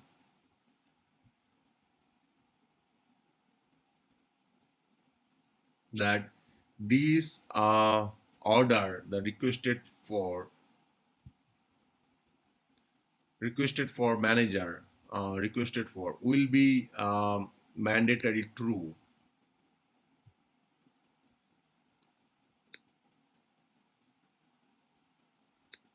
and this order will be 100 as per whatever it is. Okay, so we just change this is that mandatory uh, will be true. Okay, now let's try this our catalog item, and I'll explain that what is happening. So if we tried this catalog item at that moment, you can see none of these fields are visible at that moment. That the issue we have resolved. How we resolve that issue, let's understand first. So if you see here, the requested information, what we are saying, that order 10, we are making this mandatory true. Whenever this variable will be loaded, we are marking these variables is mandatory true. Okay. Now we have also have a one more catalog, one more UI policy which is running itself on this where uh, uh, here, and what it is saying that if it is internal, in that case it will be if we open this one, what it is saying that if it is internal, in that case it will be mandatory. What it will be mandatory? This field will be mandatory and this field will be visible. So it is not the internal, so it is external. In that case it is getting mandatory, I mean it is not mandatory and not visible at the order of 100. So first it is getting mandatory during the onload. After that, when it is run to the 100 order, it's not getting mandatory anymore. Okay, so that's it. That's how it is working right now. If you have any question, just let me know in my comment section. I will try to explain one more time. Now in this, for external, what we'll do, I will also mark is active, mandatory, these all are true, so this way, so that it can work.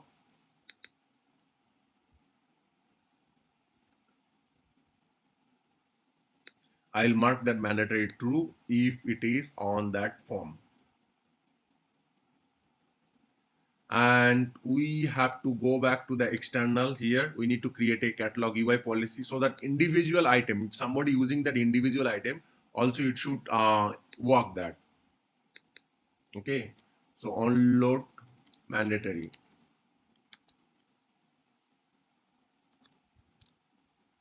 and here we'll just submit that. Now we'll come back to here, catalog UI policy action, and then we will say that manager email will be order 10 as mandatory. Save that. Next next manager name also will be mandatory. Next, name will be also mandatory. Name, user email also will be mandatory. And next, user phone also will be mandatory. So these are the information we are saying. Now if we open the order guide and try that group access manager, this is the catalog item, and if we try it, you can see none of the fields are visible at that moment. Once we select internal, all these internal fields is visible. If we select external, all the external field is visible. So this is working perfectly fine. I will open the catalog item also, so that individual catalog item should not be broken. So I'll open this individual catalog item. So this is the group access. We will name that ServiceNow group access, something like that, so that it will more meaningful. ServiceNow group access manager. Okay, so let's save that and try it. So this is the ServiceNow group access, and you can see all those fields are getting mandatory. Now if we try it, here also all these fields are mandatory, so they are perfectly working as per individual item. And if we go back to the order guide also, they are working fine. So let's refresh that. So they are also working fine. Let's go back to the service portal and see they are working fine on the service portal or not. So I'll go back to the service portal, and first I'll search with this one and see in the service portal they are working fine or not. So when the form is loaded, if I select internal variables are visible, external variable is visible. So this is working fine in this service portal. So let's see that individual item also. For external, we'll select that external group access and see they are working fine or not. Because sometimes service portal, in this service portal it is broken. So for external, it is working fine in this individual as the individual item. If we select the service now, this one also, let's see. If we run that and open this catalog item also, here also they are working perfectly fine. So all these items are right now perfectly fine and they are working perfectly fine. Now we'll open this group manager access one more time, and I'll show you one more issues there. So let's see. I will order this catalog item. For that, what I'll do, I'll select that internal user. Once we select the internal user, And then if I select Abel Tutor or maybe Abraham Lincoln and click next, you can see there is a one in that in the portal. It looks like that. If you select options, okay, my previous selection requested for information did not cascade here, okay, because in the describe need you already select the for whom I am requesting for, okay. So it is not cascade here. Whatever value or variables I have selected, it is not cascade here, okay. We need to be fix that one. So for that, let's go back to the catalog item one more time and see the simple. So we have an option called cascade variables. We just select that and save that and see it is working or not. So if we select that internal user and then we select that requested for information as Abraham Lincoln. So the next page, our expectation should be this variable should be pre-populated on these variables. So let's go back and select that. You can see these informations are already cascaded to the next level variables. Okay, so these informations are present. Whatever the information was present, these variables are already cascaded. So that way we can do, if we check that cascade variables, it will automatically cascade to the next variable. But there is a one issue. Okay, for that issue we'll discuss in further. There is a one more issue. Let's see. I'll show you that what is the issue first. And this previously, if you see the variables names or variables is something different because we are right now using the common variable set which is present here and there. But let's assume that I am not using the same variable set. What will be happen is they will cascade that. So that things we will discuss in our next video. Till the time, thank you very much. Have a great day. Hello everyone, welcome back to my YouTube channel. I'm Rohit and this is the 14th sessions of the catalog real-time training. In this sessions, we'll talk about the variable mapping. So if you remember in the last sessions, we are using that same variable set like internal and then external, two variable sets. And these variable sets are being used in the next catalog item. So whatever value we are putting here, those value are already cascade to that next variables.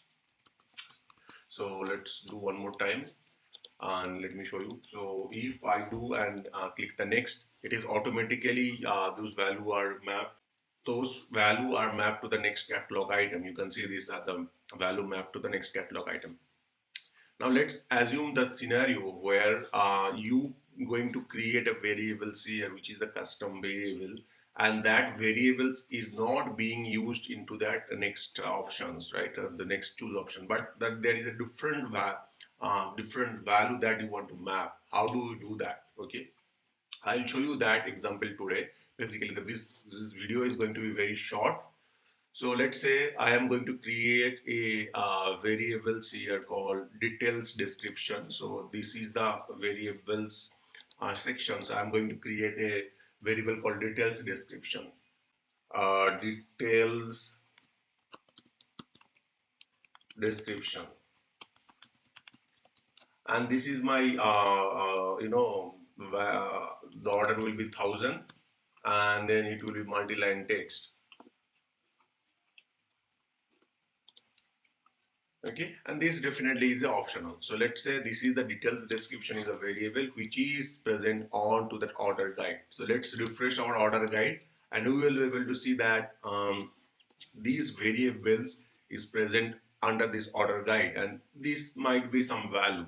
Now when you click the choose option, there are two catalog item, right? So for the external, maybe I want to use these details variables in a there might be some variables which is not matches exactly with that. So let's go back to here, and if I go back to this under this rule base, we have a external system group access where I am going to create one more variable. Let's say I am going to create a variable called description. Now in this case, what I am going to do, I am going to create a variable called description maybe in this catalog item. Let's first see what is the requirement and then I will describe that how we resolve that. So let's say we have a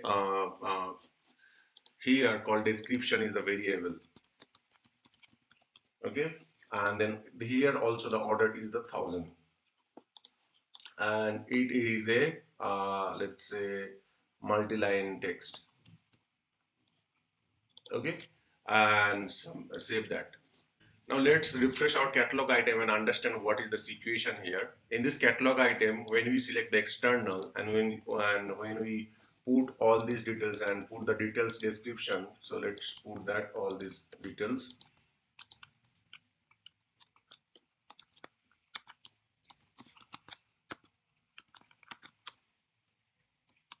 and click choose option. This detailed description, like this external user, this description also I need to be cascade to that next catalog item. So if I see here, all these details are populated because they are using the same variable set, but this description did not cascade from there to here. So let's see if we put this question in the same name. So the previous name was detailed description. So let's say we'll put the same name and see this is working or not, or the value is cascading or not. Later we'll discuss that if even the name was changes, how we can do that. Okay. Now both the name are same, backend name are same. So let's refresh this catalog item. And if we put some of the information, let's say external, we will select the external. Here we will select the full name, and here we'll select that some information.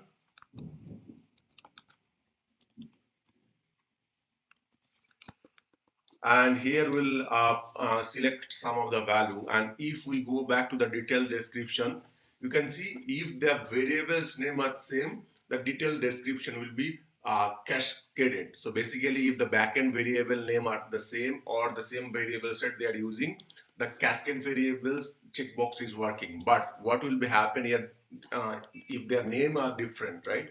In the case of their name are different, how we can map that? So that thing I will show you that. Okay. So you understand that two things will be work cascade variable. So if you go back to that order guide have a one checkbox called cascade variable. If you check that cascade variable, these things will be cascade if their variable names are the same or if they are reusing the same variable set. But if their variables name are different, so let's say I have a description and order guide have a variables called detailed description, how we can map that? Okay, so let's for that what we have to do, I'll do one thing. So I will go back to the rule base. So this is my rule base. Inside the rule base we have a you can see the rule base created for different catalog item. So I am going to map to that from this value to the external catalog item. So I'll go back to the external catalog item, and here you will have that options called item variable assignment. So if you select that, this is the item variable assignment. You can simply click new. Now in this page you have a two option. One is the order guide variable. So what is the order guide variable? So our case the order guide variable is the detailed description. Whatever value will be in the detailed description where I should map, I want to map to the item variable, which is I have created the description. Because both the name are different, so we just map in this way. Now if we refresh this our form, both the variables name are different. Now if we type something called external and select this information first,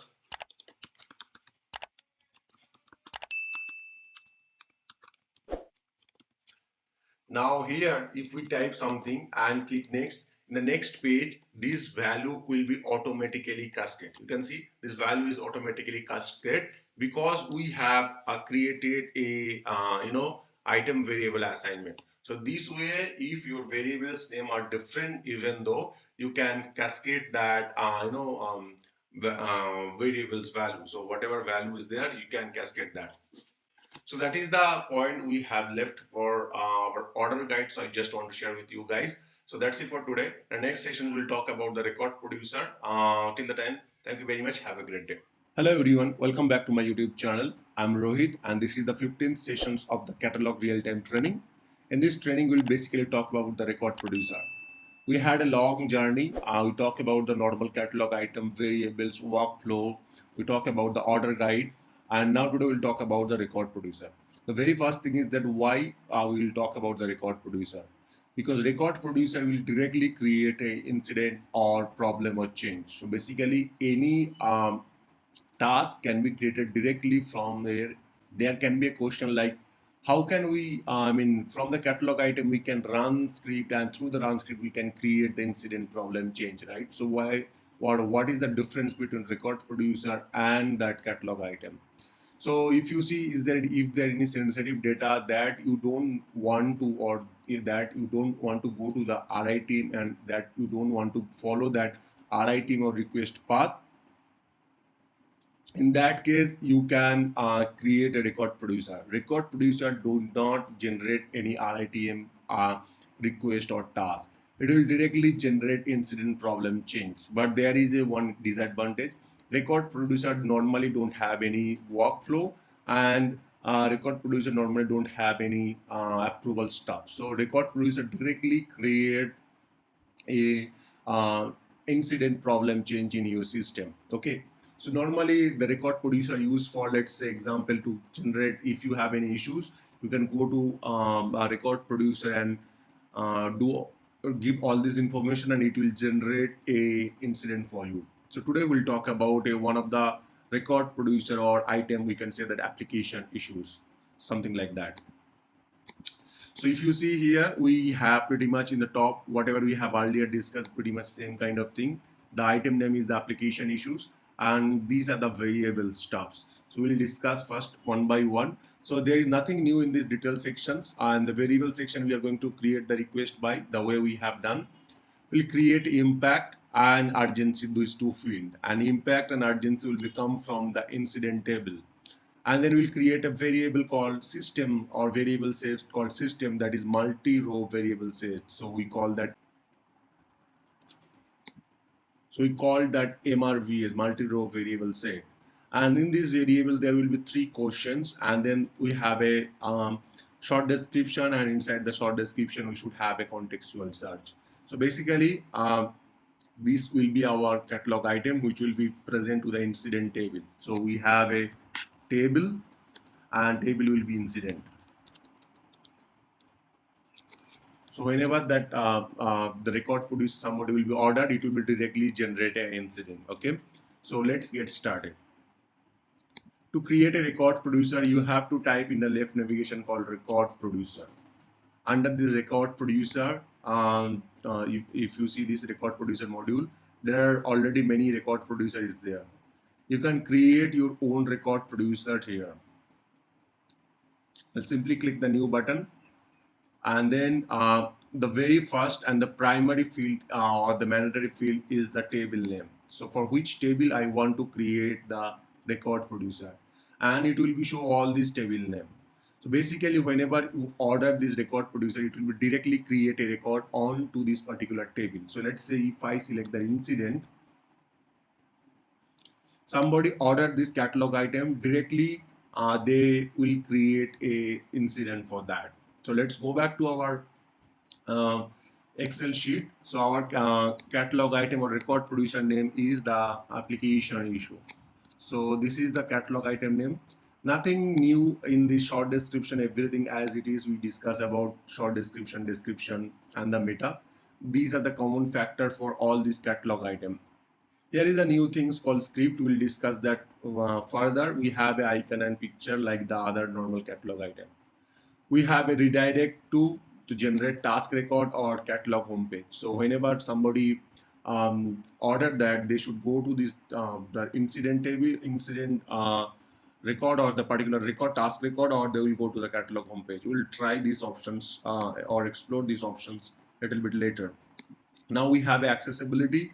Under this accessibility, we need to be select the service catalog. So we'll say that service catalog here, and then catalog will be, I'll still select the office. We can select any other options. So generate record, we have a template. We are not going to select anything right now, and the portal settings similarly that mandatory attachment or all those stuffs. We'll just submit this record producer. So this is our very first record producer steps. The creation of the record producer, you fill all these informations one by one. Again, once you created that, the regular informations like variable set, catalog UI policy, catalog client script available for, not available for. These are the options are available for all these across this module like catalog item. Now, as per the Excel, the very first thing is that we have to create a variable called requested by. So I'll go and create a variable called requested by. So let's say I will create my first variable requested by, and here if I tap that, it will have the requested by and order equal to, I'll say the 100, and then it will be a reference field the way we are using, and then some of the things that I'm repeating because the similar time things of because similar kind of things we have to do for as part of this development. Now in the default, I'll select the JavaScript,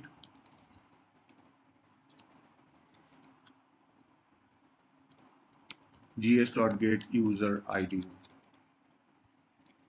So that's it. I'm not doing read only at that moment. So this is my first variable, and let's see what happening into that. If I try it here,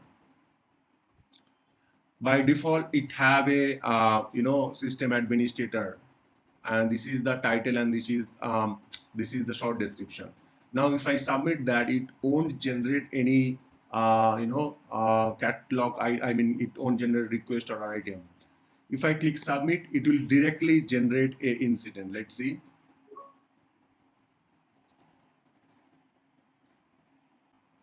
Now you can see what I mean. It's directly generate a incident. But here is the thing. If I open this record producer, let's open the record producer again that I have created. So now let's assume that this requested by, this field should be when somebody submit this record producer, this value should be mapped to the incident caller. Okay, so how do we do that? So for that, what we have to do, I have to go back to the this record producer. Under this record producer, you can do in a two-way. The very basic way I will tell you that the first thing is that you can have in the variable, you have options called map to variables. So if you open these variables, in this variable you can see there is a one checkbox called map to fields. So map to fields means that when you click the map to fields, um, this question, if you see right now, question name is requested by, and then the backend name is requested underscore by. So if you click the map to field, you have a options to select the field name where I want to map. So let's say I want to map to the caller. Once I select the caller, you can see the name field automatically change to the caller underscore ID. It means that this field is mapped right now. I will just save that and try it. Once I click try it, I should be able to submit that record producer. And once I submit that, the caller name is pre-populated with my name. Previously it was not coming, now it is coming onto the my name. So that is working fine perfectly. Now go back to our requirement sheet. The first is working fine. Next, they are asking that to create a variable called impact and urgency. So how do we do that? Impact and urgency. Impact and urgency, these drop down are already present. We just need to be use this drop down to get this impact and urgency. To get that, what we can do, we can simply go back to this configure dictionary and create a field called impact. And these impact and urgency are coming from where? If I right click and configure dictionary, sorry, if right click and show choice list, this is coming from a choice list table, right? So impact, this is coming from there only. So what we'll do, we'll go back to here and create a record. Now here we'll say the question is impact, okay? And once I select that, it is showing the impact. Right now we'll select the map to field, and then map to field is the impact. All right, now we have a options called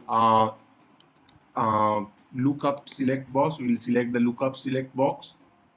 We'll select lookup select box. Now we'll put the order equal to 200, and once we select the lookup select box, we have a options to look up that table. So our case, the lookup table is the sys choice list table. So sys underscore choice,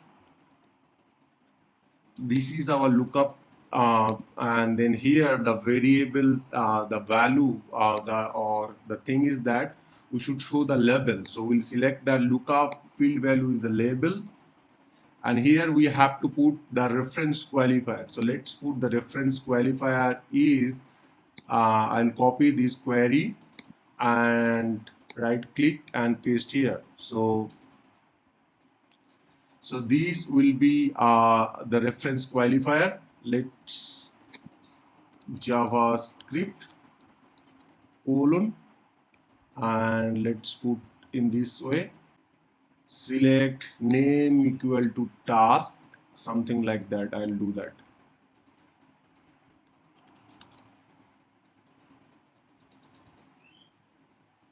And let's update and see that what is happening. So you can see right now we are getting high, medium, low. These are the value, but we need to be include the none. So for that, what I'll do, I'll configure that and update that none in the drop down. Also, similarly, I need to create urgency. So I'll go back here. And for urgency, we have to, if I right click on the incident table and show choice list, I should be able to get the urgency also. So for that, I'll create the lookup select box, and here I will select the sys choice list, and here we'll say that urgency, that order will be 300, map to value, map to field, this will be urgency, and now label will be label, and here reference qualifier will be, if you see here, I'll copy this query and then JavaScript colon and name equal to task. This will be my urgency. So let's submit that and go back to the record producer one more time. So you can see that impact and urgency both are showing right now properly. So what I'll do, I will update there so that it can show the include none. So if I scroll down, so we have created 100, 200 and 300. So I'll open impact and urgency right now. And these two have a lookup, and I'll just check that include none. Save. And here also I will select include none and save. Now next question, if you see here, it is asking that we should create a variable set called system, and that should be MRVS, will multi-row variable set. We'll do that in a little bit. Before that, we have a short description, and then based on the short description, it should search the contextual search. So let's first create this one variable called short description under let me 600, maybe I want to make some gap here. So I'll create a question called short description.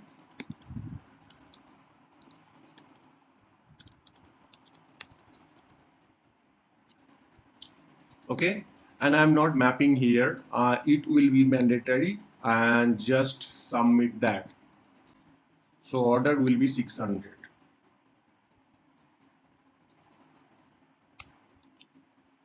Now, what we are asking actually, whenever you type something called laptop is not working or something like that, it should do a contextual search. What does it mean by contextual search? If you go back to the incident first, and whenever you are going to create an incident, if you type here, there will be a contextual search. If you see here, when you search like how to something like that, search, there is a one, you can see the contextual search, which is searching that on basis of whatever you are searching, right? So it is searching on that. So I want that this functionality on my catalog item, so on my record producer. This is called contextual search. How I can include that? So for that, what I have to do, I have to create one more variable under this short description called 700.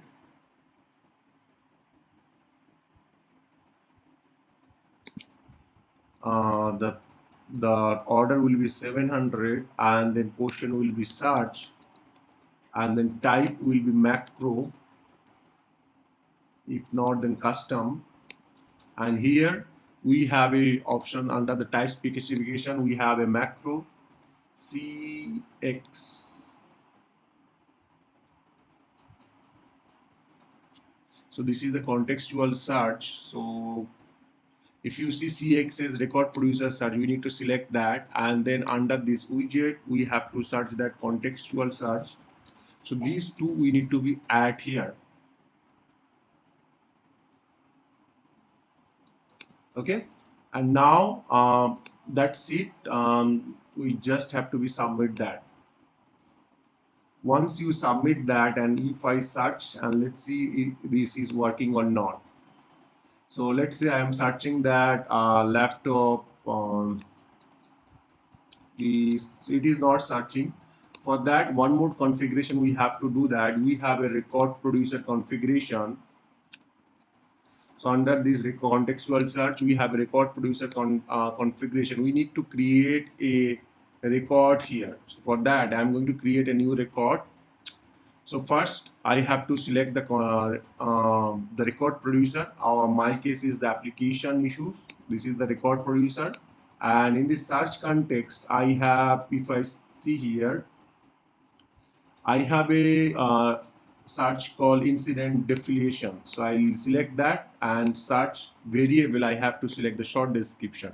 So based on the short description, it will start searching that. So let's submit that, and let's refresh and see the contextual search is working or not. So let's say laptop, and you can see this contextual search is started working. Okay, so that way that you don't need to raise this request, you can directly go and order this catalog item. Instead of this one, you can, it will search related search record for your question, and then it help you to directly order that. Now if you see impact, if I select impact and urgency, it should create a record onto this our incident table, right? So let's submit that. Once I submit that, it will be generate an incident with so now you can see all these variables are populated. Now this incident, caller, everything is populated properly. Impact, urgency, and it's calculate and showing the priority. Now that is perfectly fine, and contextual search also working fine. Now the next question is that how do I, so whenever this record producer will be submitted, instead of this short description, I want to pre-populate some of the phrases, and then only I want to set the short description. How do we do that basically? So if I go back to our record producer, we have a record producer here. This is the application issue record producer. So what we can do, we have a here called here we can write some code. So we'll say that current dot short description. So this is the incident field. So current dot short description is the incident field, and here what we will do, we will type that producer dot, and if you want to put these variables value there, you just need to put the backend value. So this backend value is the short description. So I will put this value here in this producer the short description. In that way we can map that. Now if we want to put some predefined text, let's say that application issue, this will be always static. Whenever you raise the request, you can do that. Okay, so this way you can do that value, and then let's save that and try it how it's working. Now if I just refresh this form, and let's say I will select hi, and then we'll select hi, and then testing, something like that. It is searching based on that, and once we submit that, you can see my hard-coded value application issues plus testing is pre-populated. Okay, so this way we can set some of the value I mean by either script or maybe by map to variables. We have options called map to variables, map to fields. You can do that, and then it will be pre-populate the fields name. So that's it for today. If you have any question, let me know in my comment section. Thank you very much. Have a great day. Hello everyone, welcome back to my YouTube channel. I'm Rohit, and this is the 16th session of the real-time catalog item training. In these sessions, we'll basically talk about these two, category and subcategory. So previously we created a choice called impact and urgency, but this time we'll create a category and subcategory, these two choice fields, and we'll prove that how we can, or we'll show you that how we can create the dependency choice. So very first thing, if you go back to the incident table and open any of this incident, in the incident table, you have a category and subcategory, and they are dependent. Let's see that if you select the inquiry and help, you can be able to select antivirus. But if you select software, and in that time, you can select the email. So this is a kind of dependency choice. Whenever you select something, you need to, category, you need to select the subcategory based on that. So if you select hardware, related hardware, subcategory is coming. So this is the first implementation we are going to do in our record producer, so that you know that how we can create the dependency choice in our catalog item. Second implementation we are going to do that, we are going to implement that MRVS, multi-row variable set. So these things we will create that MRVS in this session. So these two things we will cover as part of these sessions. First is the dependency choice we are going to create, and secondly we are going to create the MRVS variable set. So very first thing, let's go and create a MRVS thing. So if you see here, we are going to create one MRVS in top of this short description, so that we can select that the which system the issue is happening. So very first thing, to create the multi-row variable set, first we have to type the variable set, and once you open this variable set, you can create a new variable set. So MRVS is nothing but a variable set. Previously, in our previous session, we talked about the single row variable set. In this section, we'll talk about the multi-row variable set. So once we select the multi-row variable set, like that single row, it asking that title. So we'll say the system. Okay. And then automatically the internet name should be populated. That's fine. And now we will select that uh, nothing else, we just save that. So this is the multi-row variable set, and in this variable set we are going to create three variables as per our requirement. The first is the name, second is the URL, and third is the status. So let's do that. So first we'll say that name, or maybe system name, something like that. And this is just for your example. So if you want to do anything, you can do that. So this will be mandatory, and we will save that. So system name, so that's the one variable, second is the URL, and third is the status. So let's do that. Second will be URL, type will be URL, and then I will create that the name is system URL, something like that. Order will be 200, and I'll uncheck the mandatory and save the insert and stay. Third, they are asking that status, so we'll create a field called status. So let's do that. I just want to show that how the multi-row variable set is work.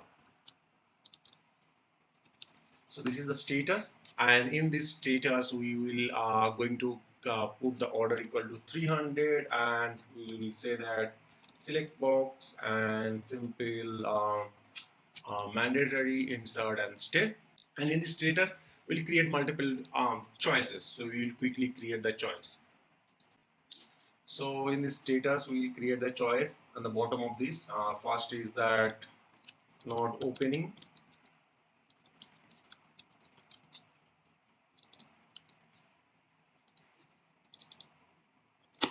not working,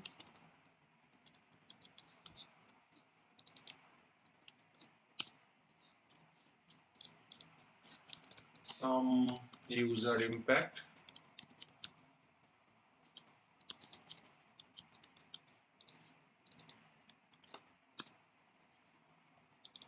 major impact, something like that. So this is for example, okay. And then I will major impact.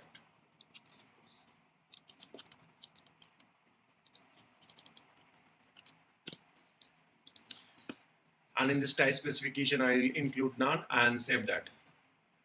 So this variable set is created. Now we'll attach to this variable set to our catalog item. So for that, what I'll do, this variable, this is my catalog item. Here I will attach off, so it will be between 500. It will be 500. So I'll attach that system multi-row variable set here.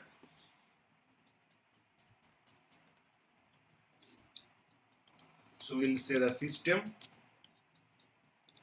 and here we'll just save that. And in between, I can change the order equal to 500. Now let's refresh my catalog item and see how it looks like that right now. So you can see after this impact and urgency, there is a one field called system, and then here I can add multiple values. So let's say I'll add the system is ABC, and then system is that major impact and add. So this is the one record I have added. I can add couple of record the way I am want. So BCX, and then the URL is something like that, and here I can put the status is not working, something like that. So we can keep so this is not the valid URL, so you can see the keep you can keep adding that variables, I mean keep adding that. So that is the benefit of the multi-row variable set.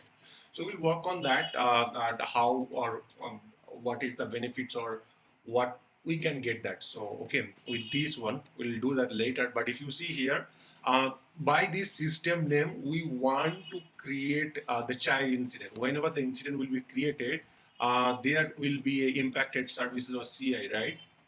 So in these impacted services, we want to add all these, as impacted services.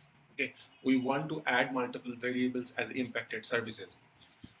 For that, what I'll do, I will change a little bit here. So first, I'll go back to the variable set, and then I will point to this system equal to CMDB CI reference field. I'll make this as a reference field.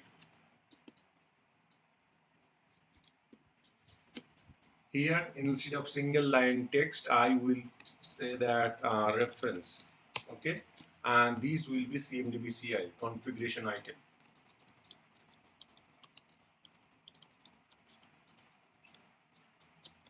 And simple save that. So what is the next requirement is that whenever you added that multiple items, so you are adding the multiple item. Whenever you submit that in your incident, I want to add all this as a impacted service. I want to add all this as a impacted service. Whatever system you will set that all this system name will be added to in your as a impacted services. Let's do that.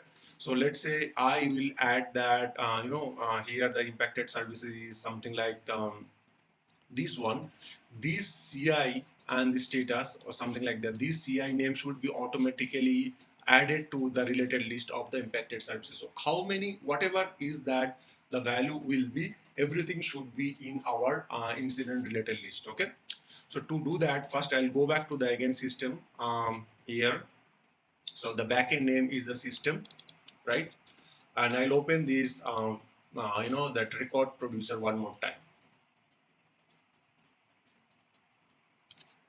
first I want to see that how the data is representing in your backend, okay? And then after that I can start coding. So here I just put the gs.info, and here I will say that variable set or mrvs, and then here json dot stringify, and inside that I will say that producer dot this variable says name. Let's just remove this part at that moment. So I will remove this part, and what I'll do basically, I will remove this part and copy this one, and let's say declare a variable called var system equal to, this is the my name, and var system length equal to system dot length, and these two I will populate here. First system length I will populate, and then after that I will populate the system. So let's first see how our how it will be return you the JSON structure. So before I'm just doing that coding, I just want to show you that how the JSON structure is looks like that. Let me refresh that one more time and raise the request and see how it is or what is happening. So I will select the system here, and then I'll select two system at that moment, and the length should be 2. So let's see, I will select this one and not working, and I will select one more here and something like that, and just simply order that. Now if I go to the logs, I should be able to see one record. So if I search with MRVS, I can see that I get a record like that, but first array I get null comma null. What I put in this first called system length. So I will do the JSON dot parse here first, and then I will do a length. Okay, so what I'll do, let's see the var system JSON, something like that, and then I will cut this part here and paste and try to find out the length.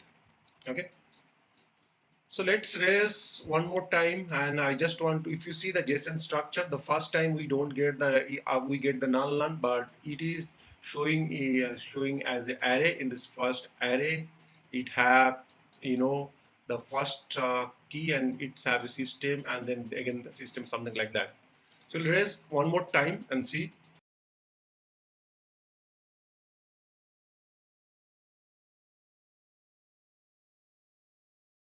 Now you can see I get that MVRS is 2, and then it is returning me the data.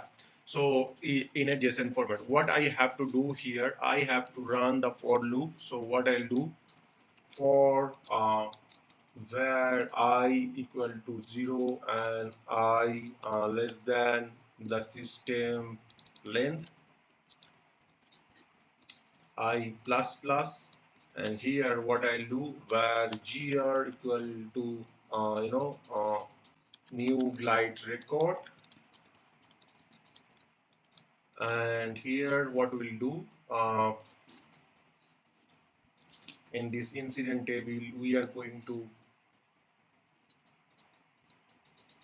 query, or we are going to insert the task CMDBCI table, and here gr dot initialize, okay, and gr dot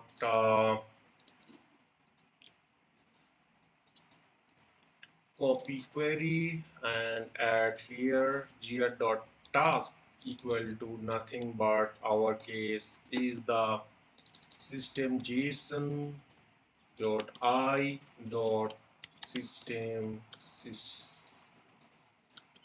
underscore name, and then gr dot configuration item, or the CMDBCI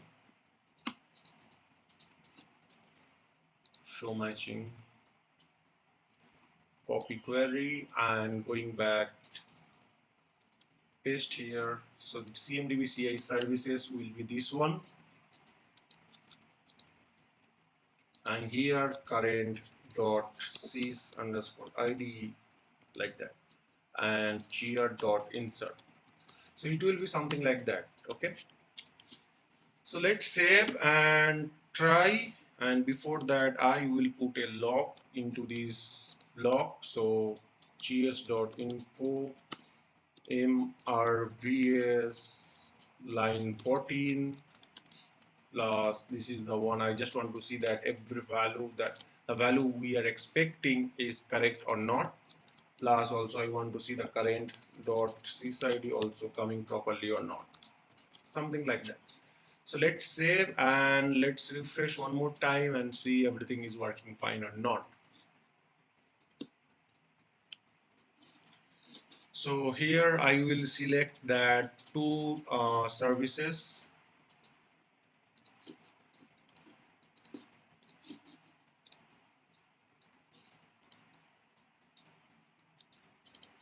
and two services I have selected. We'll put some short description and submit the incident. So once we search the incident and first see the logs, what we get these two logs as per expected. Um, right, so let's go back to our incident and search the incident and see what is created. So this incident, we don't select that impact and urgency. So by default, it takes that impact and urgency. And if I search here in the bottom, you can see the impacted services that we have selected. These IBM, A&E IBM and Asset IBM that we have selected. So Asset IBM and A&E IBM, these two selected. So that's how we can create the multi-row variable set, and using the multi-row variable set, we can write some script, and using the script we can populate some of the values. So basically it's returned in a JSON format. So this is the actually in a JSON format we are getting. We are looping through the complete JSON, and after that we are inserting to our backend. Now we'll talk about that how we can create the choice. Now we are going to create two variables. One is the category, another is the subcategory. Category will be a choice field, which is the incident category. If you see here, incident category, and subcategory will be a dependent. So basically, subcategory, whenever you select the category, based on that, subcategory will be available. So let's do that. So for that, what I'll do, I'll create two variables. So we have a variable called 300, and then we can create two more variables called 400 and 500. So we are going to create two variables here. The first variable I'm going to create here called lookup, and here we'll say that category, and the name will be automatically populated. Here I'll select that lookup choice. Table will be the sys underscore choice table,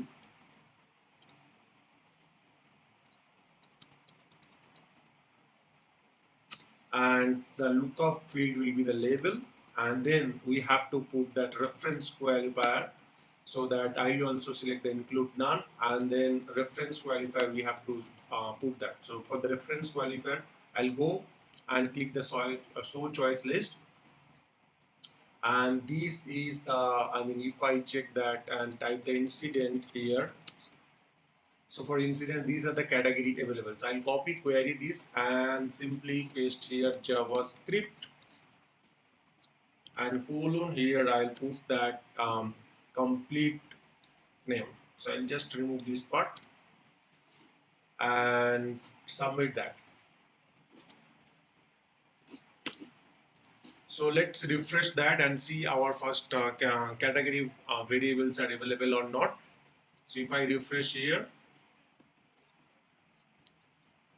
the category fields are available, although it's showing as a something different. So we have to go back to that.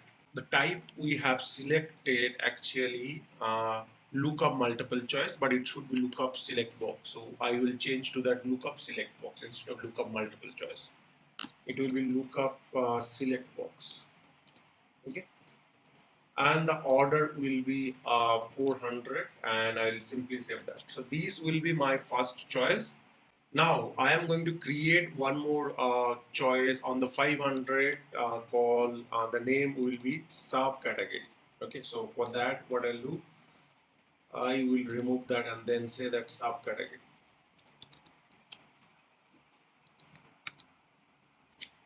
Okay, and then I will insert and simply stay and right click, show choice.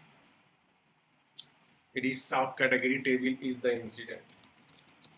Now, if you see here, we have a field called dependent value. If I add that here, dependent value, because if you see, we have a subcategory 19, but only it is showing based on the dependent value. So if you select inquiry, the first drop down, so if I refresh here, and if you see the inquiry, for inquiry, these are the choice will be available. For others, I mean, this is dependent on previous value.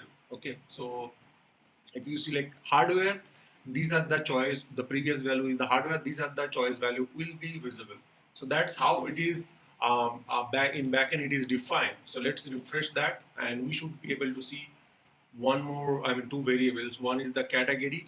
So if you select database, it will be shown like that, and I something like this. So what I have to do, I have to copy this query, and here in the subcategory type specification, I have to put this one as a here, and I'll remove that one. And inside the dependent value, it should not be hard coded. It should be come from previous previous variables value. So I'll select that current dot category. So it means that so element will be subcategory name started to incident dependent value equal to current. I mean this in this drop down whatever value. If I select database, database related subcategory should be bring up. Let's first save and see what is happening. So I'll just save, and it will be not work. I'll just show you that why. I'll just refresh that. Once I select the category equal to database, the database related category should be available, but it is showing none, because when I select the database, database relate this value, database value did not pass to the subcategory. For that, what we have to do? We have to do the reference qual elements. This as an attribute. So we have to pass this one, and here we have to pass this variable's name, so that whenever the category variables value will be changes, these variable the subcategory will be refreshed and then reference qualifier will be refreshed. Now let's, so we have to type the current dot variables dot category. So this should be something like that. Now I'll simply refresh that, and let's say category equal to database, and database related category is showing. If we select that hardware, hardware related category is showing. If we select software, and then software related category is showing. So that's how you can create the dependency. Now if I select here and we'll select some description and submit, let's first see what is happening. So it's created an incident. Let's see that incident first. If we start share incident number and see that category and subcategory mapped or not first. We selected as a category equal to software and subcategory equal to operating system. So software, but operating system, this value is not mapped because this backend name is a subcategory, and in our case, this name is not exactly matches with this one. So we need to be, instead of sub underscore category, we need to put that category equal to, I mean either we can map or we can change the value name. So we'll select that map value here, and we'll select, instead of subcategory it will be changed that if I select the subcategory, the value name changes, and if we raise the request one more time, it should work as per expected. So let's select the impact is high, urgency is high, category equal to software and email, and then this is the my short description. And if we search with this incident, I should get the proper result with all value mapping.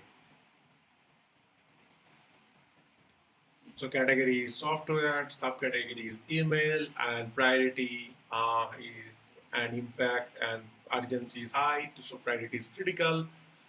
The short description is coming up. Everything is pretty much mapped. Next day we'll talk about the catalog data lookup. So that's it for today. Thank you very much. Hello everyone, welcome back to my YouTube channel. I'm Rohit, and this is the 17th sessions. In these sessions, we'll basically talk about that catalog data lookup definition. So if you see in my catalog item, most of the it will be look up actually. So in our past video, we pretty much covered all these object catalog item variables, variable set, client script, UI policy, user criteria, workflow, catalog task, flow designer. These are the stuffs. Today we'll talk about the catalog data lookup definition. So this module is introduced from the Cubic release on the ServiceNow. So the catalog data lookup definition, this related list will be available from all the catalog item. You see, this is my record producer. Here it is available. So if I open my catalog item also, you can be able to see that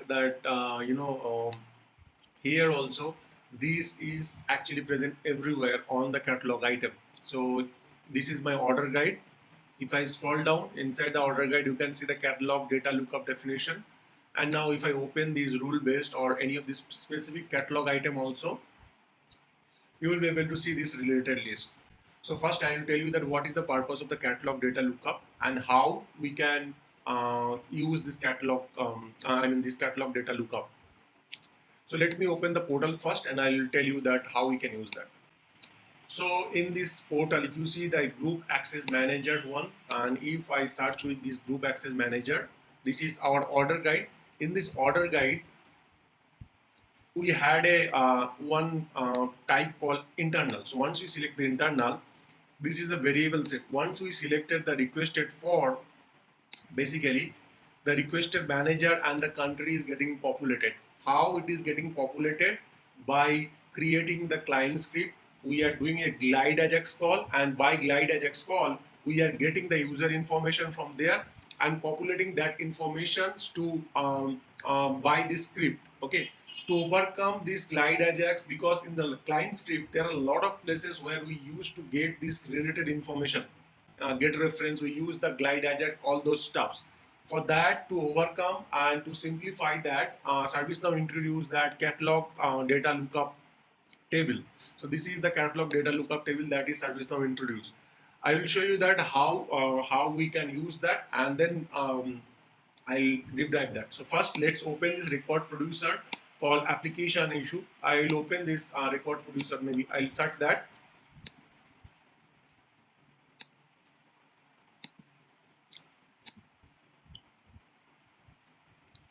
In this record producer, you can see the requested by is showing. Okay, so once you selected the requested by, I want to show the requested by manager or maybe the location. Any of this field I want to populate. So let's say I want to populate the location. Okay, so how can I do? First, I'll create a fields or variables here in this application issue. This is 100.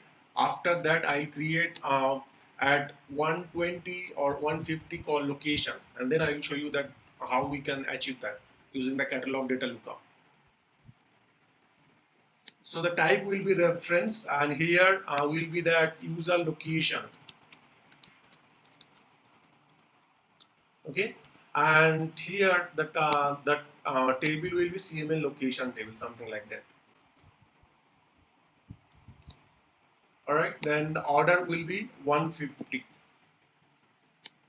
and I'll just save that. Now if I refresh that, this new variable should be populated there. You can see the new variable is populated. Now based on the selection, either my or maybe Abel Tutor or Abraham Lincoln, this user location should be pre-populated once they select that. So how do we do that? In earlier, we created a client script, and the client script calling to the glide ajax or maybe a script include. From the script include, we are doing these things. But using the data lookup, for simple same table data. Okay, for same table data, you don't need to do the glide ajax. For complex, definitely you have to use the glide ajax, but for the simpler function, we can use that these catalog data lookup. So I'll show you first how we can use that and set the location for some of the users. So let's open the user table first, and in the user table we'll add the location here.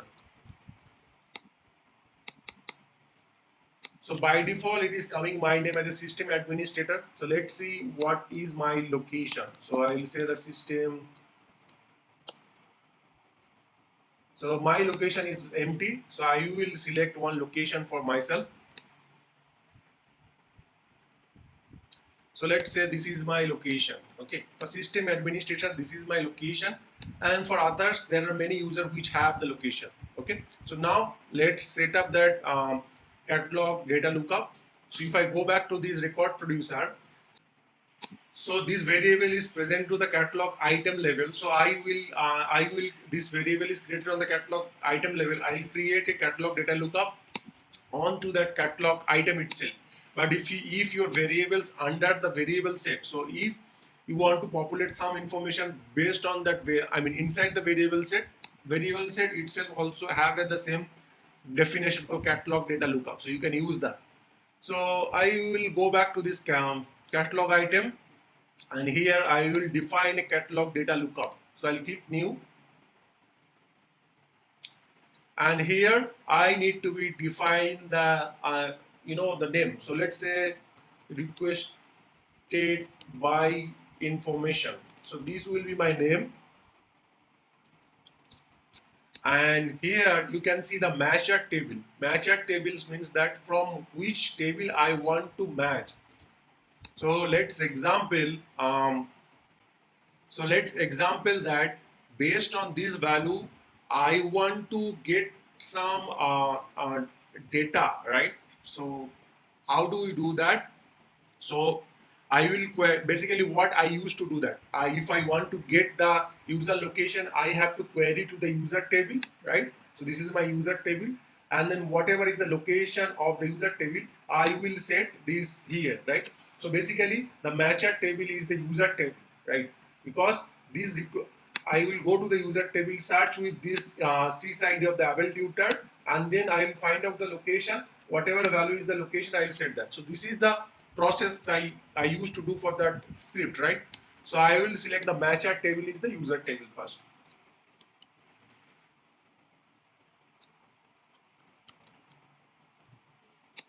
Now I will simply save that. I will not going to change anything at that moment. Now once you save that, there will be two related list. One is a catalog matcher variable definition, another is the catalog setter variable definition. By definition, you understand that from this it will be query, and by this it will be set the value, right? So I will click new. Okay, now matcher table field means which field I am going to query. So I am going to query to the sys user table, user table with the sys ID of, because this field returned me the sys ID. Actually in the backend it's returned me the sys ID, right? So in the matcher table, I will query to the sys underscore user table by which fields, by the caller ID field. Okay, and here you can see the exact lookup match. So if you check that only exact match apply. So if it is contents will not look for. If you uncheck that, it will be look for contents. But if you want to exact match like ABC, and it will search that, something like that. If you want to exact match, then you can do that.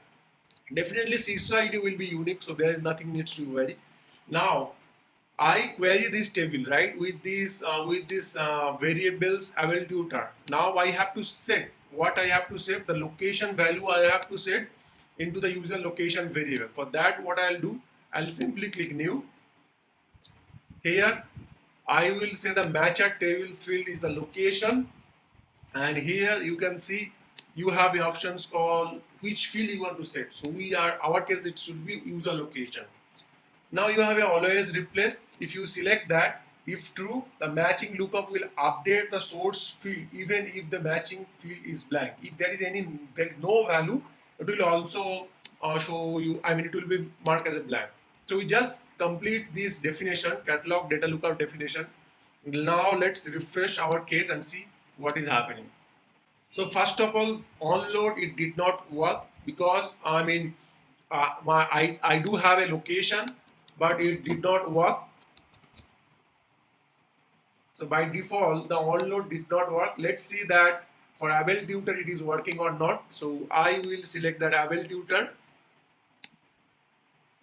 and it is working. Based on the Abel tutor, it is working. Let's pick any user who doesn't have any location. So this user doesn't have any location. Let's search with this user and select that. You can see it is not clearing. By onload it is not working. So let's see if we uncheck this run on form changes, what is happening. So I just changed that run on I mean unchanged. You can see by default, I mean, this is not working. So onload it did not work, but whenever you change that value, this is perfectly working fine. So these are the things you have to keep in mind before you implement that catalog data lookup. So that's it for today. Thank you very much. Have a great day.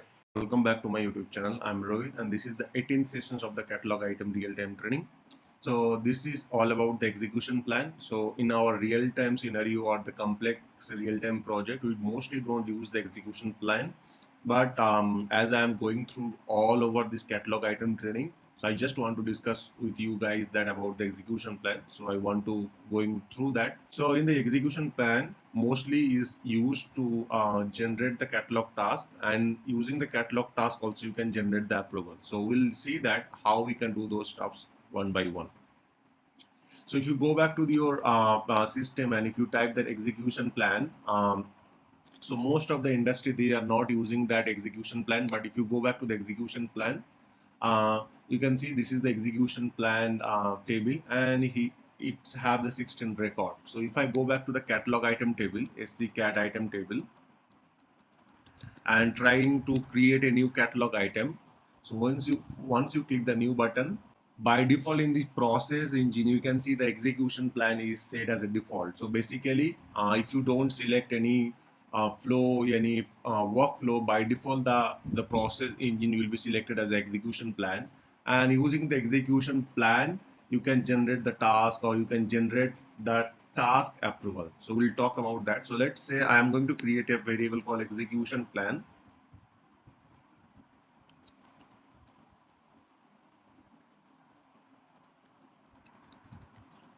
And I'm not doing much detail, so I'll put that description, short description, everything, meta, and then save that.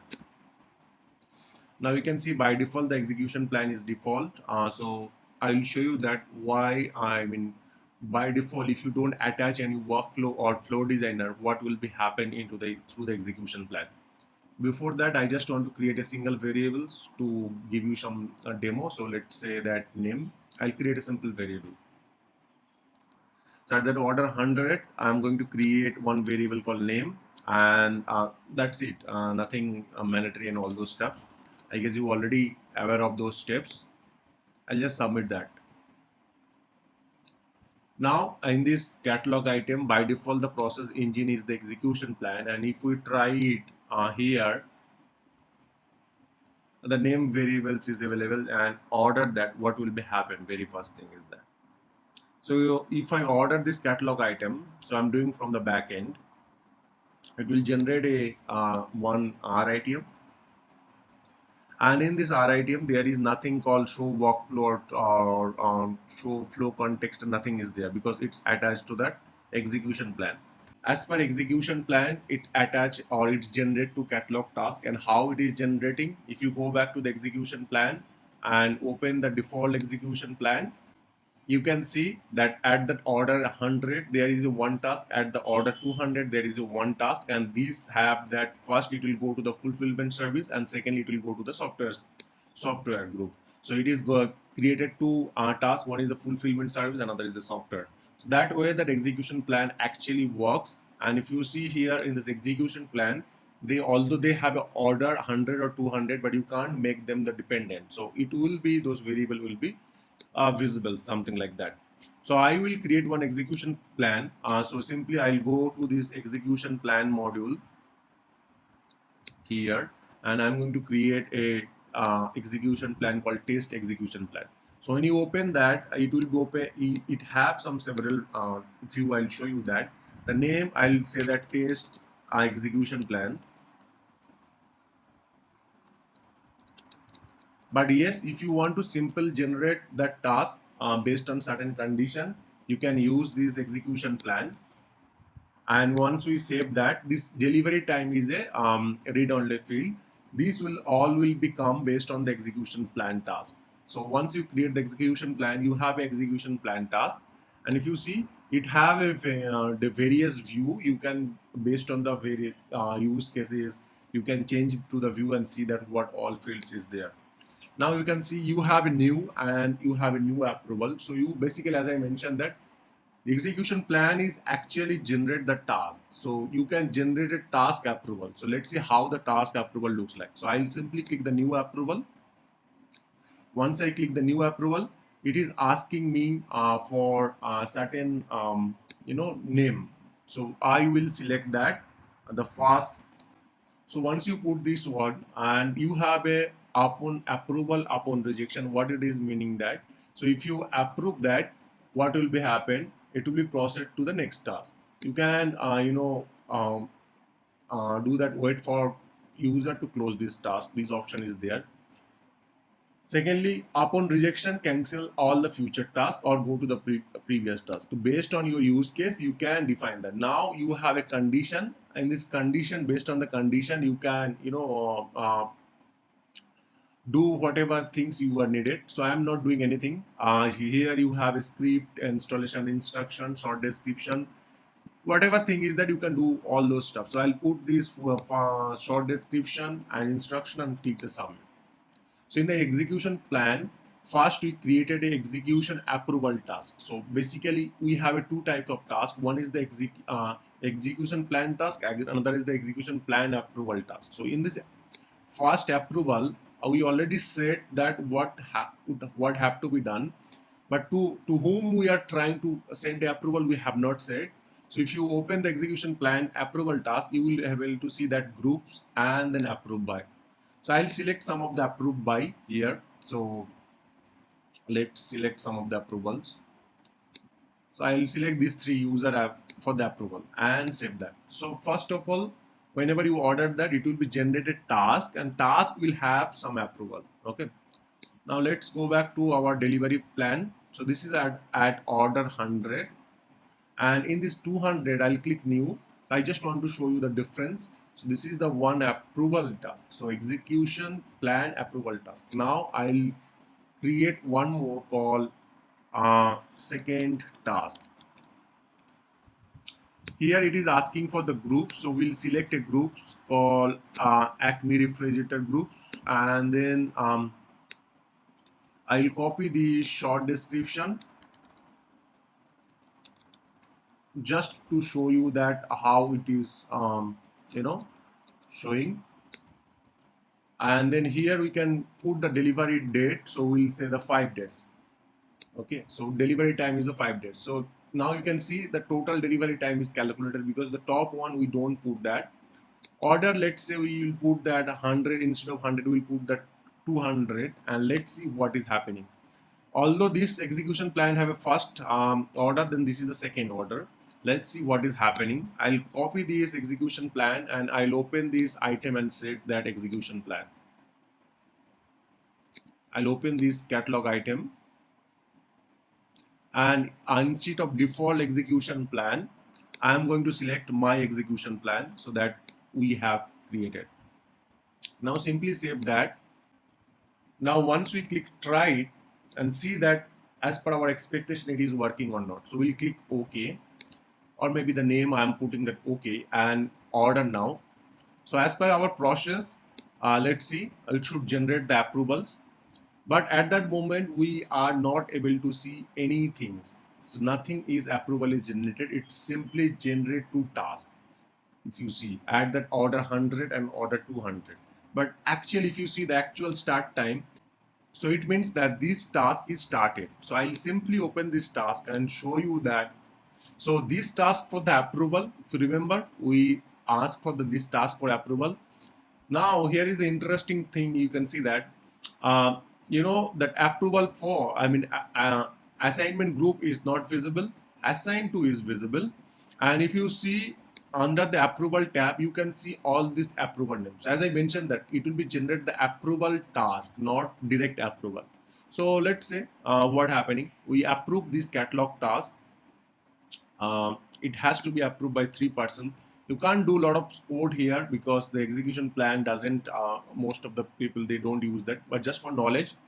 So these approval task, all approval task is approved. Now the state from requested to change to the approved, and then state is closed. That is done. Now if I go back to the RITM, so this task is done. You can see that stage is also changing to the second task. Right now it is in second task, and this task is actually open. And if you open that, once you close this task, so let's say I close this task, my RITM will be closed. So this way, for the simple one, generating the RITM or generating to that task, or if you want to do the task approval, in that case you can use go for the execution plan. But for the complex or any dependency things, you have to use the flow designer or the workflow. So that's it for today. Thank you very much. Have a great day. Hello everyone, welcome back to my YouTube channel. I'm Rohit and this is the 19 sessions of the catalog item real-time training. In this training, we'll basically talk about a theoretical part. There is a very complex and implementation of this part, but today we'll mostly focus on the theoretical part of this one. So in this catalog item, there is an important part called orchestration. So we'll talk about that, what is the orchestration and how we can basically use the orchestration and how it looks like the orchestration. So let's get started one by one. So if I open this workflow from my instance, that we have created a few workflow that is called add user to the group, remove user to the group. So let's assume that whenever I am adding user to the group, so if you see the group memberships, right? So this is the group manager we have created, and then add user to the group, remove user to the group, something like that, right? So these are the checkout actually, add user to the group, remove user to the group.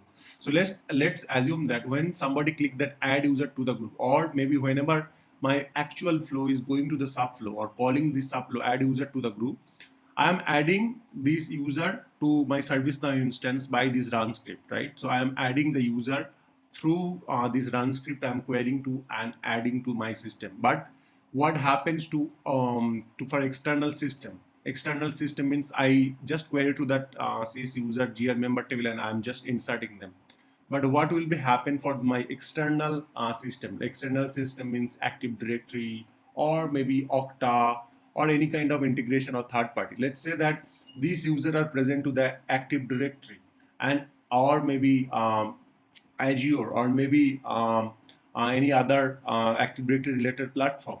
And I want to reflect the same changes to that Active Directory too. It means that whenever I am going to add that user, this user has to be added directly to the Active Directory. So for that, how do we do that? Or maybe whenever I'm removing the user, that user has to be removed from the Active Directory.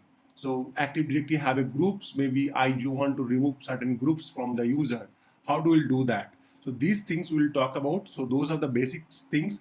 I can't show you that actual demo or how it is happening in the behind the screen, but I will show you the demo or how you can install at least Active Directory and how you can see that. So when you install this Active Directory, if you see here in this my current screen, I have only workflow and code. I can't create any custom definition or maybe custom activity. So if you see here, these are the activity definition, approval coordinator. These are the activity definition. This is my workflow, but I want to create my own custom active definition. I can't create that until unless I install that orchestration. Once I install the orchestration part, I will be able to create a REST message, custom message, and I can create my own Active Directory. So let's first activate that orchestration activity, and I'll show you that how we can activate that orchestration, and then I'll come back to this screen. To activate the orchestration, you have to go back to this developers.servicenow.com, where you will see your instance name.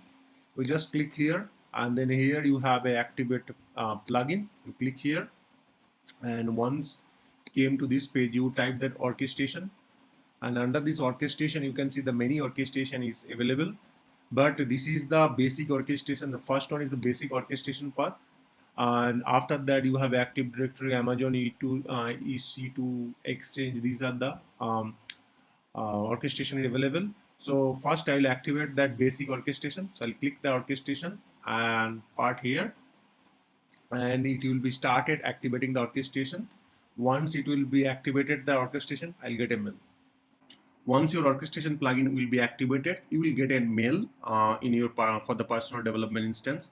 For high ticket, or if you are using the client environment, might be it's already installed, so you don't need to do anything. I just show you for your demo purpose, or else you can go and go to the high profile and activate that orchestration plugin.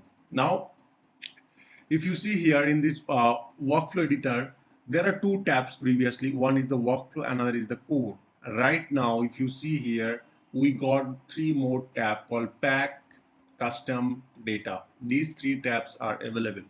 So if you see here in this pack, we do have, inside the service now, you have these many packs: Azure AD, Exchange, F5, network management, info blocks. So these are the activity already available. Using this activity, you can do whatever you need. So let's talk about that Active Directory. If I open that, this is very popular activity, active call add user to the group. Before that, you need to have install your mid server. Using the mid server, these activity orchestration happen through this mid server. Orchestration is a very old kind of integration. This needs that mid server. So if you don't know that how to install the mid server, that's in my channel, you can check that. But you, after installing the mid server, you can add this activity to your steps called add user to the groups. So this is out of box. You don't need to do anything much. You can directly drag this to here and work as per your expectation. So using that add user to the group Active Directory activity, you can what you can do, you can add the user to actually the Active Directory. So this will happen that integration. Basically this will happen that integration. Definitely to do that, to do add user to the group, this integration or activity pack, you need that certain information called domain controller. So you need to be passed this domain controller name. So it's mostly on IP addresses. Mostly it have the IP addresses, but yeah, it can be also have the name, but mostly use the IP address. The username, that user you are trying to add. So in that case, your user ID of the current user, and the group name that you are trying to add. So group name is not the ServiceNow group name, that has to be has the AD group name. So once you add this, let's say I'll add this one. Okay, so I'll put that 192.168 or 0.1 username. I'll say that Rohit 123. Here group name normally happens that AD is it call ServiceNow something like that group something. This normally that's how the group name happen. So once we get these informations, we will add this activity here. So after these steps, I'm just for demo purpose I'm just showing, but it's actually don't work. So I will bring this down here, and here it will add here, and then if we got the success, it will be ended, and if we fail, whatever steps you needed you can do. So using the orchestration, you can actually do some activity pack. You can do some, using the activity pack you can do some activity called add user to the group into the Active Directory. Similarly, there are various activity already there called Azure. So if your user database is in Azure, you can add user to the Azure platform even. So even if your user is in Exchange, if you want to do some mailboxing stuffs, you can do this using these create mailbox, delete mailbox. If you want to create some DL, these kind of things you can do using that orchestration. So here the point I'm trying to do that. So I'm not going to deep dive this orchestration part, but using the orchestration you can do a lot of stuff. So just activate that, see what are the things you can do. Now under the custom pack, you can see these are the already out of box is already showing under the global. Okay, but you can create your own activity or own active definitions. Okay, so if you click the plus sign, once you click the plus sign, you can see these are the definition, or you can create your own definition.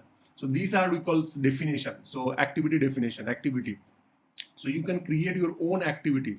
So let's say I am going to create some PowerShell. So if I create a PowerShell activity, this will be activity, and this activity will be run into my mid server. Let's say I want to restart the mid server, or I want to check the server statistics, some statistics, and I want to run this PowerShell script. I can simply create my own activity and do whatever I needed. Let's say I want to do some JDBC connection, or I want to do some integration through this REST message. Even I can create that REST message activity. So I can create my own activity. I can run the PowerShell script, I can run the JavaScript onto my mid server. I can run the SFTP code in my mid server, and whatever output it will be in the mid server.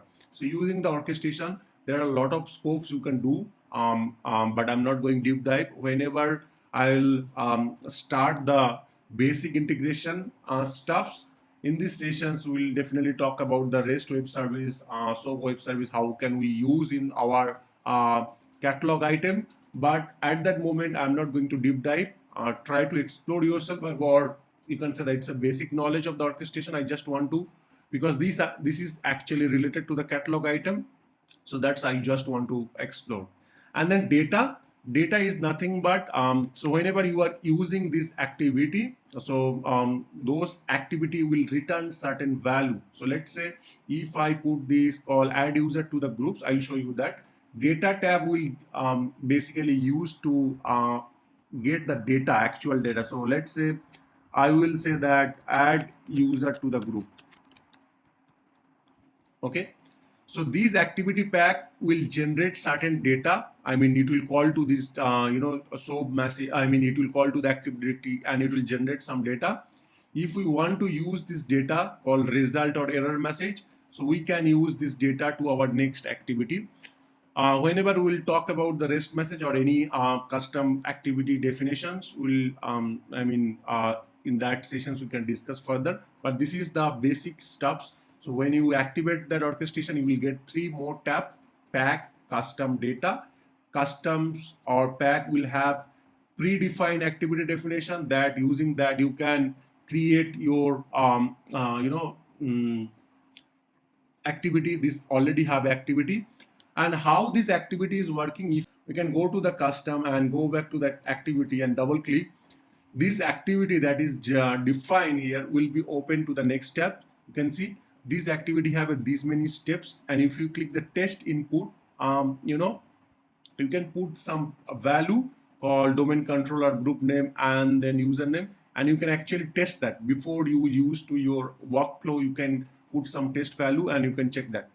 And if you see execution comments, in the execution comments, it's already have some script called mid server script. So it's a high level, although some of the things you might not be get it, but this is the mid server script, or this is the script. By this script is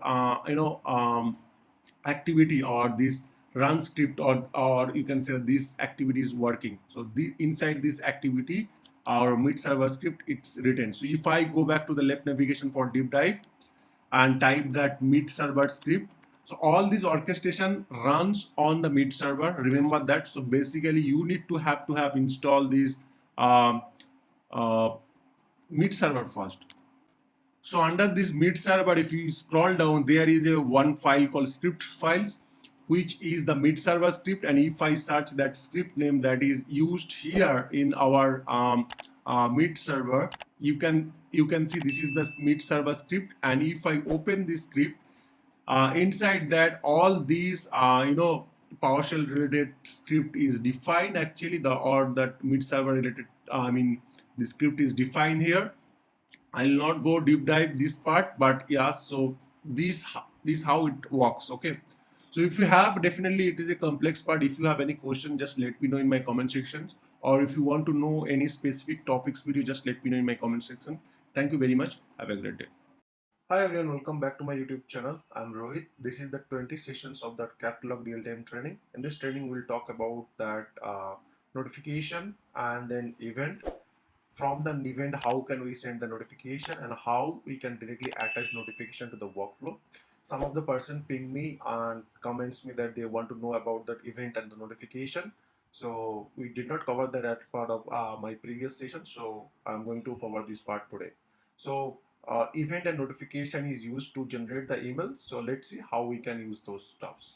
So this is my catalog item called ServiceNow Group Membership. We discussed a lot of time in our previous video. So if we try it, it have a workflow, main workflow called Group Manager, Group Members Manager, and it will based on your selection, it will call two workflow. One is the two sub workflow. So this is my parent parent workflow which have a switch condition. Based on the switch, it will call two workflow. One is the group members manager, and another is the group members manager remove option. So two sub workflow, one is the add, another is the remove part. So today we'll talk about first notification and from here, and then we'll talk about further. So first, let me try from this portal. And if you see here, I am going to select this requested for call Abraham Lincoln. And once we select the Abraham Lincoln, he is part of the, if I select the remove group, and he is part of two groups. So Alabama Dispatch and then US President. So these two groups. Once we will raise the request for this one, it will simply generate one RITM, and this RITM will call this main workflow. It will be generate the manager approval. Once manager approval is approved, so it will be simply go back to the workflow for the remove, and in this case it will be remove that. After that, we are going to send a notification, and then I'll show you that how this notification or how we can do that notification part. So as I mentioned, we have two options to send the notification. We'll discuss this point today. So let me go back to the modify this workflow. This is the sub workflow. So before I modify this workflow, I just want to show that how this flow is right now working. So if I order this one, let's say new hire and then US president, this one, and simply order now, it will be generate a RITM. So simply open that RITM. I'll simply open that RITM. So if I copy this request number and search here the request number and then open the RITM, and this is the RITM. And definitely, as I mentioned, that initially, if I click the show workflow, you will be able to see the workflow. That first it called that group members manager, and it is going for one approval and one catalog task. So we do have one approval and one catalog task. So I'll simply close this task first. So this task, I'll close that.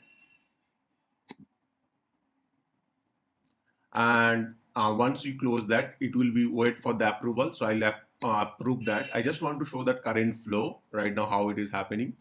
So it is waiting for approvals. So once we approve that, it will be called that actual the subflow. This is the subflow. And after that calling the subflow, you can see right now if I refresh that, it called the sub workflow, and it's removed from him from that groups, and after that the flow is completed. Okay, so this is how the current behavior or current scenario it's right now working. What we'll do, we'll add some notification sent to the user that you are removed from the particular groups. For that, what I'll do, I'll go back to this workflow and make the changes. So I'll go back to this workflow, and in this workflow, first I'll say that the simpler first, and then I'll go back the complex one. So very first thing is that we have a options called notification. If you see here, we have a call notification. You can see we have a notification. So under the notification you have two options, create an event and another is the notification. What I'll do in this notification, we can simply do that whatever stuffs we are trying to do that. So here we'll say that send notification. So this is my first steps, and here to whom I should send. So right now I can add myself or any particular groups or fields or any particular email or groups. But if you want to add some some script, you can write the script, and under this answer you can put that username to whom you want to send that. Subject, you can define that user, you have group removal, something like that. You can type that, and then body, we can add the anything here, we can add that body, and then we can keep adding some fields called, we can put that number. If we want, we can put the number, we can put the dollar variables, something like that, and then we can set any variables value. So I'll show you that. So I'll just submit this one, and then this notification, after removing that, we'll add this one, and then we'll go back to this one. Okay, so this is how we connected right now. Now we'll make couple of changes. First we'll set the requested for name. So to whom we are sending here, you can see that it is mentioning the set variables answer to a comma separated list of user or the groups CID that you want to send the email. So basically, to whom we want to send that, we want to send the requested for. So what we'll do, I'll go back to this item, and under this item I'll configure item, and here we will say that we have a field. I'll add that name here also.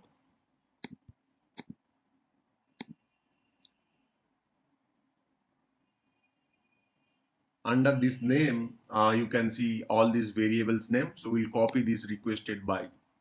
So here what I'll do, I'll go to this workflow, and then here I'll type that current dot variables dot this variable. So I want to send that requested by, and then here we are saying the group remove from yourself, and then here I will say the groups variables, couple of variables called, this will return me the current or the RITM number. And then if I want to say that action taken, something like that, here we'll say that action taken, and then we can put the dollar variables and then action. So add or remove, it will be shown. Now we can do one thing for removal. We can put that variables dot these variables name, remove group name. Why we add the actions? I just want to see that this variables value is actually getting populated or not, and then this variable value getting populated or not. All right, so these things are done. So this is my subject, this is my subject line, this is my message. If you want to put any dynamic value, you can put the dollar here, and then you can put that variables dot field name, or you can directly use the state or number. So we can put that star number. Okay, so this is how we can raise the request. So let's try to raise one more time and see what is happening. If we refresh, and again if we select that Abraham Lincoln, action equal to remove, and then here we have only one group called Alabama Dispatcher, and we'll select new hire and then order.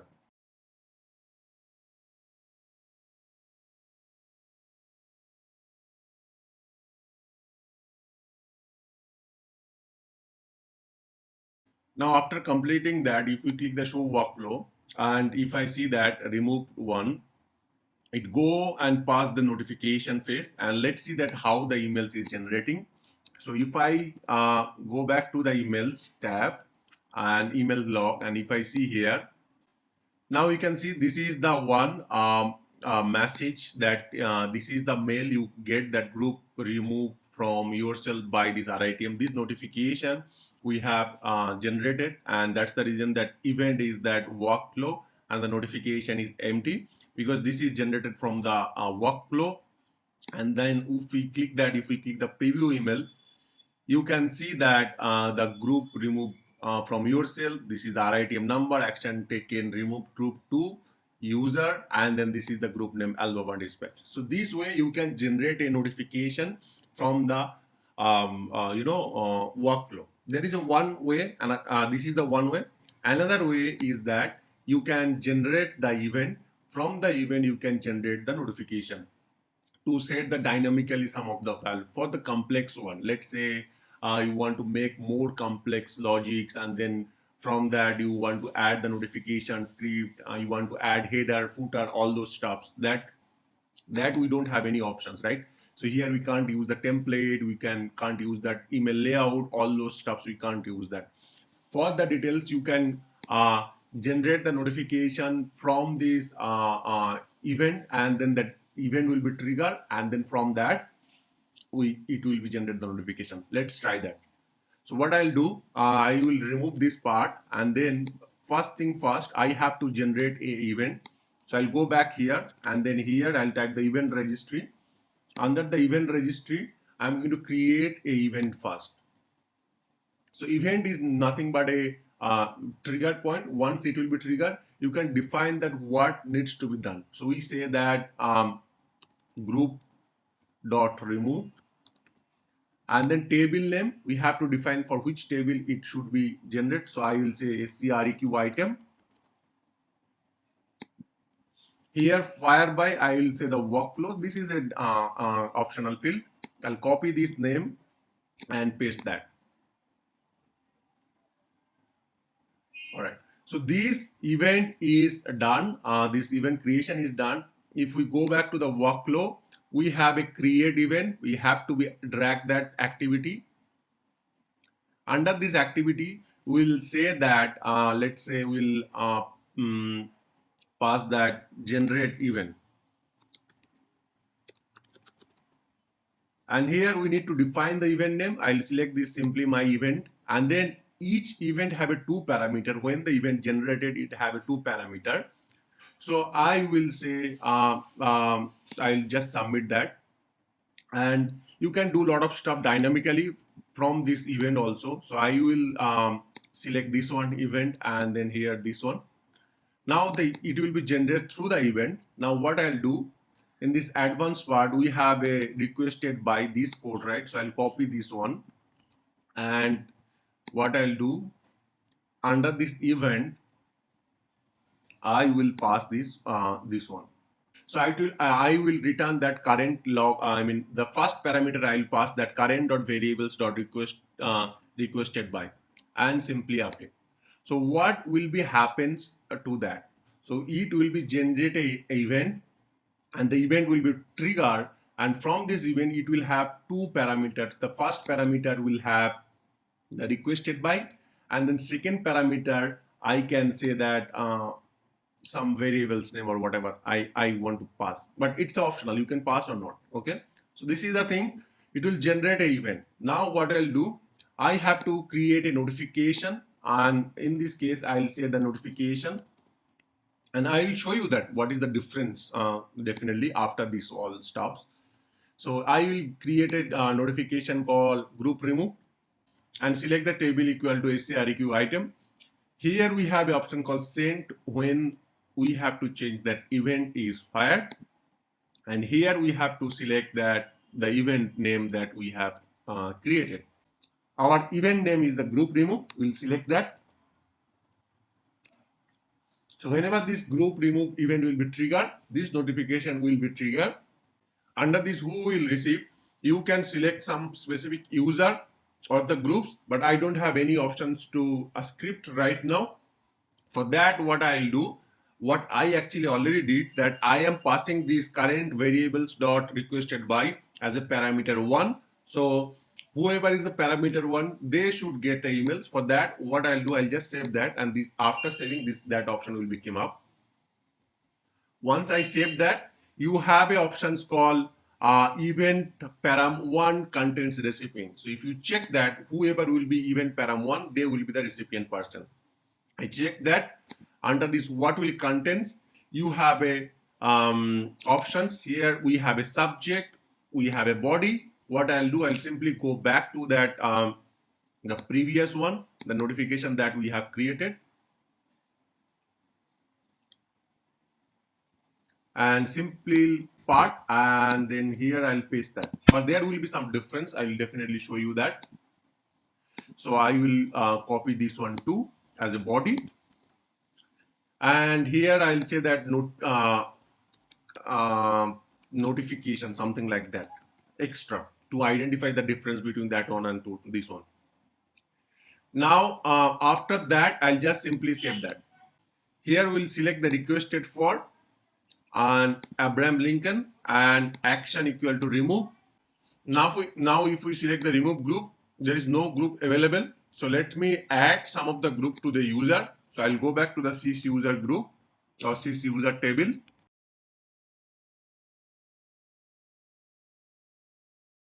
Select this user, remove, and here we'll select that group name called Alabama Dispatcher, new hire, order.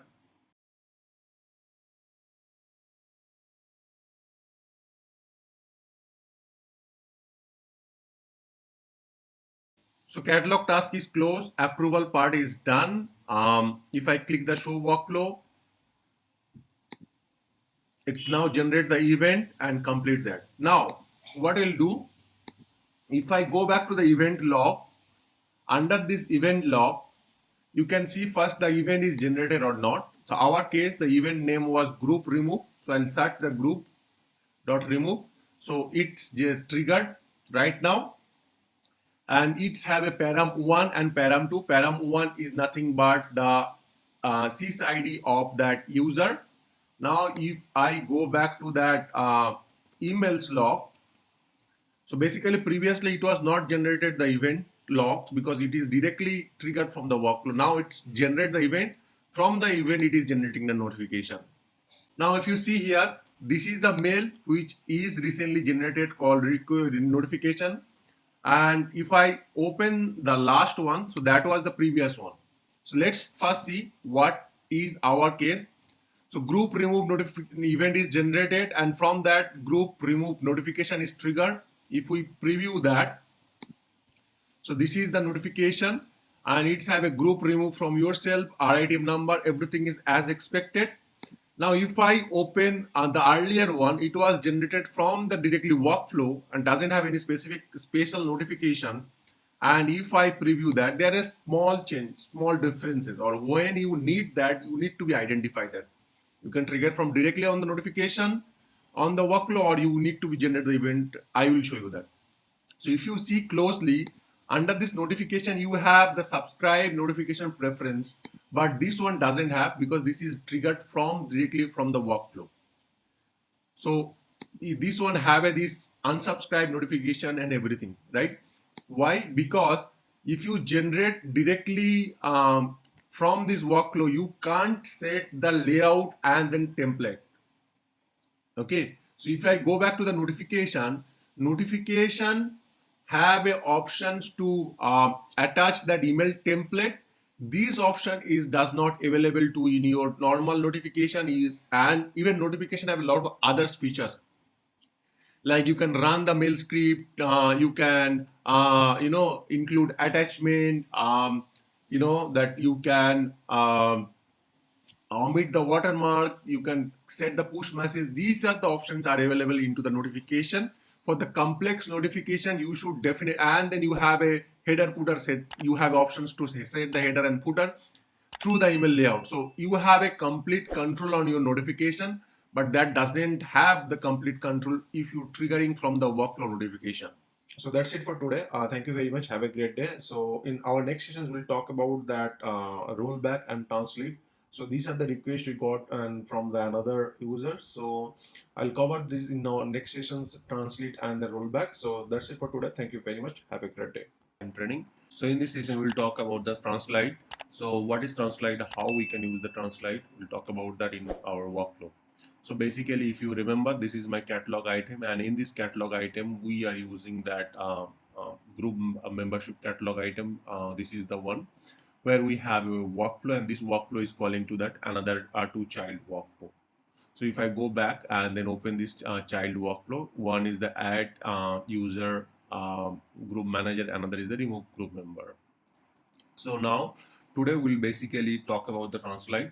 So translate is a one kind of that activity that present to the service now that helps you to do a kind of looping. So what does it mean by the looping? So let's say if you see here, add user to the group or remove user to the groups. I'll open one more time. Here maybe whenever this integration happening or whenever this AD group is happening, might be it is getting failed due to some reason. So it's not always possible to connect to the server, always possible to do some kind of things. Okay, so in that case sometimes it can get failed, right? For that, what we can do, we can use the translate to retry. So translate is a process that can help you to the particular activity can be redone again and again. So that's the translate job. So in a layman language, you can say that translate is nothing but I help you to do a kind of for loop for particular time. So in my core, if you see here under these utilities, we have a various options. So one of these option is the translate. Using the translate, we can do that for looping part or looping part. So I just have to simply add this translate. Once we do that translate, you have a number of allowed number of iteration. It means that how many times you can try it. So let's say I will try the 3 times. Okay, so try 3 times. So that might be my case. Okay, and then you have a continue and cancel. So what does it mean by continue and cancel? I'll just do one more thing. So I'll simply scroll down this part here. So if is success, it really complete path. Okay, if it is fail, what will be happen? It will come to this translate. Okay, and then after that what will be happen if it is fail, it come to the translate, and then maybe do certain cases like you can verify that or you can do a lot of stuff. So I'll do the timer here. I'll add this on and I will say that after fail I will wait the 10 second. Okay, and here I'll pass the 10-second timer and submit. So what will be happen first, if you see here, if it is continue, it will be, if it is continue, what will be go, it will be go to the 10-second timer, and after 10 second it will be again retry to this add user to the group. So try, let me explain you, let me try to explain you one more time. Okay, all right. And then if it is cancel, it will go to the complete. So again, it let me explain you, let me try to explain you again.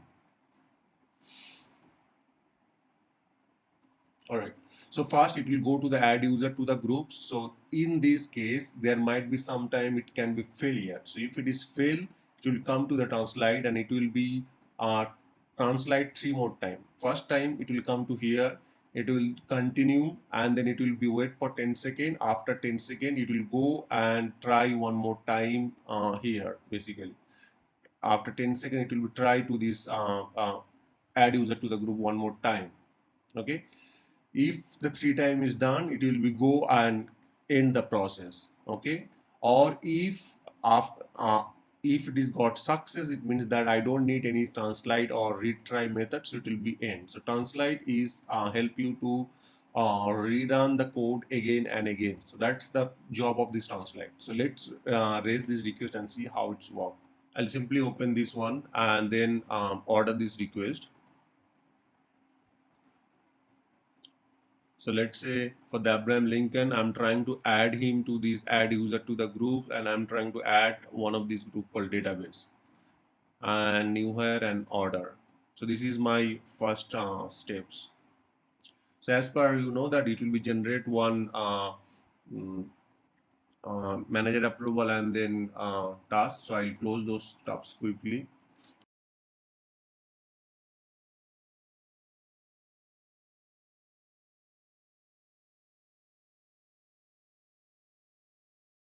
Now I'll simply click the show workflow, and once we click the show workflow, you can see that add user to the group.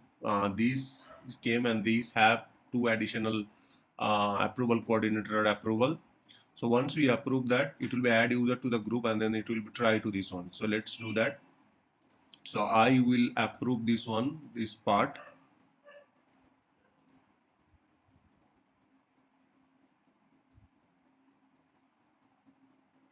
Basically it is combined, it have a approval coordinator, so it have two type of approval. One is the group approval and another is the user approval. So group approval is done. Now user approval has to be done, so I'll do that user approval also.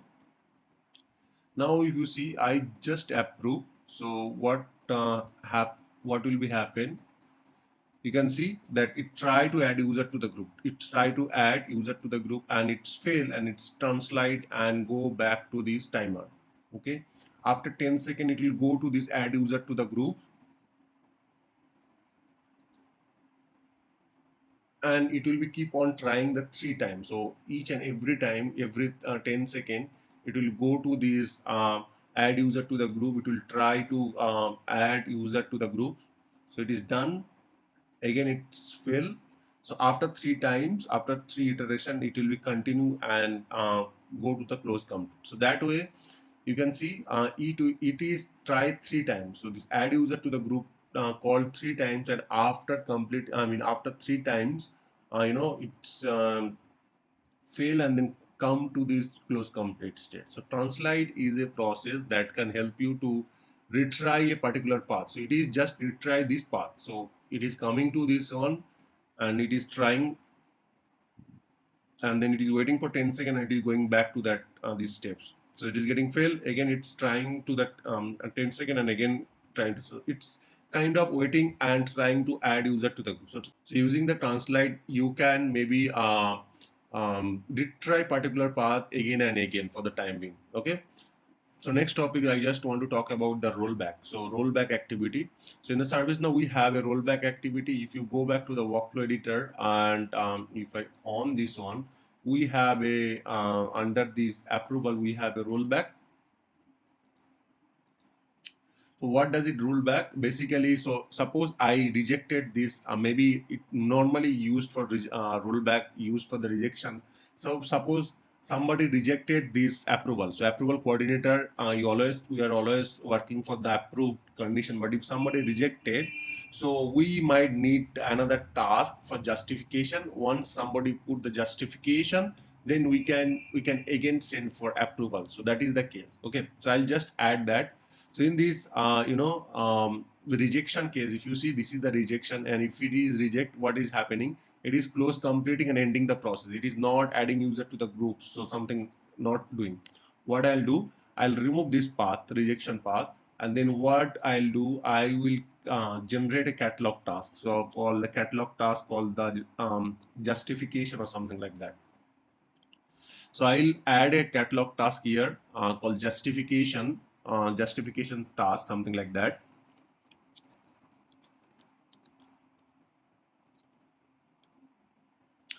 Where probably somebody will have to provide the justification or with more details, something like that. So somebody reject that, they need more details about that, what some reason. Okay, in that case I'm just going to create this task.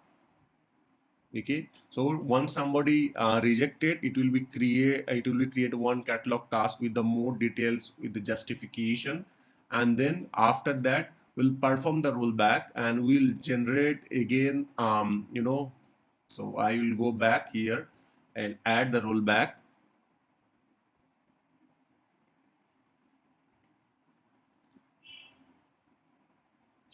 Let me tell you that what is happening if we are doing the rollback. Okay, so this is my justification task. After that, we are doing again rollback here. Okay, let's see first what is happening after rejection. Okay, after rejection, definitely it will be create a task, and then after that, how it is rolling back. Let's go back to this our request and try to raise one more time. So this is my catalog item. I'll just refresh that catalog item and try to raise that.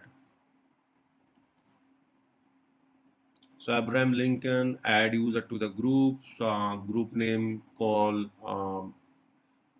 this one, new hire, and then order now. Once we order that, as per the process, manager approval will be generated and catalog task will be generated. We'll close those tasks. After that, then only these sub workflow will be picked up, right? So we'll first open this RITM, and if I go back to the RITM and click the show workflow,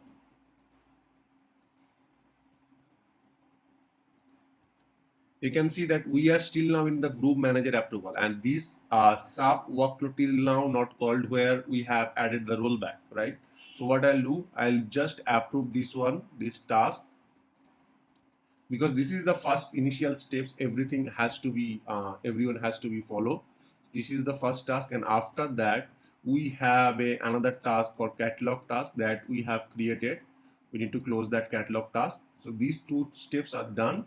Once this catalog task is done, then only that child this sub workflow will be picked up, and in this sub workflow we have a approval, and in this approval we have a rejection, right? So if I go back right now, we have a catalog task for LDAP team, and this is the approval, and now we are going to reject that. Let's say I am going to reject this one.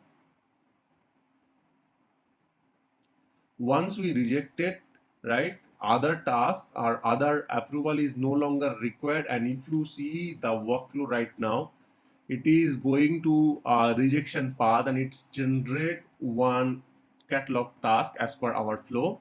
So this is my second catalog task, and after closing the second catalog task, it will go for the rollback step.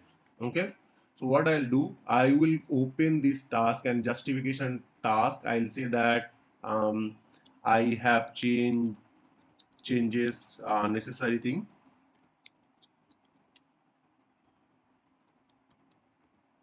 and just close the task.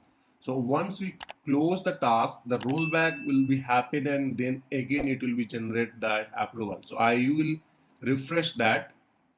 This rollback happens and it generate again the approval, right? So go back here. If I go back and refresh the catalog task, you can see this task is closed, the second task is closed, and if I go back to the approval, again it's generate the basically the four these approvals, group approval and user approval. Basically rollbacks is help you to rolling out and creating again the same steps. Okay, so that's it for today, guys. If you have any question, just let me know in my comment section. Thank you very much. Have a great day. Hello everyone, welcome back to my YouTube channel. I'm Rohit, and this is the 21 sessions of the catalog item real-time training. So in this session we'll talk about the translate. So what is translate, how we can use the translate, we'll talk about that in our workflow. So basically, if you remember, this is my catalog item, and in this catalog item we are using that group membership catalog item. This is the one where we have a workflow, and this workflow is calling to that another R2 child workflow. So if I go back and then open this child workflow, one is the add user group manager, another is the remove group member. So now today we'll basically talk about the translate. So translate is a one kind of that activity that present to the ServiceNow that helps you to do a kind of looping. So what does it mean by the looping? So let's say if you see here, add user to the group or remove user to the groups. I'll open one more time. here maybe whenever this integration happening or whenever this AD group is happening, might be it is getting failed due to some reason. So it's not always possible to connect to the server, always possible to do some kind of things. Okay, so in that case sometimes it can get failed, right? For that, what we can do, we can use the translite to retry. So translite is a process that can help you to the particular activity can be redone again and again. So that's the translate job. So in a layman language, you can say that translate is nothing but I help you to do a kind of for loop for particular time. So in my code, if you see here under these utilities, we have a various options. So one of these option is the translate. Using the translate, we can do that for looping part or looping part. So I just have to simply add this translate. Once we do that translate, you have a number of allowed number of iteration. It means that how many times you can try it. So let's say I will try the 3 times. Okay, so try 3 times. So that might be my case. Okay, and then you have a continue and cancel. So what does it mean by continue and cancel? I'll just do one more thing. So I'll simply scroll down this part here. So if is success, it really complete path. Okay, if it is fail, what will be happen? It will come to this translate. Okay, and then after that what will be happen if it is fail, it come to the translate, and then maybe do certain cases like you can verify that, or you can do a lot of stuff. So I'll do the timer here. I'll add this on, and I will say that after fail I will wait the 10 second. Okay, and here I'll pass the 10-second timer and submit. So what will be happen first, if you see here, if it is continue, it will be, if it is continue, what will be go, it will be go to the 10-second timer, and after 10 second it will be again retry to this add user to the group. So try, I mean, let me explain you, let me try to explain you one more time. Okay, all right. And then if it is cancel, it will go to the complete. So again, it let me explain you, let me try to explain you again. All right. So first it will go to the add user to the group. So in this case, there might be some time it can be failure. So if it is fail, it will come to the translate, and it will be translate 3 more time. First time it will come to here, it will continue, and then it will be wait for 10 second. After 10 second, it will go and try one more time here basically. After 10 second, it will try to this add user to the group one more time.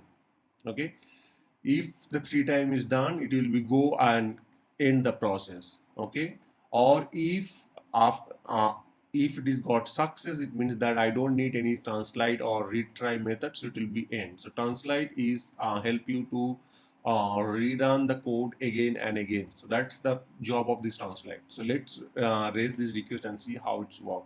I'll simply open this one and then order this request.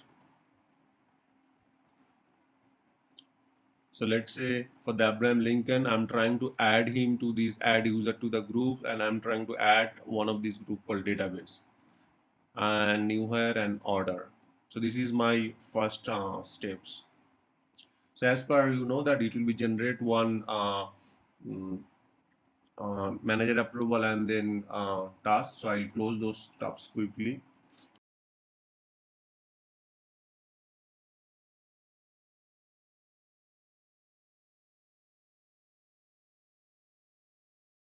Now I'll simply click the show workflow, and once we click the show workflow, you can see that add user to the group. These came, and these have two additional approval coordinator approval. So once we approve that, it will be add user to the group, and then it will be try to this one. So let's do that. So I will approve this one, this part.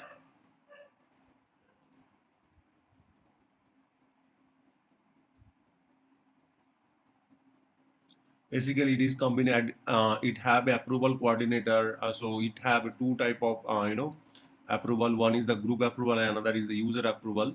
So group approval is done, now user approval has to be done, so I'll do that user approval also. Now if you see I just approve, so what will be happen, you can see that it try to add user to the group, it's try to add user to the group and it's fail and it's translate and go back to this timer. Okay, after 10 seconds it will go to this add user to the group and it will be keep on trying the 3 times. So each and every time, every 10 second, it will go to this add user to the group, it will try to add user to the group. So it is done, again it's fill.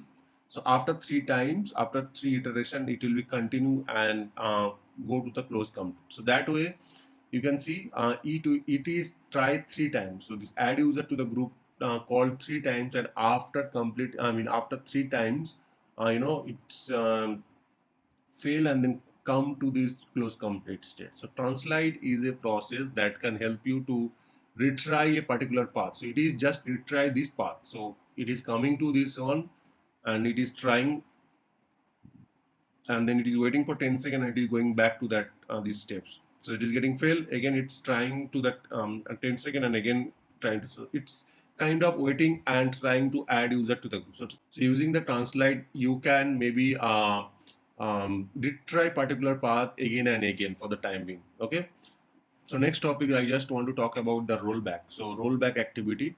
So in the service now we have a rollback activity. If you go back to the workflow editor and if I on this one, we have a under this approval we have a rollback. So what does it roll back? Basically, so suppose I rejected this, maybe it normally used for rollback used for the rejection. So suppose somebody rejected this approval. So approval coordinator, we are always working for the approved condition. But if somebody rejected, so we might need another task for justification. Once somebody put the justification, then we can again send for approval. So that is the case. Okay, so I'll just add that. So in this, the rejection case, if you see this is the rejection, and if it is reject, what is happening? It is close completing and ending the process. It is not adding user to the group, so something not doing. What I'll do, I'll remove this path, rejection path, and then what I'll do, I will generate a catalog task. So call the catalog task called the justification or something like that. So I'll add a catalog task here called justification task, something like that.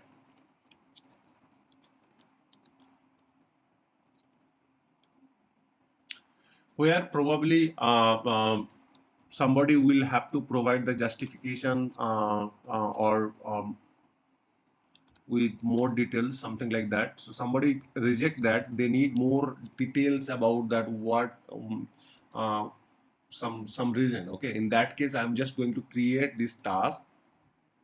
Okay, so once somebody rejected, it will be create one catalog task with the more details with the justification, and then after that we'll perform the rollback and we'll generate again so I will go back here and add the rollback.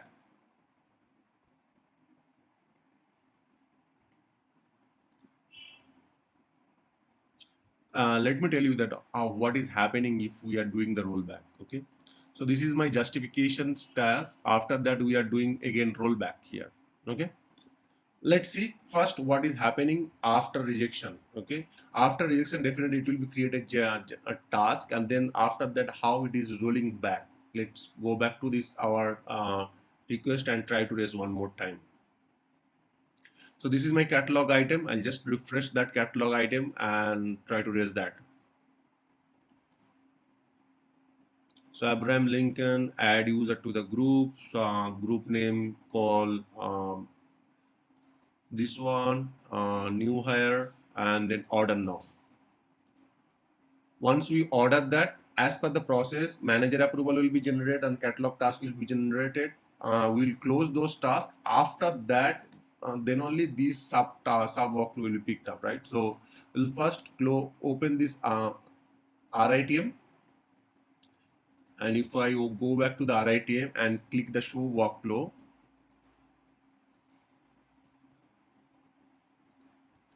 you can see that we are still now in the group manager approval, and this sub workflow till now not called, where we have added the rollback, right?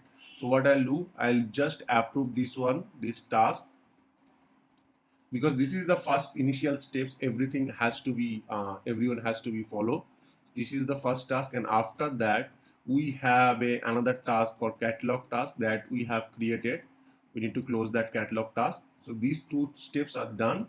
Once this catalog task is done, then only that child this sub workflow will be picked up, and in this sub workflow we have a approval, and in this approval we have a rejection, right? So if I go back right now, we have a catalog task for LDAP team, and this is the approval, and now we are going to reject that. Let's say I am going to reject this one. Once we reject it, right, other task or other approval is no longer required, and if you see the workflow right now, it is going to rejection path, and it's generate one catalog task as per our flow. So this is my second catalog task, and after closing the second catalog task, it will go for the rollback step. Okay, so what I'll do, I will open this task and justification task. I'll say that I have changes necessary thing,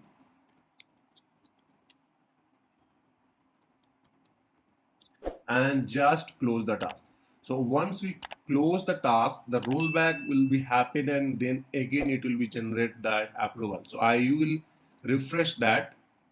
This rollback happens and it generate again the approval, right? So go back here. If I go back and refresh the catalog task, you can see this task is closed, the second task is closed, and if I go back to the approval, again it's generate the basically the four these approvals: group approval and user approval. Basically rollbacks is help you to rolling out and creating again the same steps.